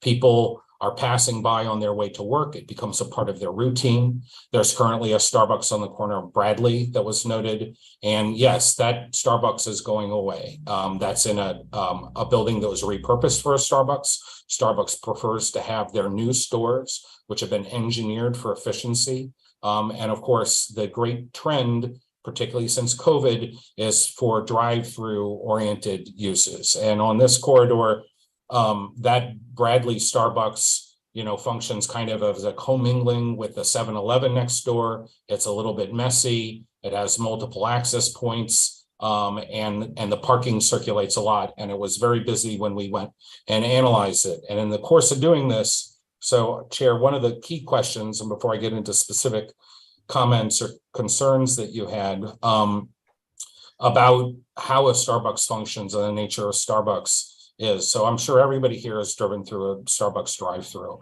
And one of the aspects of a Starbucks that's unique, along with other types of fast food stores, is, a lot of people will pass by the Starbucks if there's the queue's too long, if there's parking not available. I've observed it on 3 Starbucks, in this area, a new Starbucks, a Starbucks that was understaffed, the Starbucks on the corner. We actually have surveyed 3 separate Starbucks, looked at their queue line, their traffic generation from Tuesday through Sunday, all of the peak hours, and presented to DOT multiple times a traffic study on this. And one of the things that's been problematic about this application is that, there haven't been any of these approved in many years. The bar has certainly risen. We did all the right things with DOT. We brought this to them before we started the application. They asked us to survey 2070 Victory Boulevard, which is the Victory Boulevard that does not have a drive-through. That came back, and that was really during the COVID peak when people were only basically, going into Starbucks or getting it delivered on the curb. Their demand was sort of through the roof. We requested that we survey a different Starbucks initially on Page Avenue. That one was understaffed, and a previous consultant had also analyzed that Starbucks for the queuing. And then we went back and we requested a new Starbucks open sometime in January on Richmond Road. That context was quite comparable to this, sort of a residential area with a commercial core alongside of it, very sort of similar. Also very similar in the sense that you have to drive through a parking lot, the same as Page Avenue, to get through the drive-through queue, which is very, very, very common in all fast food restaurants that you actually, and so that notion of backing up, cars backing up, or utilizing the drive-through lane is something that we have to analyze. And so, given all of that kind of background, what I wanted to talk about were the areas that we studied. So you can understand that we very, very much in detail looked at the traffic. So our traffic study, where is it? I'm sorry. So our traffic study includes several key components of this type of land use. And one of the things I noted is the nature of these is sort of very different from sort of a typical type of office building or something. It's very much a demand-driven aspect, and that's why we do the types of studies. And it's also a self-controlling land use, meaning if the demand spills out in the street, that may persist in some areas for a while, but it will not persist in the future. People will change their behavior because they are not able to get to work in time. Now here, I've analyzed nationally the various techniques, and Commissioner Otley Brown indicated, I think she was talking about a Chick-fil-A, about the tablets and that sort of thing that they deploy in the field. That has the highest demand generator out here, out of any fast food restaurant. And, in this case, what we've put down are a bunch of techniques, not only to manage when the store starts up, but to make sure that it's a state-of-the-art type of facility that uses all of the common sort of aspects in terms of controlling queues and using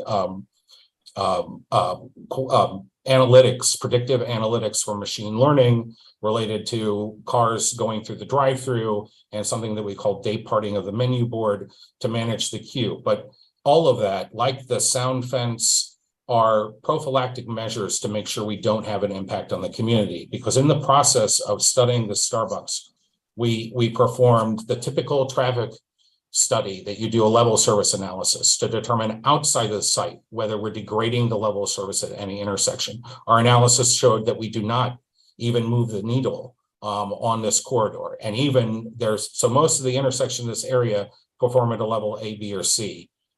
Victory Boulevard does have an intersection we go through that currently performs as a level of service F, but we do not degrade that level of service F beyond seeker criteria. And actually inserting the intersection the way that we're doing, we're actually not adding any turning movements through that intersection into the site because it's the left turn movement at Victory Boulevard and Watchog that was causing the issue. So we did that holistic seeker style level of service analysis. We also did a queuing analysis, a mathematical analysis that was based on surveying at 3 different Starbucks that determined the dwell time, the time it takes to fulfill an order, and the processing time for all of that, and then identified the amount of trips that were going into Starbucks at these 3 locations, Richmond Avenue, which was the most representative. And that is called a 95% queuing analysis. That 95% queuing analysis indicated only a fractional percentage of probability that the queue would exceed 10 cars during a peak period. I think at max, we were at a potential of 11, and that's a fractional percentage outside of that 10-car queue. And obviously the reason why you do that analysis is because you're looking at the inside of the site, right? And you want to make sure that you're not spilling out onto Victory Boulevard, which is one of the comments of the board. What happens if that line, and I'll go back to that diagram on the site plan, you know, the major concern that I had, and actually here's all the queuing analysis, the major concern that I had when we started this project, let's see, where's my site plan? I have a question, Yeah. Mr. Williams. Sorry. As Mr. Rampula said, because even though there is a plan to widen the Victory Boulevard corridor at this location, because of coordination that would be required, DP, only a portion can be widened, and for the time being, DOT headquarters is saying that's not realistic, so pull the curb back to the existing location. So when that happens, wouldn't then there be right now, Victory Boulevard eastbound, there is an eastbound through and there is an eastbound left turn. You don't have an eastbound, is it eastbound? Right, yeah, eastbound right turn on the side. So if you're going to do eastbound right turn onto the side, that would also cause a delay onto the Victory Boulevard eastbound traffic. And that would force, I think, more vehicles to then make a right turn on Wheeler Avenue to enter from the Wheeler Avenue entryway. That is pulling in a lot of commercial, that is pulling in a lot of traffic into the residential street.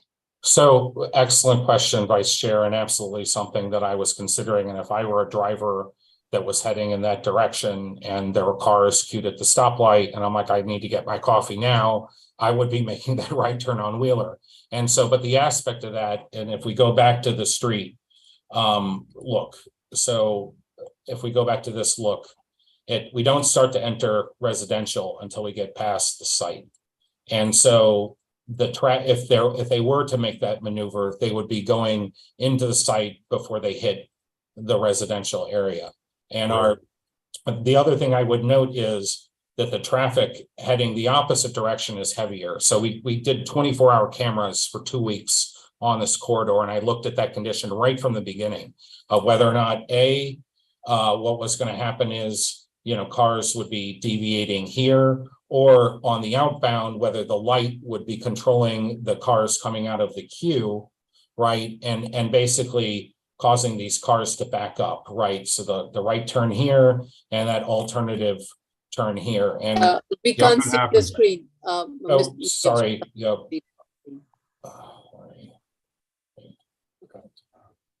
Yeah, it's full now. Can you see this? Yeah. Yes. Yeah. So yeah, we looked at those 2 conditions, and then the question is, well, would people circle back through the site and then out again, even if they took Wheeler as a relief valve, right, from not entering on Victory. And what we do is we look at journey to work data, right? Where are people going? And there's two ways to get to the interstate from here. You circle back through Bradley, or you head down Victory Boulevard. And then there's an access point. Forgive me, I cannot remember the road off the top of my head, but it's about 3 signals away. It's a little bit longer, but we have to go through 4 signals to get on 278 going back through Bradley. And so what's called the assignment analysis, which is where does the traffic generated from the project get assigned to the network? The majority of those folks are, going down the expressway to Brooklyn to cross. That's the primary journey to work destination. And so for the most part, if folks were to come into Wheeler and circulate through here, they would not revert back out. And one of the things that I wanted to share is just the traffic assignment. So based on our analysis, what you would have is 10 outbound trips going down Wheeler, 7 during the AM peak, 7 during the midday, 6 during the PM, 12 during the AM Saturday, and 13 on Sunday. So it's relatively modest number of trips. And if you were to, we did this completely naked analysis. We didn't do an offset for an as of right, a comparable use, anything like that didn't have a drive-through. So maybe you had a Subway restaurant or something here, so I think net compared to what could be on site, you're talking about maybe 5 or 6 additional trips down that road. Now, if the board determines that they really do not want outbound trips on that intersection, we think we can make it work on Victory Boulevard. But I think what this provides on a relatively tight site that has and by the way, Chair, just to respond to your one question, this is a hybrid in-store and drive-through facility. So it's not like the one in Queens that you reviewed, I think last session, that was just a walk up, right. With a drive-through. This is both. And so we have to have, it's a both sit down. It's a both sit down. Yeah, it's a sit down, but relatively small sit down. But yeah, so that's kind of the way that I look at it. I look at where people are going, what would the impact do? And obviously we're still waiting for DOT to determine that. The numbers may move here or there. But obviously if we close that entry, we will have to rework the traffic analysis. It'll probably have a little bit more impact on Victory Boulevard, but I think we have some room to wiggle.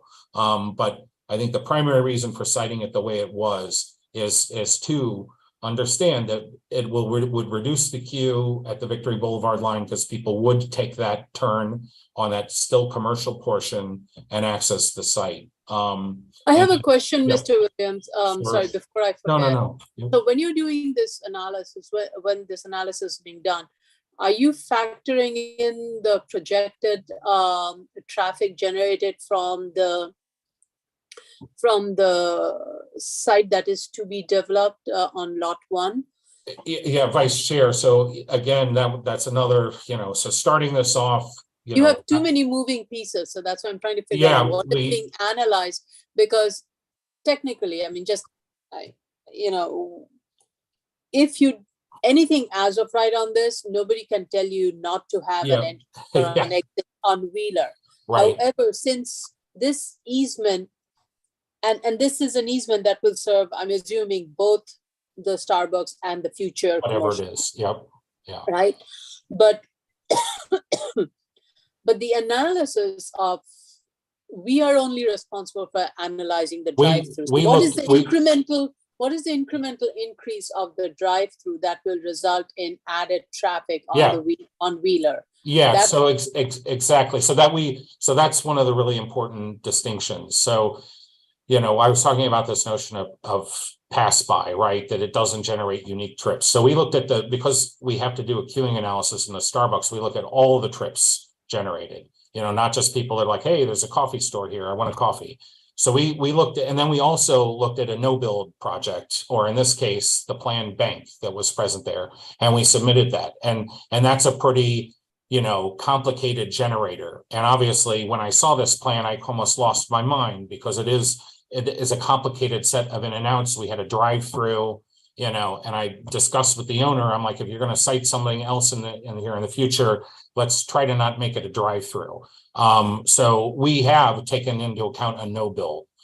In terms of the total number of trips generated so we did include in our analysis in the build condition, the presence of a bank, which is a pretty good, you know, sort of use to put in there that generates sort of regular trips, peak hour trips and that sort of thing.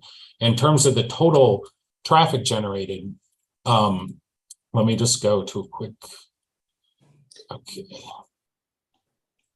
I mean, we would love to opine on it and tell you not to make any left turn on it, and especially if this is going to be exclusively for drive-through.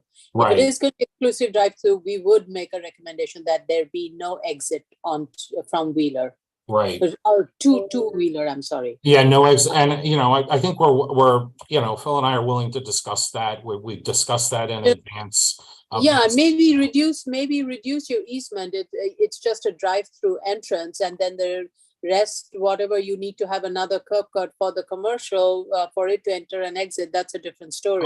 I mean, it certainly makes it easier if most of the other use is access from the curb, but obviously the owner of that site would like to, you know, keep it flexible. But it's something that we'll have to discuss and you know, definitely be prepared to answer in the interim and in the next hearing. And so in terms of the project generated trips, so what we did is we measured in the field a larger Starbucks. It was scaled at the request of DOT to the size of our Starbucks, and then we applied what's called a pass by trip credit. So the raw numbers into the site are the peak is 86 in, and a percentage of that, approximately 30% would go into the store, 70% would go to the drive-through. And then of those, what's actually new trips that are generated by the Starbucks, right? Those that, and you know, I argue with DOT, this is a much higher number, but we went and surveyed patrons actually out at another Starbucks, said, how do you know, was this just were you on your way somewhere and decided to drop in? Was this a unique trip, right? So that you know that it's adding traffic to the network.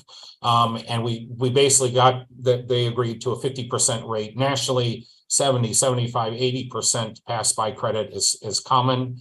We thought 50%, I think our measured result during the AM peak was something like 58, 59%. So we went and settled on a 50% rate. And so what that results is 43 inbound trips is the peak during the weekday, 53 on Sunday is the total number of trips, and then the reciprocal outbound number of trips. And, you know, compared to, you know, say another store of a similar size, you would probably be talking about half the total unscaled trips, you know, so it winds up being a relatively modest, we barely cross seeker thresholds to do a traffic analysis here, but we analyzed 3 intersections. We didn't have any impacts. So maybe the easier thing now, Chair, is just to kind of go through some of your comments and then. Yeah, I did not see this data anywhere. The only data that I did my best to look through all the documents that's been provided. Yeah. And the only data where I could find was a peak utilization during weekdays. Yeah, I'm so new trips. Yeah, this is a very, very detailed report, and you know, analyzing all the intersections, all the level of service analysis. As I said, we did auto turns for every type of design vehicle. These are all the assignment maps. Like I have a 300 tab Excel spreadsheet. I mean, we really put through. We don't need to see that. Not gonna show that, but I did want to. So anyway, I'll hop to the questions. This is here. You know, it's I'm sure Jello will make sure you get it. So let's see, anything here. So the reservoir space you asked about, Chair, on the finding A, you know, DOT hasn't made any comments and 3 submissions to them. Obviously, when they sign off their letter, it's going to have to comply with that finding. It's one of the specific known elements of the review. The portion of sidewalk to be removed, as you brought up, you know, there's this sort of background discussion between DOT home office and borough. And actually, Phil, you did reflect that change in my last set of plans where you removed that cut. As noted, the primary access is on Victory Boulevard. Wheeler is seen as a safety ad. We will obviously listen to the board in terms of your recommendations on limiting the outbound movements or eliminating the outbound movements. DOT has analyzed the drive-through like nothing else I've ever experienced with DOT, where we provided very, very detailed models for queuing based off of surveyed data. Let's see. The one thing I did want to note about, you brought up concern about the queue leading in the parking lot, the combination of the results of the queuing study that showed we would not exceed, more than 11 cars at any time based off of the processing time. But you will note 2 approved applications, one on Richmond Road, one on one on Page Avenue, which are 2 of the most recent Starbucks approved in Staten Island. Both of them have the drive-through circulation through their parking lots. They don't have any issues. Their trash locations are in similarly situated areas. Let's see. One of the other things that the DOT comment letter said was the turning movements of a tractor trailer. We spoke to Starbucks and they have committed to box trucks delivery. There will be no tractor trailers visiting this site. And in addition to that, per that letter, trash pickup occurs at midnight. Food and goods delivery occur at midnight. We would make sure that those are not done proximate to the residential areas. But they would be able to pull into the site if needed because there are no cars there. I've tried to explain to DOT operationally, this is how these sorts of operations work. They're all on the same carting companies, and the same food delivery are on the same sort of Starbucks delivery structures. So I'm still trying to get that through to them, but we did provide turning movements for every type of vehicle possible, including a fire truck to enter the site. Fire truck would obviously alight on Victory or Wheeler to fight a fire. So we're still working through some of those things with DOT in terms of site access, curb sizing and that sort of thing. But most of those seem resolvable. Let's see. So the question for Mr. Rampura, the widening of the Victory Boulevard, will it be to the mapped width of 100 foot or it would be more in with what you had initially shown? It would be more into what we initially had shown. Okay, so we had contacted the Capital Division as to what they were planning, and we just incorporated what they were doing on our builder's pavement plan. yeah, I would be concerned. I really would like to be more consistent with what is actually going to be built. And if it is within the capital plan, within the foreseeable future, then it makes sense for us to analyze that. But I will leave it to DOT for that, because the site planning is ultimately going to affect in terms of, where you put the building. Can you move the building a little bit to the front so that your queuing space, you get an additional queuing area, and maybe the menu board then moves a little bit away from the residential. Those are like a couple of thoughts I have. Vice Chair, I had one thought though. I'm not sure, I might have missed this, but given that the signal becomes 4 ways at Jewett and Victory, when you contemplate leaving, assuming it's a very expeditious, efficient new Starbucks, people will be then queuing for the signal before they can leave the property. So then instead they will turn around and go down Wheeler. At least that's what I would do, because I drove by the site. I went around the block a couple of times, and I would certainly go into the neighborhood and out to Bradley and make a left turn and go towards Brooklyn that way. So it just seems like if the signal, depending on the timing of the signal, and and these kinds of the timing on these is usually quite slow for the for the benefit of the Victory Boulevard traffic, right? So that's one part that maybe was covered in the report and I did not see. But if you could expand on that, I think if we move the building closer, then you shorten the amount of time you have to queue for that signal. Commissioner Yoon, it's spot on. And it's one of the things when I was talking about the inside and outside traffic and the time, and that was my first concern before I saw the site plan, is how that timing at Victory and cars queuing might hold up the queuing of the Starbucks. And based on the sort of combination analysis between the signal timing, the number of vehicles, the peak number that queue there, I think it is possible that you would have, that if for some reason you were in a very bad traffic condition, I think that is why, one of the reasons why that Wheeler Avenue point is important, because absolutely, if for some reason you have about 3 cars after the queue ends, after your fulfillment window, where cars could stack up there. And my concern was that, say you have an elongated light and it takes longer and people don't want to let cars out, right? That's the other thing. You have to have kind folks, allow in a long queue, allow people out, is that Wheeler could serve as a relief valve in case something happens, in case there's an accident, things back up. And that's exactly how I would behave. If I saw that there was a backup and you couldn't enter the curb cut to make a right onto Victory, I would exit through Wheeler.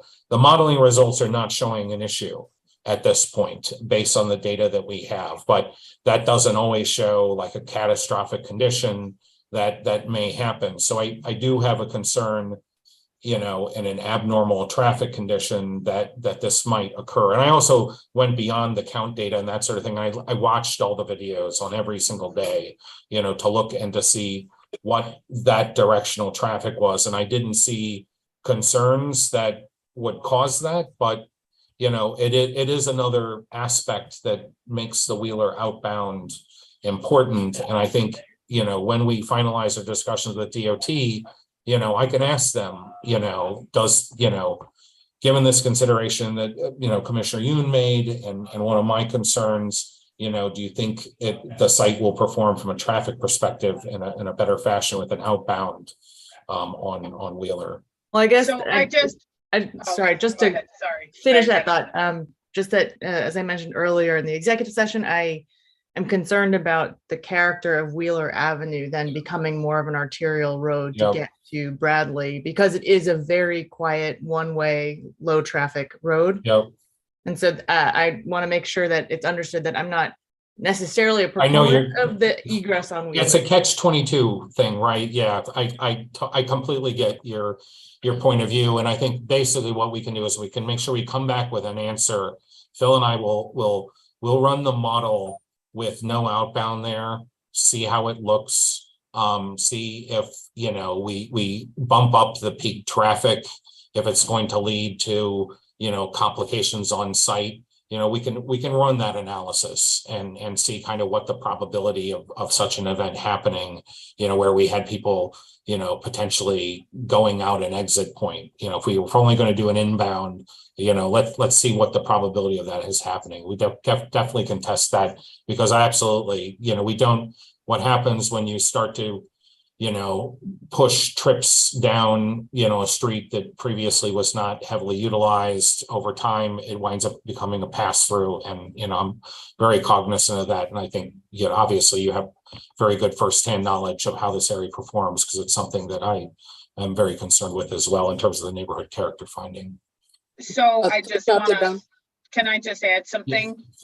In having that Wheeler being the outbound, as you said, you could be encouraging traffic to, instead of stack up for the signal, cross over those entry and exit lanes that are coming from Victory to get to Wheeler.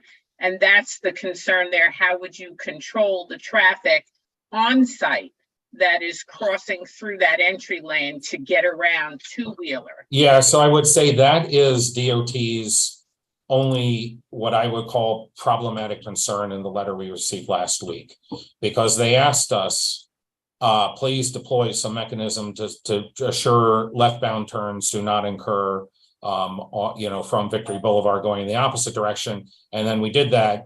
And then they responded back, well, now those people are going to go into Wheeler. And I went, well, you just asked us to prevent leftbound turns. Now we have a whack-a-mole, and absolutely, Commissioner, I think that's a concern. The numbers indicate a relatively modest number of trips making that left turn, and that's based on behavioral statistics and commuting patterns that are present there right now.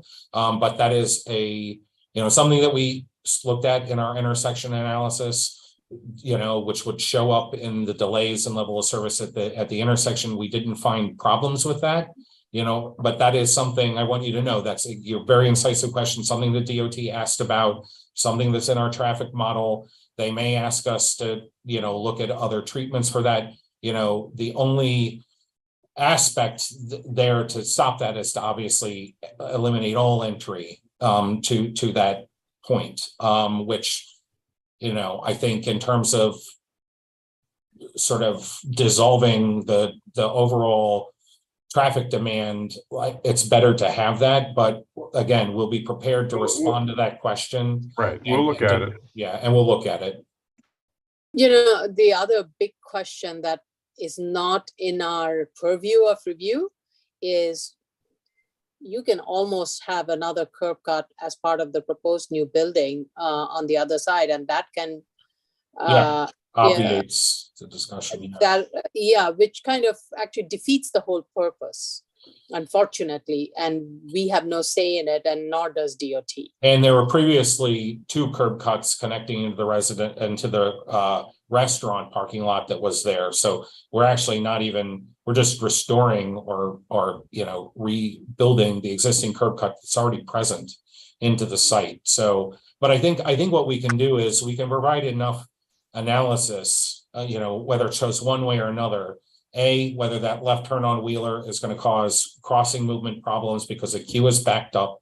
My review of that is it's relatively limited, but that's something that we'll address. And then also looking at, both closing the outbound and whether that would help maintain neighborhood character, where there was no outbound lane, there's only a single inbound lane. So those 2 dynamics are something that we would be prepared to, DOT already has that, they're looking at it, but we'll be prepared to specifically address those 2 concerns. But yeah, absolutely, Vice Chair, there's the already existing curb cuts. That's the way it operated in the past. There were no previous history of curb cuts on these 2 lots on Victory Boulevard.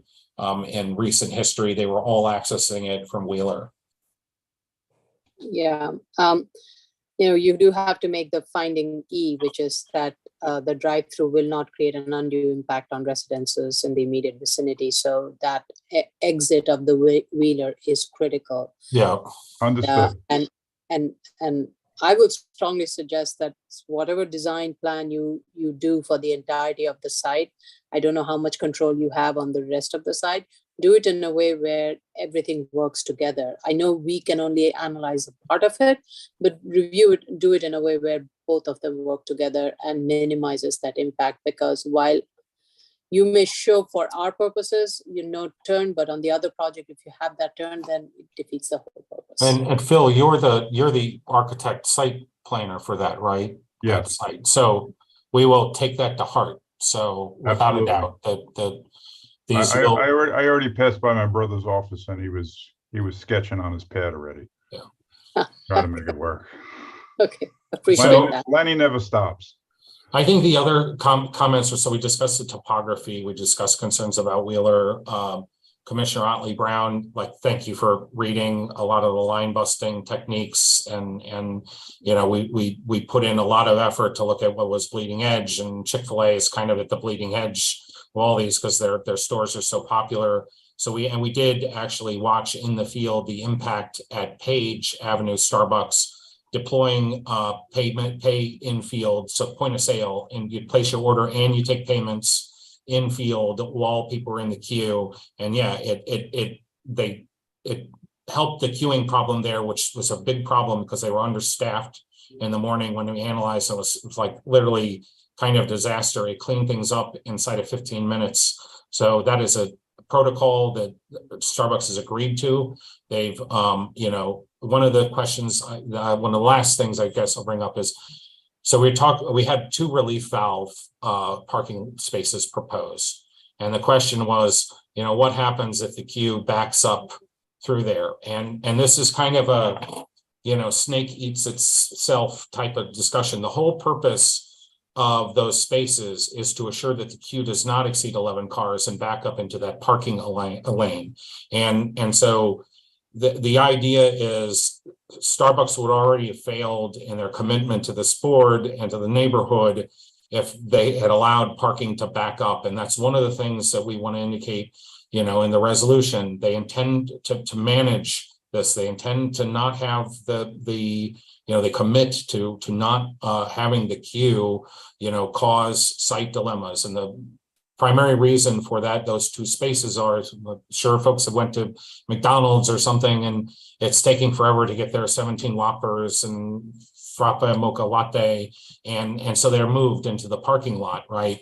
And that happens with Starbucks, right? And that's why we deployed a bunch, because people will get odd drinks and that sort of thing, and they take forever. And then, their mix master or whatever can only blend so many things. And so the idea is that if their order at the menu window takes over 100 seconds, which we based on our queuing analysis at 2 different locations, we identified 3 or 4 instances over the course of the peak periods where that happened, like 2 in the AM, 1 in the PM. And so when we looked at that, and we looked at managing the queue, we felt that that was a good way to sort of manage the traffic. It's not necessarily always going to be available, but no parking is required here. We're providing 9 spaces.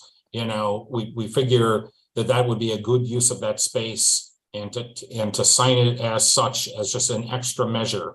Because the fact is, if that queue is backed up, they haven't followed, like, the machine learning that's supposed to tell them this is a 100-second order, move them into the queue area. And the fact is, all the other techniques prior to that, the day parting, the tablet deployment, by the time you get to that, there's something has really gone haywire. So the idea is a series of steps, so you never have to get to that technique, right?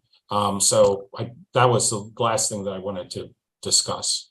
So another question Commissioner Otley Brown had raised was the queuing overflow area.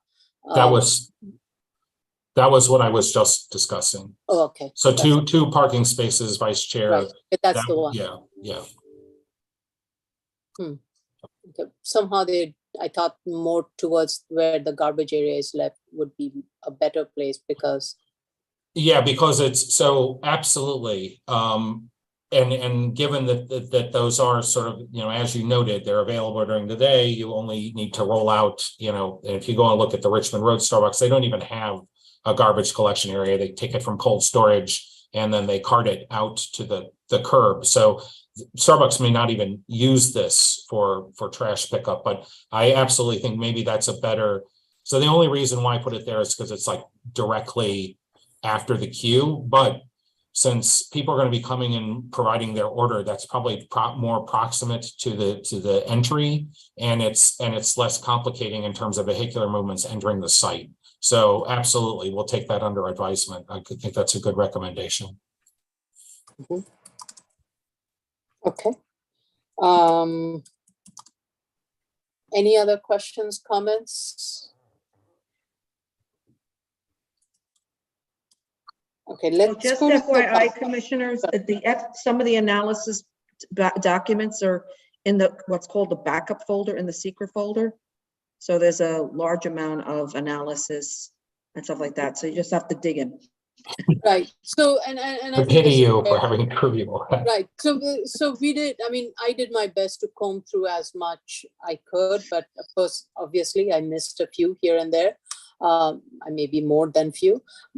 And I think this is where, if the salient information from these could be picked into the statement facts, or you can even refer to SECRA page number, blah, blah, blah, we can go there. I would prefer if the narrative is there in the statement, and then, and that way, and you can say refer to SECRA page number, then it's easy for a section this, or then it's easy for us to look for the more detail in the SECRA, and the narrative is carried that is consistent with what's in the data. Yes, so Vice Chair, that's my fault is that the submissions were so staggered oddly that Phil didn't get a chance to update it, but I've been working with Phil for years. I promise we will work hand in hand on the statement of findings to make sure that all of the elements are summarized and referenced to the environmental documents. Yeah. Yeah, I understand, but everything is moving on different time zones and time frames, so you cannot align them together. I understand that. But I think going forward, as you're getting to the finish line, tie them together. Yep. And in the meantime, just help us tie the knots so that it's easy for us to review and ensure the consistency. Commissioner Sheta? Commissioner Yeah, Sheta, you Vice have Chair, questions? if you wanna go to the public, and I can speak during the waiting time. It should be quick if you want. I do you wanna think we may have few people calling in on this. Okay, so my point is regarding, first of all, I want to thank the applicant for the explanations, Mr. Williams and Mr. Ampula. The only thing is I looked at the noise analysis. While looking at that, I see that the retaining wall is considerably tall. And Mr. Williams, I believe, he indicated that it's about 10 feet tall. If you look, but when looking at the site plan, I'm not sure if let me share the site plan. If you look at the site plan, I'm suspicious that it might make an issue with the site plan. But when you zoom in, Commissioner Commissioner Sheta, Sheta? your sound is going in and out. Yeah. I'm sorry again. Do you hear me now? Yes, go ahead. Okay. When you look at the site plan, you see here the top of wall and bottom of wall.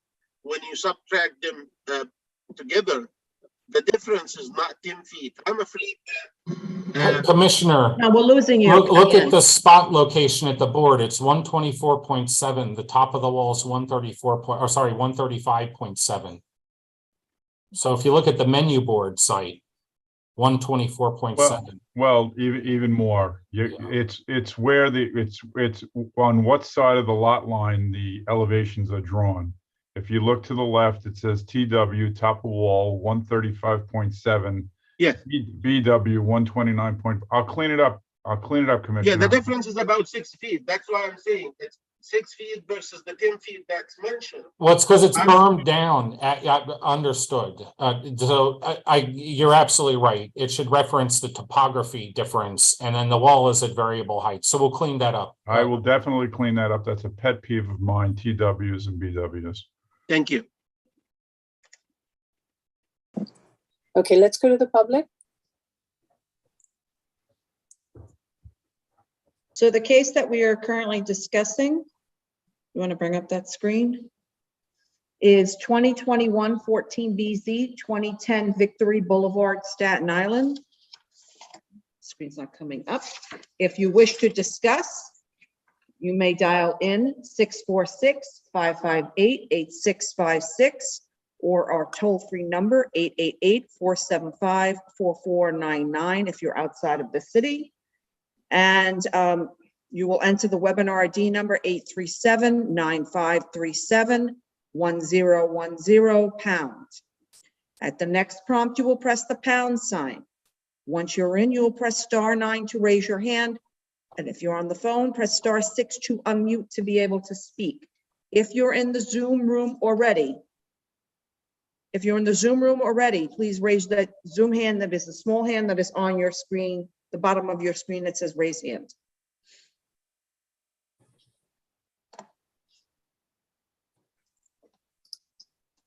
Once you are in the Zoom room, we will allow you to speak for 3 minutes. Okay. Anyone? Panelists?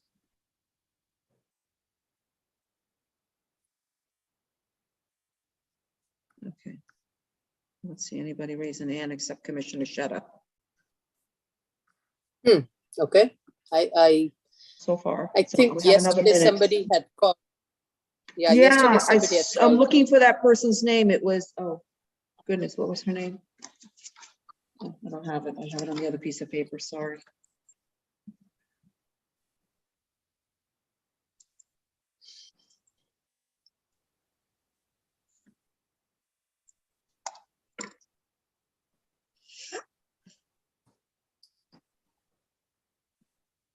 I think her last name is Molito or something, to that effect. Yeah. Don't see it in here at all. Okay. All right, so we still have 52 seconds. Okay. So in the meantime, while we are waiting for anybody, for people to call in, Mr. Rampola, how much time do you need? And I think a lot of it is dependent on DOT and DEP review, and you have a better sense of the timeline in that way. So it would be good if you're kind of more aligned with that. Yeah, that's what I was going over with how long it's taken DOT to get through the review and how much time Kevin needs. I would say that middle of December would be time for us to submit. Okay.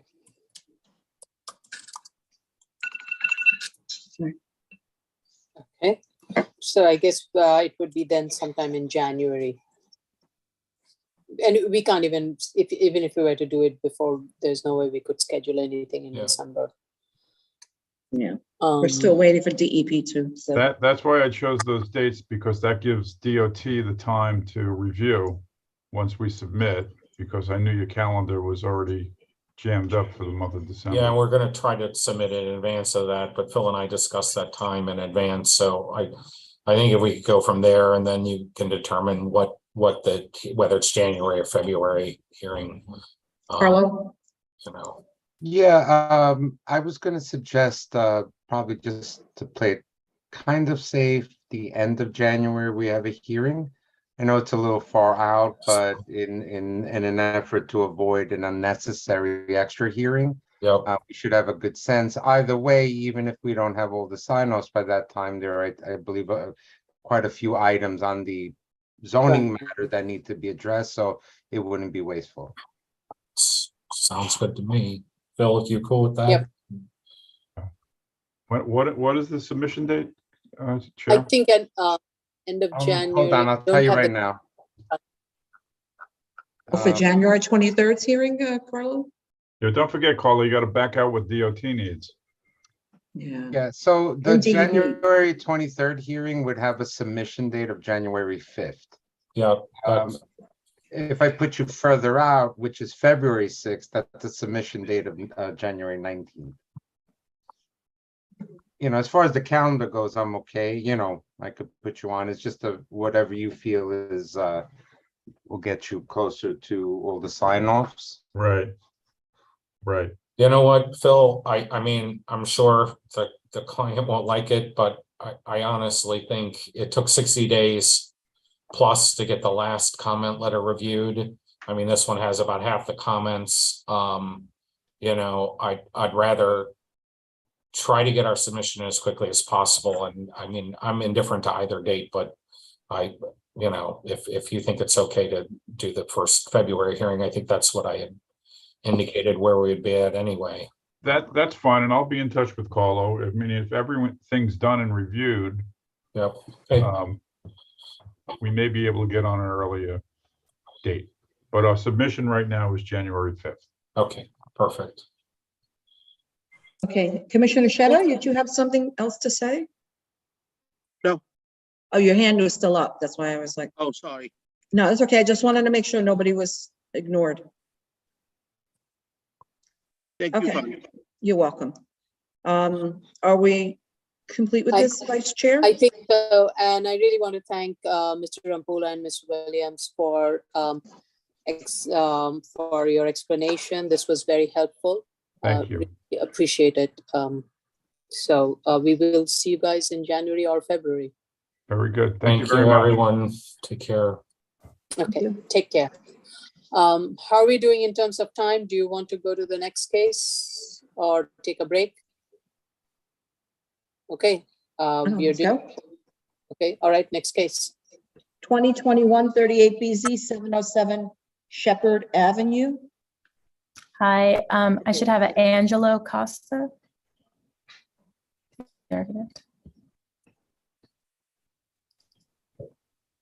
Over there. It's over there, and let's see. I don't see an Angelo Costa. Okay, do you want me to call him? If he needs to be in this, who's CAE? That all might be Yeah, that might be him. CAE. Oh, his hand is up. Okay, so could you join us panelists, sir, and unmute?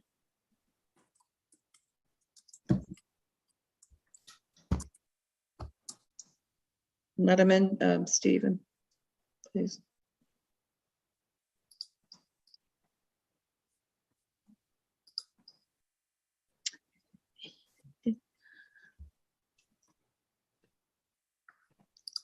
Okay.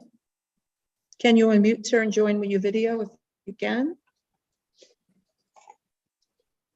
Can you hear me? Yeah, Yes, we can. Do you have a video or no? I do, and I don't know why it's not coming up.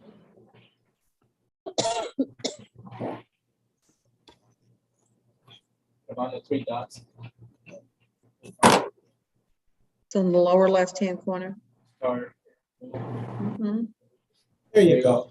Ah, perfecto. You really. Yeah. Okay, ready? That's the only two, Ms. Fullader? Yep. Okay, raise your right hands. Mr. Costa, do you affirm to tell the truth, the whole truth, and nothing but the truth in your testimony before this board, and to respond honestly to board member questions? I do. Yes, I do. Okay, Ms. Fullader, you heard the board's comments, please respond. Yeah, Elise Fullader from Eric Palatnik PC. I'm with Angelo Costa. He's the architect. We heard your comments.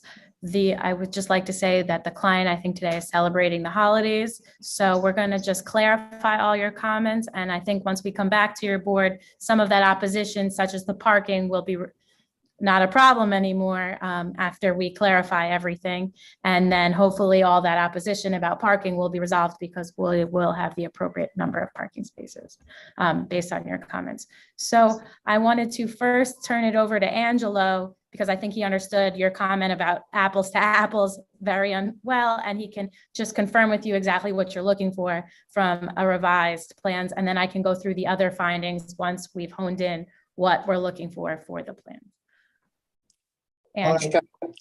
Okay, so I believe I did understand all your comments. I think the issue wasn't apples to apples. It was really apples to oranges. And that we were showing a one-family house and the limitations in developing the site. And then by contrast, you were showing a three-family house, which would have generated 3 parking spaces instead of the 2 that we could accommodate. And also the idea that we might be able to do a driveway that, goes subterranean or at least halfway down and do a 2-family house, which would reduce the parking requirement and may be able to give us some more space on one of the yards to be able to either develop it with only one side yard being eliminated rather than both. We still end up with a very narrow house. And so I do understand that what you need is a comparison between a 1-family development, possibly a 2-family development with 1 yard, maybe the 2-family development that allows us to have both a fully lot line to lot line building, and then justification for asking for the 3-family. I need to discuss that with the client as to what they can feel this property can do. I do know there were issues that anything less was not very financially valuable. So I think it's quite clear. We need to come back with a roadmap that got us from this 10-foot wide, even 1-family house to a 3-family, needing multiple variance accommodations. So I think that's really what you're looking for. I understand that. And I understand why you need that. Okay. Thank you, Mr. Costa. First of all, I have to say that building behind you in the backdrop is my most favorite building, but that's not going to get you this case. Okay. I have to say that. Sorry. Oh, I only did a little tiny piece of it once, but probably on the 14th floor in the back corner. Okay, So I think, yes, you have to pick what you're proposing. And if you're proposing a three unit attached home, in your as of right, you have to show how the attached home does not work, right? But even to get to that attached home, my argument would be I would be looking for, I can't speak for the other commissioners, I would be looking for what is the predominant building typology there. I know it is permitted, but most of the buildings in that area, there are a few attached homes. Most of them are semi-detached. So if you're going to make the argument that it has to be an attached building and therefore you're proposing an attached, then you need to show the built context to make that argument, right? So assuming you have made that argument or you have not been able to make that argument, you're going to pick whatever the building typology that would be most in the neighborhood context. Then so let's say, I think in this case, a semi-detached is probably the more typical one in this case, because most of your buildings are semi-detached. There are a few that were built in the 60s or 50s that are your attached types. By and large, most of these are 1920s, the garden house apartment types. And so, if you're going to do a semi-detached, then semi-detached requires for the current zoning, assuming you had another semi-detached, that's just an assumption. If you were to do, then you would need an 8-foot side yard. Now, the question then becomes, can you reduce that 8-foot side yard to at least a 4-foot or something, right? And that would be driven by what is the typical side yard width one sees there, right? And here, if you're going to provide the parking in the cellar, then you probably don't need that.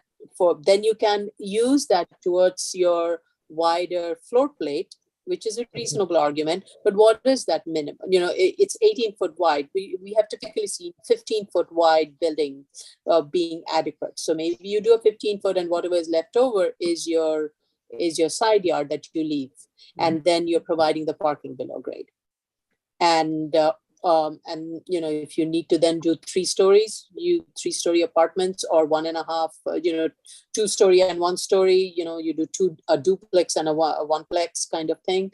That's your financial issue. But I think you can provide the parking below grade. We have seen projects, and you are providing a cellar, so it's not like you will be doing an additional digging. It is already factored into your cost. I understand all of that. I know that the owner wanted and preferred a 3-family. It does create other ADA access requirements for access to the first floor level. So we have to satisfy that if we go with the 3-family.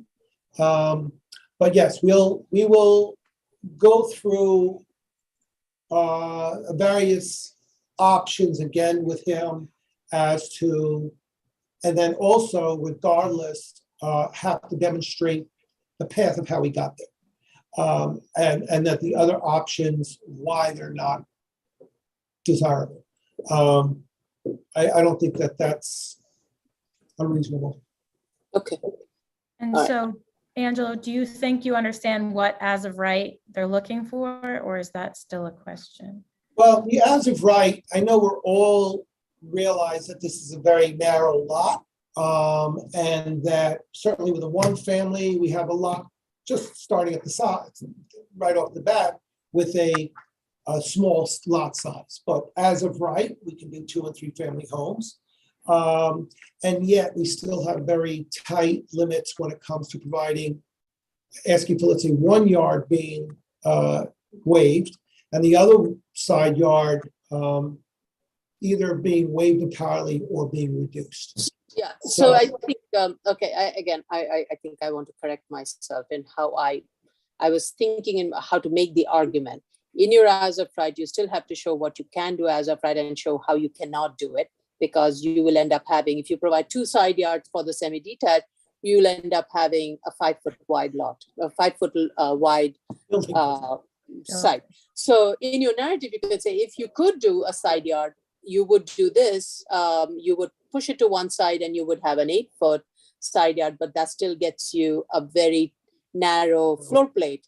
And That's your narrative. And then the third step is therefore you're requesting a side yard waiver from 2 side yards to 1 side yard, which is, whatever the width you're going to propose to get your minimum of floor plate size of whatever that is marketable, reasonable. Right. So not to be too dense, and I understand the argument narrative, what from the as of right plan are you I think in looking? the as of right, you are then showing, you are still showing, in this case, you cannot show an attached, you cannot show semi-detached, but you have to show then an as of right standalone with three family or whatever it is, or just show a floor plan that don't show how many units, just show a floor plan. Once you take out 8 foot on both sides, you're basically left with how much? Well, 10 feet, and that's or less with 5 feet. So, yeah, 5 feet. So that's it. I don't think you need to get into, just show a 3-story building, and you can only have, once you provide the required yard requirements, this is what it is. And in your narrative, you make this argument. You're going from this as of right to, if you could do this, to what you're proposing. Okay, yeah, because as I understand it, it's like, what's as of right, what's your minimum variance, and that's kind of why the different ways in a narrative don't work for you if you did various waivers, and why this is the best waiver. Yeah, and my problem was you were jumping from one to the other without connecting the dots. Without connecting the two. Understood, yeah. I saw that. Okay, thank you. Agreed. Okay, so I think I understand that piece. And then that speaks to both uniqueness, right, and a minimum variance. So we have the A, and then B, this is still, we're going to do 3 families or less. And then what was the next? Neighborhood character, that's the next part I think we should discuss. As you pointed out, a lot of the homes in this area are either semi-detached or attached homes. So if you could help, I have to rewatch review session, but if you could help clarify how we can adjust the neighborhood character study. Well, I think the neighborhood character study, I don't agree that there are that many attached homes. It seems most of the homes are semi-detached homes. Yeah. And your analysis very clearly shows that on the side yard, the one that shows the side yard study, in that pretty much all the buildings, in your 400, most of these are attached. So you need to do a little bit of a numerical thing to justify what's attached, how many attached and how many semi-detached, especially on this block front, it's all semi-detached. But in the 400-foot radius, yes, there is a mix of attached, semi-detached.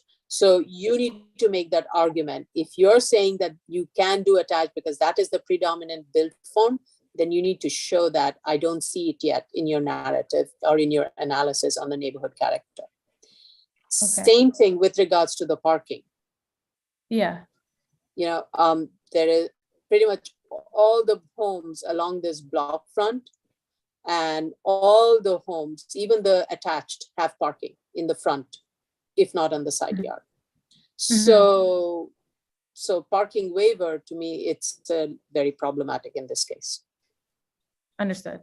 And that I think we made clear, and the opposition letters made clear, and we're going to make that clear to the client. But now how are we redesigning? Yeah. So, and the neighborhood character will give you the direction as to whether you pick a semi-detached build form or an attached build form. Okay. Okay. Vice Chair. Yes.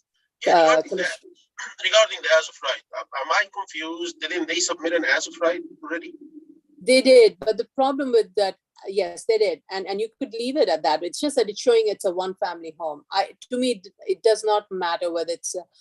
Yes, if it's a 3-family, you have to provide parking for 3. But if you have an 8 foot on 2 sides, you can provide cars parking spaces. So the number of units at that time doesn't matter. It's just that in that argument you're making is basically, if you carve out 2 8-foot wide side yards that would be required, you're left with barely an 4 feet. 4 feet. Thank God for doing the math. a floor plate, which is not buildable. I mean, yeah, you're in, again, a catch-22 where I show a single family, obviously the lot's too small. But I have the narrower side yards for 2 side yards, which lets for a wider building, but then it's only a single family, and then on the parking, and then of course that's really not developable. If I go to the 2 and 3 family, fine, I solve the lot area requirement, but now I've got a semi-detached or fully attached, and yet I don't have the condition on either side of me because both my side neighbors have open areas. I can't be semi-detached on either side. So with that, I end up with a problem. So I think what you're saying is when we went to the 3 family, well, we got maybe a little bit over our shoes because we said, as long as we're going to create the situation, let me have 3 cars. The other problem that I have is before I heard a comment that we could have 3 cars in tandem. You really can't. I've been turned down from that at the building department numerous times. You can't have 3 cars in tandem because of the complaints before that people don't back up before you know what they're parking on the street. I understand that. So we're stuck a little bit between a rock and a hard place, except that the 2 family option does allow for much more flexibility because it eliminates the parking. I still have a problem with side yard, and I may be able to make that work because I don't have the ADA compliance requirement that I'm otherwise going to have, and having to get up to that lower level apartment, dropping a floor, underground parking is more doable, can be half a flight up. I can do all sorts of things. So, and if you look down the block, you'll see a whole bunch of attached, what I think are 2 family homes with basements and 2 floors above, or maybe even 2 family homes with a basement with a garage in it at grade level. There's a long row of that on both sides of the street. But we'll do that analysis on the surrounding neighborhood, and pick it up a notch when it comes to design to some of those buildings. Yeah, I actually stand corrected. I made a mistake by saying 8 foot. You're required to have 5 foot. 5 foot, right. Right. So my apologies on that one. So whatever so if you have 5 foot, you really cannot provide any parking even on the side. It has to be then in the front. So yeah. So so in this case. But I realize we went from a single family to a 3 family, which is really not equating the issues at hand. Right. The yard requirements, the lot area requirements, right. the parking requirements. That's really, yeah. So you have to kind of go through the process of justifying of, you could do this, but this is not working. But in order to build what you are, how do you get, this is the way you have to cut it. I think there was an application, if I seem to remember, this was a project in Queens, probably in Elmhurst, Corona, somewhere. I think it was a Sheldon Lobel application that was approved probably last year. It again was one of the situation, kind of a narrow lot, and the building typology could be anything. However, and a detached home was not possible, again, for the similar reason. So a semi-detached was proposed because that was a predominant typology there. I cannot remember the case number. Not that I pretend I would, but We'll take a look. Yeah, that was very similar in that way. So I was thinking of that case when I was reviewing your case. Thank you. That might be helpful, and I do know how to do some BSA research. So I think you gave me enough details where I can find it. Sheldon Lobel, Queens, Elmhurst, got it. Yeah, and I think it was last year. Okay. All right. Can I ask, is there an actual side yard study? I couldn't find it, and yeah, the neighborhood study was a little scanty. It did not provide the numbers, and it just kind of showed the maps. And again, like I pointed out, some of the analysis were flawed. The thing I guess I'm more concerned about is what is the actual depth of the side yards directly adjacent to the site? Because if you were to favor one side of the site and provide a small side yard, there's one side that has a much wider side, I think on your, right. Well, when you're looking at the building on the left, that has a much wider side yard versus the one on the right. That building also notably has a bunch of windows on its lot line, or on its side elevation. So at least documenting your existing conditions and your neighbor's existing conditions, I think will be helpful going forward. Agreed. Yeah. That's a very good I point. noticed that was missing and said we got to fix that. Okay. And so I guess I'll speak to the other points, Angela, that you don't have to take care of. Also, the C finding, we will give more in-depth side yard study. That's not a problem. And then we'll discuss with Angelo. And then the D finding, try to focus on the problematic lots that were owned in common ownership, then acquired by the city and sold off. But we can do a more detailed analysis of all the lots around the property. As you stated, we've done this before and we can do it again. Madam Vice Chair? Yep. I'm not sure, but I believe the case you were referencing to might have been, it was a variance to permit the development of a two-family residence. I believe this was either 2019-92BZ or 2019-91BZ. They were, it wasn't Mr. Lobel, but it was 41st, Oh, it was Michael Sanga? Sanga, yeah, with Sanga. I could be Uh, wrong, Vishu Sanga. but that's a starting point. Right, there was yes, there were two Sangha cases, but this one also was a Lobel one. So, but either way, I think that's also a good example. Okay, great. Thank you. Thank Yeah. you. Any other points we need to address? I think from my end, it's you guys know what you are looking to do. Yeah. Any comments from any of the commissioners? Okay, let's go to the public.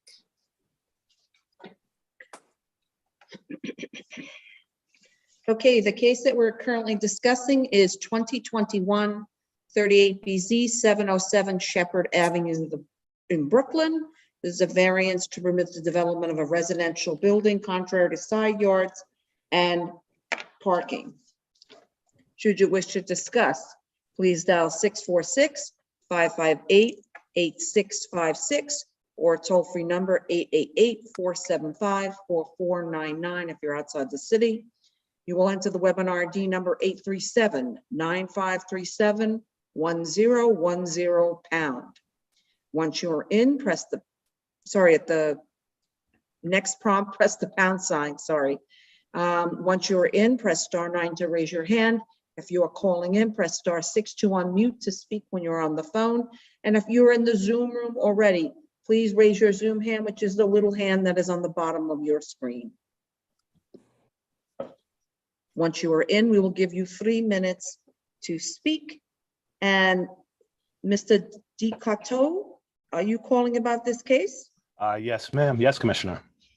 Not a commissioner, I'm a deputy director. Sorry, but sorry, That's fine. That's a good compliment. That's a Sorry. good compliment. That's okay. Yes, I am actually the adjacent neighbor at 705 Shepherd. And I have a question in regards to what the gentleman was saying in regards to the side lots. He said they would be able to clear 8 feet on both sides. How would you be able to clear 8 feet on both sides to build a 3-family, which is not designated for? I know it was rezoned in, if I'm not mistaken, 2019, but the characteristics and the form of this block is mostly 2-family homes. A 3-family home, I think, would be a little bit more congestive, and in regards to the parking, it definitely would be problematic. But again, I question the ability to acquire 8 feet on both sides. I'm trying to figure out how would they be able to do that. Yeah.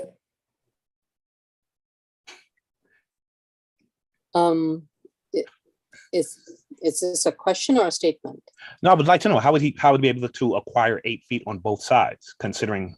Well, that is the hardship. Well, we're the owners of the adjacent lot. No, he's not proposing to acquire anything. The requirement of the zoning is that on the subject lot the owner owns, zoning requires a minimum depth of width of side yards on both sides, and depending upon how you analyze this, it would be either 8 foot or 2 5 foots, and that has to be provided on the owner's property. And then whatever is left over would be the leftover space where a home could be built. And that is what the applicant is claiming, is that if one had to build a building pursuant to the current regulations, then it would leave the owner with only a 10-foot width of an area to build his home. Right. So the current meets and bounds for that particular lot, does not change. It does not change. No, it does not change. Okay. Everything has to be contained within his property, his or her property. And the zoning regulation allows for a mix of housing typology from 1 family to 2 family to 3 family and more. It is for the applicant to prove that the neighborhood context warrants a 3 family in this area. The other part of the argument is, this neighborhood, most of the buildings in this neighborhood was built prior to what the current zoning regulation is in place. Correct. So it is, the regulations that were applied then were very different and much more generous than the current zoning regulation. Okay, I hope this is helpful. Thank you for calling. Yes, it was helpful. Thank you for calling in. I generally don't get into a dialogue with any public speaker, but I just wanted to be very clear as to what the application was about. There's also another person, Diane Jerome. Okay. Good afternoon. Can you all hear me? Yes, ma'am. Awesome. Thanks for the invitation for this. I had never experienced one of these hearings before. I'm the owner of 711 Shepherd, the owner on the other side of this property. And one of your other individuals here, I'm forgetting titles, apologize, had mentioned correctly, my entire, north side is full of windows off the driveway. And it's only what would exist between myself and this lot would just be the 8-foot driveway. So looking at that, in addition to the parking issues, which has been brought up by numerous before, is definitely going to be a challenge for any of my tenants on that face of the building. But I just wanted to know, how can I address that issue, especially if they're going to go potentially 3 stories high, which would be higher than any other building on the block.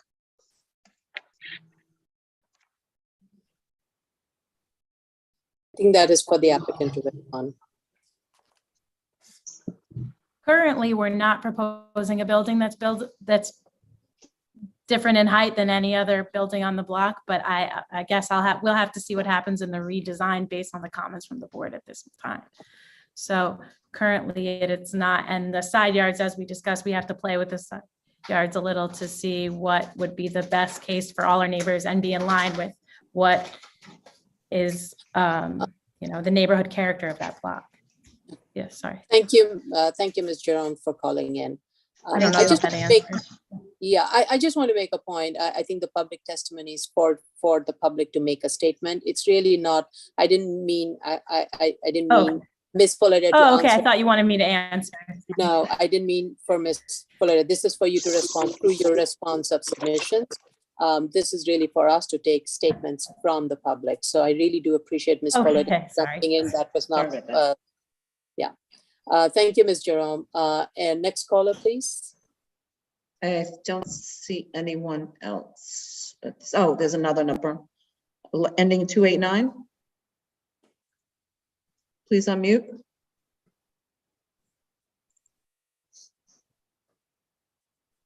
Hello, can we hear us? Yes, I can. Okay, you want to speak? Well, yes. My name is David Porter. I am the brother of Mr. Decoto, who called earlier. The property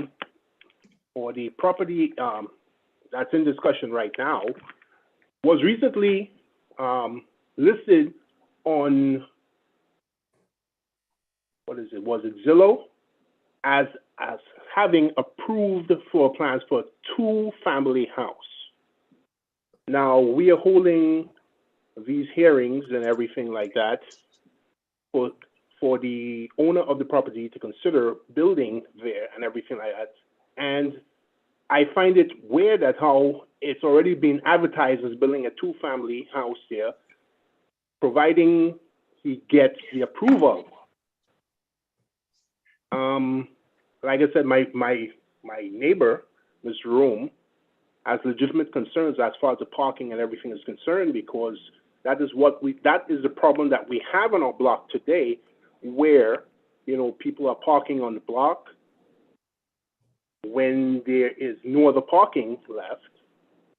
And the question that arises from all of this is, okay, if you do build a building there, who is going to occupy it? Is it going to be sold to an individual, or is it going to be rented out, or is it going to be rented out by the city, or is it going to be rented out by the state?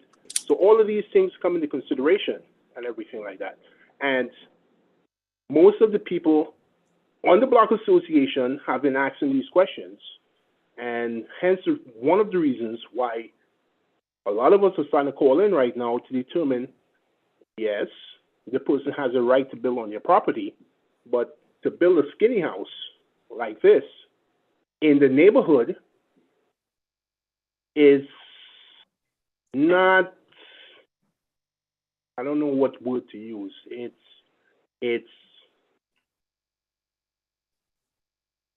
just does not fit in with the neighborhood, because if you look at the financial aspect of it, even if they do put a two-family house right there, are they going to get sufficient monies back in return?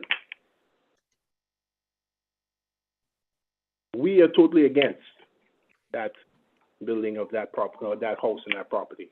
It's one of the skinny houses. They're popping up all over the city, and aesthetically, it's not good. Just does not look right. Thank you. Thank you. Next caller, please. Anyone else who wishes to call in and speak on 707 Shepherd Avenue? 2021-38 BZ. Anyone else? Okay, I don't see anyone else with their hand up. Okay.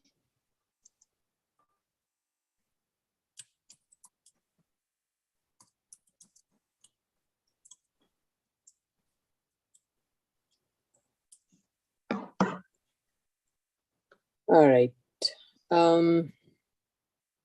Okay. So how much time would you need, Ms. Polladair, to make these corrections and submit? I think because we have to speak with our client and do some redesigning, I think 2 months, a little less than 2 months, but somewhere around there. I know your calendar's booked anyway until January, so. Yeah, it will be January. Yeah, so that works. The end of January would be fine. Okay, all right. Okay, end of January. I think that it's doable. Okay, thank you. All right. Well, question? Sure. Does this go back to the community board before going back in January? No. No, it's okay. Yeah. If you have any more procedural questions, feel free to call me. Okay. Okay, All we're right. good? Thank you very much. Okay, Thank do you. you want to move on to the next one? Are you good? Yeah, I think, yeah, we just are down to Okay. one. Item number 28, 2021, 87 BZ, 3716 Union Street, Queens. This is a special permit, zoning resolution 7366 to permit the construction of a new building in excess of height limits established under zoning resolution 6120 for buildings near airports. Hi, so we should have a bunch of people on this one. Clyde and Bella, maybe it's just Clyde. Clyde Pittman? Yeah, and then I should also have Okay. a Robert C. Okay, Oh, and then a Jake Sherian, but he probably doesn't have to say anything. okay. I Let him see in. Jake Sherian. What was the other person's name? Robert C. I don't know his full answer. I only see, okay, Jake is in. Oh. Mr. C. Okay, so can everyone unmute or put on videos if you need to?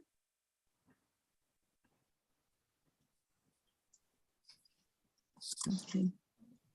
Did we get Robert?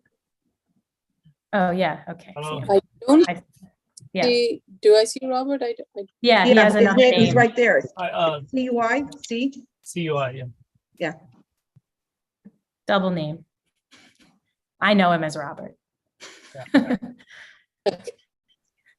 Okay, Mr. Syrian, can you unmute also? Mr. Pittman, unmute, please. Unmuted. Okay, is that it, Ms. Holliday? Yeah, thank you. Okay, sorry. Raise your right hands. Do you affirm to tell the truth, the whole truth, and nothing but the truth in your testimony before this board and to respond to city board member questions? I do. I do. Yeah. So we have with us today, Please proceed. sorry, Elise Fullader from Eric Palatnik PC. We have, as I know him, Robert from the architect's office, and Clyde, the aeronautical specialist. First, I would like to say, respond to the zoning analysis. We were asked, and I can't remember if it was by your board or by the community board, to do a separate zoning analysis for each tax lot, but this is a shared zoning lot. So you ended up with 3 zoning analyses. At first, we only provided one for the entire zoning lot. I see. Okay. So I hope that answers that question. And we can resubmit just the whole zoning lot one again if that unconfuses things, but whatever you think. But at the end, even if it's the entire zone, there is no air rights or anything that is being shared. Each tax lot is standalone tax lot with its own development rights, right? There isn't any. I don't seem to recall. Since I am not a specialist on this, there is a zoning lot development agreement here. Jake, if you want to help answer that question, if they need anything further, we can. But there is a zoning lot. What I would then suggest, just for the completion of the package, just submit the entire zoning lot analysis and just show this what the development proposed for the subject lot. Okay, no problem. Thank you. And then you can indicate in your statement that there's a Zelda. We are not reviewing the zoning regulation. This is really to make sure that for DOB, that it is subject to a larger zoning lot, and whatever the agreements associated with it is something for DOB to consider. Okay, and we can clarify that better in the statement of facts. Yeah. And then to speak on the plan revisions and the different points is first, I'll turn to Clyde, who can clarify, and Bella, if she's there, to clarify the various points, and then Robert can clarify with you how he's going to update the plans to address your comments. Okay. Can you show that picture? Can you show it? Mm-hmm. Show screen? Share screen? Yeah. Great. Okay, what you see before you is the plan view of the building, and what we have is the points that we have in here for the points that were submitted to the FAA for analysis, and the height range that the FAA gave back was 262 to 268 feet, and this variance in height goes from the left lower side of the screen all the way up to the right side, and they show you the various points and the numbers that the FAA has given these points. The red lights, the red dots, represent the obstruction lights that are on the going to be placed on the building, and the height of that point was.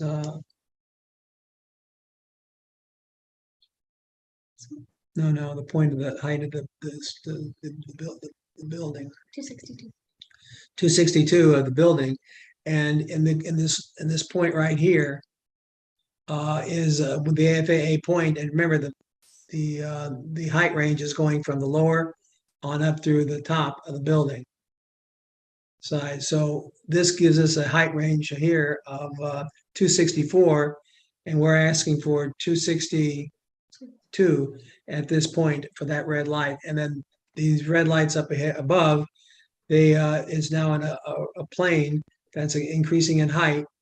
And until we get to the proposed 262 for the building, no, up here at the top, excuse me, up at the top, the FAA has got 268. So all those points are going to be below the allowable height, just on a sloping surface of the what the FAA is allowed. So they're not going to exceed the FAA allowable height.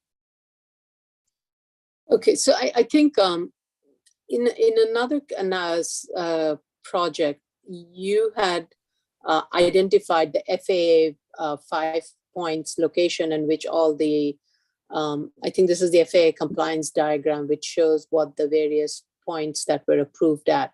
The only thing in that one, on this one, only the AGL is indicated and not NAVD or so that was a little bit confusing. So here you're referring to AMSL 268 feet at the At the top. Right. And then where the real bulkhead is going to be is M5, and there the AMSL is 264. Okay. Okay, and the proposed bulkhead is going to be then less than 264? Yes. The proposed bulkhead is 262 AMSL, so it's going to be 2 feet below the FAA height.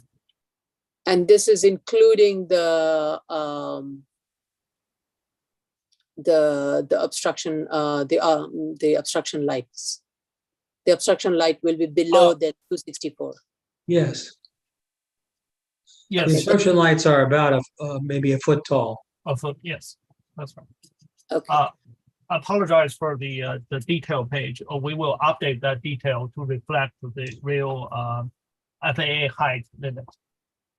Right, because in the detailed sections A and B, the FAA approved height is not corresponding with this the chart that the map that you had, the floor, I'm sorry, the roof plan that you had.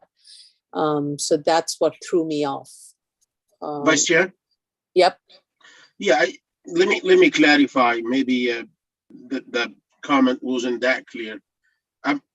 My comments didn't say by any chance that you're extruding into the highest like service that could be that limits your building as indicated by FAA approval. I didn't say that. What I said is simple, that if you look at the drawing, let me see what drawing is this. This is why you call it FAA compliance diagram. And give me one second.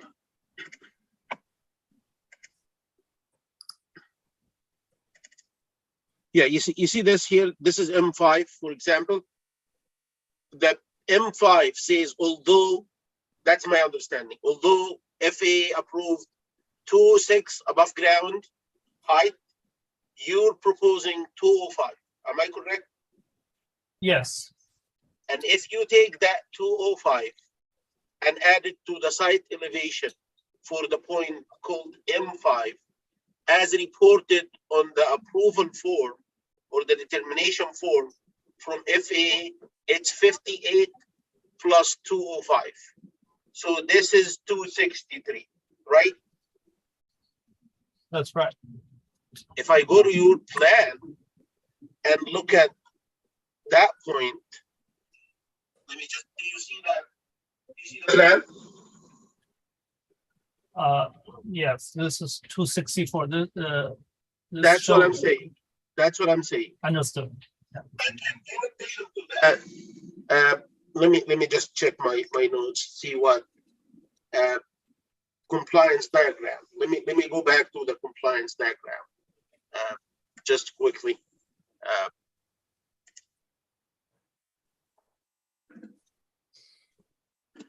Yeah, the technology here are like very important for us. You see where it says FAA approved lowest 206? Yes. This is not lowest, this is highest. Do you agree? FAA approved the highest is 209. Yeah, this is the highest AGL, right? And it's 209. 209. M3. Yeah. Forget about the number. I'm not talking about the number. I'm talking about the terminology. It should say FAA approved highest, because FAA give you the highest. No. I think if you look at the FAA initial determination, the lowest point that is approved, and there are 5 points that were analyzed. The lowest is 206, the highest is 209. If you go to any of the FAA determination sheet, it clearly shows the AGL, the lowest AGL is 206, the highest is 209 of these 5 points. M1 is 206, M2 is 208, M3 is 209, M4 is 209, M5 is 206. I think to clarify, he meant, I think you're mistaken, Commissioner Sheta. It's not the lowest of that 1 point. It's the lowest considering all 5 points. I think exactly. That was it. Yes. Exactly. Okay, so that means that this is the lowest of all the 5 points that were approved. Right. And so the applicant is picking the lowest point that the FAA has approved and is keeping the building, everything within that lowest point of the 5. Instead of lowest, can you make it least? Yes. I'm afraid that if somebody look, I feel like this if I'm the examiner somewhere, when I look at it, it gives me the impression that this is the lowest for the building. It could be confused with that. It says how tall is the FAA building? approved. I don't think there's any confusion. It just says it's an FAA approved lowest approved. It is the FAA approved point, which is 206 AGL. My comment on all of this is that when you're putting the AGL, put the NAVD 88 and put the AMSL, all of those on the same thing, so that all 3 numbers are going in together. If you're satisfied with it, I'm fine. Yeah. Let's just keep that. I think that we need to make sure the numbers are consistent between what the FAA determination is for each one of those 5 markers, and have them in all those 3. NAVD 88 has to be there in all of these, including the detailed diagram section, the detailed section A and B. Yes, I agree. We will use the ASML and NAVD 88 as FAA notice letter shows. Yeah. Just to clarify, the AMSL that is taken by FAA is the NAVD 88. So when you say AMSL and you're talking about a submission that was looked at by FAA, we're talking about automatically NAVD 88. Okay. Shall I put the NAVD 88 in the drawing? I mean, I can take it out. Yes. I should. Okay. No You problem. Yes, that is a. All the numbers will be shown as AMSL NAVD 88. You could write it AMSL / NAVD 88 and remove the rest. That the Queen's datum. We don't need the Queen's datum. I apologize for that. Thank you. No, you don't have to. Thank you so much. I think Ms. Fullader has done similar projects. Maybe Ms. Fullader, you can provide a sample of an approved plan. Hi, I do have a question about these datums. What about the above ground level, AGL? Do you want I think on that should there? also be, because that's FAA's letter has AGL and AMSL, and we are including NAVD 88. So those 3, all 3 should be there. That's what pretty much all our BSA approved plans include. Right. Yeah, but AGLs, to clarify, AGL is not an elevation. AGL means this is the height above ground level. It's not an elevation. So there is no datum for that. Okay, sorry, but there's a measurement with AGL. Yes, right? but there's a measurement, and I just want to make sure it's consistent with the FAA approved documents. Yep. Okay, all right. Thanks. I have two more questions, if that's Sure. okay, about the plans. One is, with the lights, is there a different way we should be showing that? Because that was another point of confusion. I think the only confusion is the drawings that's showing the red line. The red line really should be above the obstruction light. That's it. Okay. Right? No problem. Because you're proposing the obstruction light to be below the height of 206 AGL. I'm just taking AGL as a thing. So you're the or NAVD. That's what you're talking about, right? So You're talking about these two dots yeah, are being shown above that red line. You should give you look. Okay, yeah, okay, Yeah, yeah, understood. yeah. Understood. Robert, you're good, right? You get Yeah, that? yeah, I got And it. then my other question is more procedural. The conformance and compliance drawing, you said you wanted it as one full document, right? Not separate documents? That was a comment. yeah. So so FAA compliance drawing, and is that in this entire floor? So when I'm looking at BSA 04, BSA 04 only shows the M5 and M3. Oh, and it shows M2. Does it show M1 and okay. You know what? Because I had blown it up so much, I did not see the M4. Okay, all right. So you do have it on B4. You have that diagram. That's what I wanted. The markers, all 5 markers indicated there. But add the NAVD and the AMSL. AMSL is there. But so all the 3 numbers consistent with the plans and elevations just indicate that on the BSA site plan also, page 04. Okay, page 04. I just wanted to make it's a question, I think, for the commissioners. The red line, as I understand it, and the applicant can certainly correct me if I'm wrong, the red line is consistently indicating the top of the structure, excluding the lights, the proposed top of bulkhead. That, right? It's the proposed height of plus 205'2", and that is, the red line is not indicating a maximum FAA limit. It's indicating a consistent datum or height of structure. So the lights are shown above that because they're not considered as part of the structure. They're considered on top of it, correct? Okay. That might be right. So if we move the red line, are we asking them to show the maximum buildable? Or are we asking them to just say that the top of the building is the top of the lights? Do you know what I'm saying? Because if we need to show the maximum FAA cone, then it's going to be a different angled line on every section and elevation, which makes it, of course, a bit more complicated. But if that's what, I just want to be clear what we're asking for so we know what we see next time. Okay, so in this case, there are 5 markers, and in the 5 markers, there are 5 different heights. And the lowest height is 264 AMSL, right? And the applicant is proposing to pick 264 as the maximum height, FAA approved height. And below that, right? Okay, if M5 is the lowest marker, which is the lowest marker? Lowest marker is 264 or 262. So which is I thought you were picking the lowest marker. Before it was the lowest is 262, but that's on the edge of the property. At the center of the property is approximately a 264.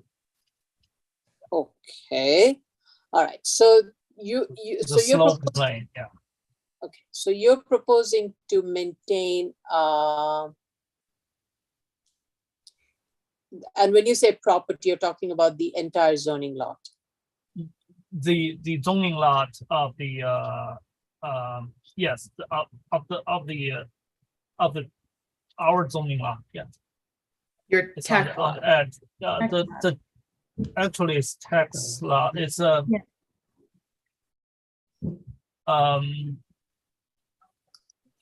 it's outside the tax lot. Right. So it's the entire zoning lot. So this is mapping the entire zoning lot. Yeah. So it's showing the four edges of the union. Okay, all right.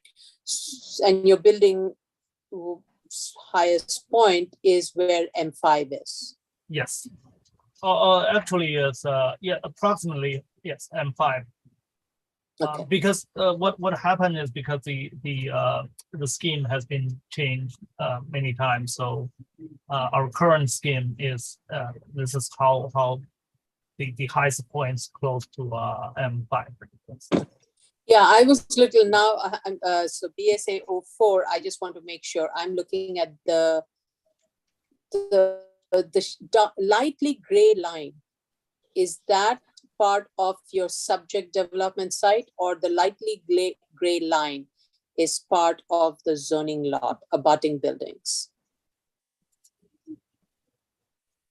So and what I mean by, okay, let me ask you this way. M4, is that on the subject tax lot, or M4 is on the zoning lot?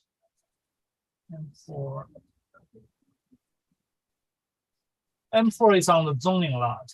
Okay, not but on it's the not on the tax lot. Okay, that's what. So only M5 is falling on the tax lot. M5 and M2. M5 and M2. Okay, Yeah, all yeah, right. yeah, yeah. Okay, got it. M5 and M2. And of the M5 and M2, M5 is the lowest one. Yes. So you're proposing to maintain 264 AMSL as the maximum height. Yes. Okay, so the obstruction light, bulkhead, everything has to fall below 264. 264, exactly. Yes. And if that means you have to reduce the stair bulkhead or anything to be below that, so be it. Or actually, our proposed stair bulkhead is 262. Okay. It's so already that, yeah. I was using the lowest point, 262. Okay. Yeah. Sorry for all these confusions. Yeah, and I also just No. want to point out that because it slopes across the site diagonally, the 264 is the lowest point that was taken, but it's not the lowest point For the entire plane. tax lot. So it's a bit of a misnomer to say 264 is a flat plane is the top of the envelope. It's a sloping plane, and it does get lower than 264. They're establishing that the maximum building height is 262, which is below the entire plane. Yes. When we ask them to move, and again, correct me if any of this is wrong, but when we ask them to move that red line, we're asking them to move the definition of the top of the structure, right?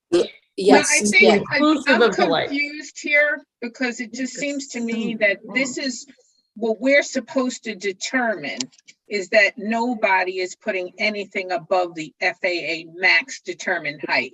And so what we want to see on the plans is where the FAA maximum determined height is, and that the obstruction lighting, the bulkhead, the roof, everything falls below it.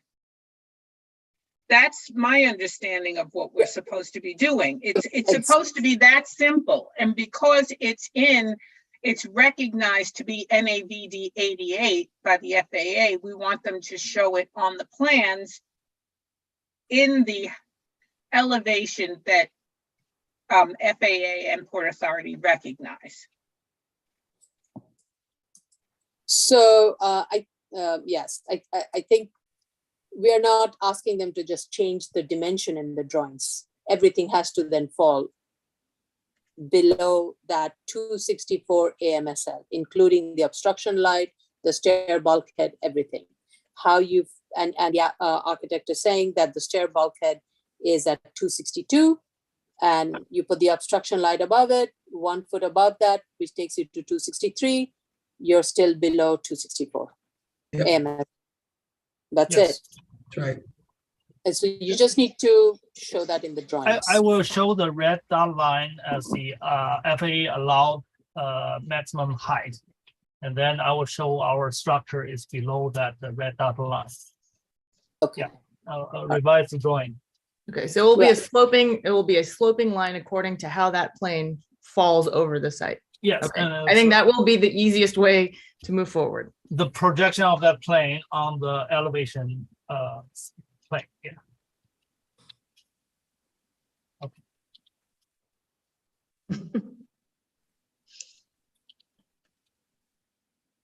All right. I think- Okay, Eddie, let's go to the public.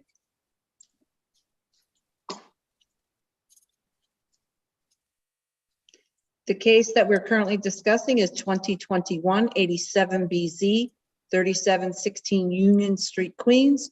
It's regarding a special permit to permit the construction of a new building in excess of height limits by airport for buildings by airports. Should you wish to discuss, please call in, dial in 646-558-8656, or if outside New York, 888-475-4499, which is a toll-free number.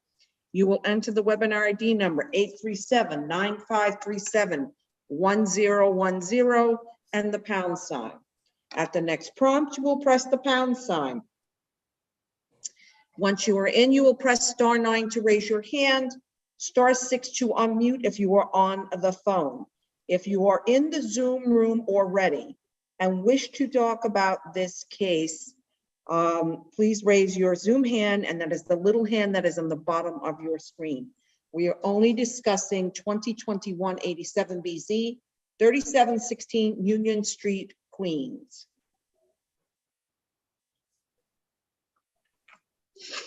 And my only other comment would be in your site plan, please indicate the section markers so that we can identify where the section was taken from.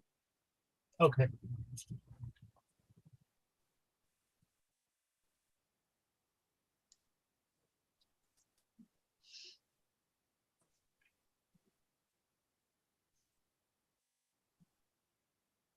How much time do you need to make these corrections? Robert, I defer to you because you're making the corrections. I can make it by the end of this week. Okay. And then that needs to be reflected in the, does it need to be reflected in the statement? Yeah, I think yes, because you need to add the NABD in the statement also. Understood. That should be easy.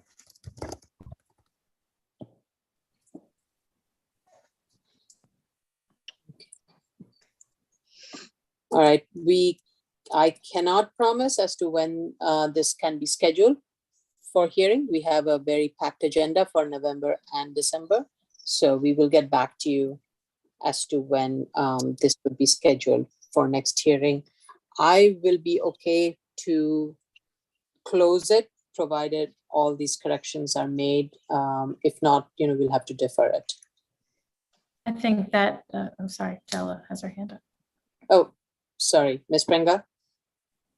Hi, I just wanted to tell the board that this is type 2, a type 2 action, but there was a request from BSA to provide the prerequisite screenings for noise and LPC and hazardous materials. The request was sent to the applicant. Thank you. Okay.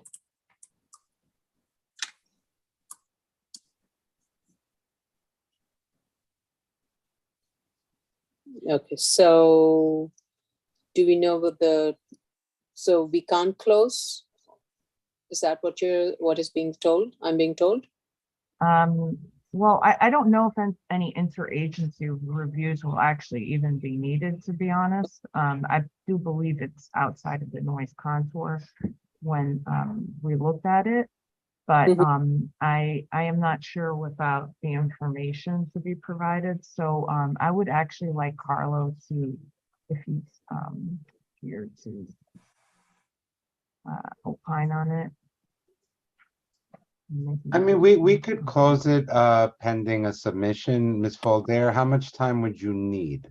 Well, she just said that we wouldn't get on until January anyway, so that. No, well, if we close today, I can schedule you if you could make the full submission within a month.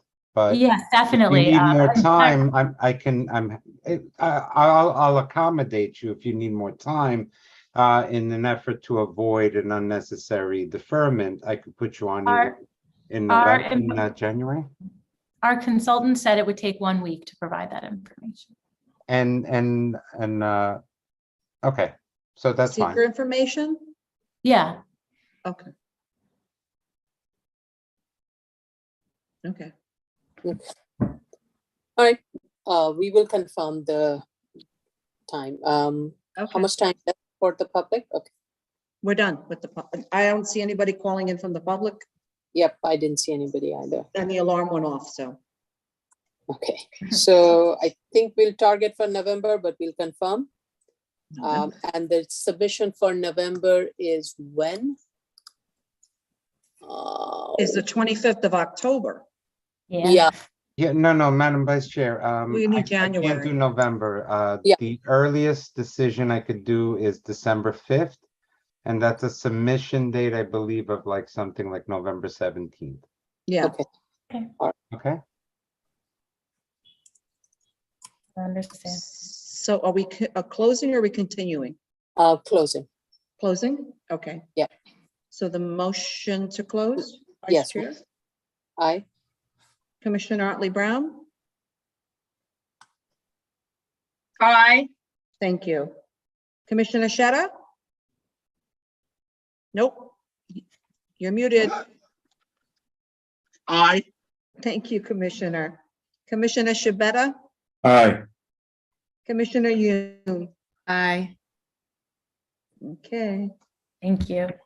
Okay, this concludes anything else? Anyone want to say anything else? We're done? No. Okay, this concludes the public hearing for October 18, 2022. Thank you, everyone. Thank you all very much. Goodbye.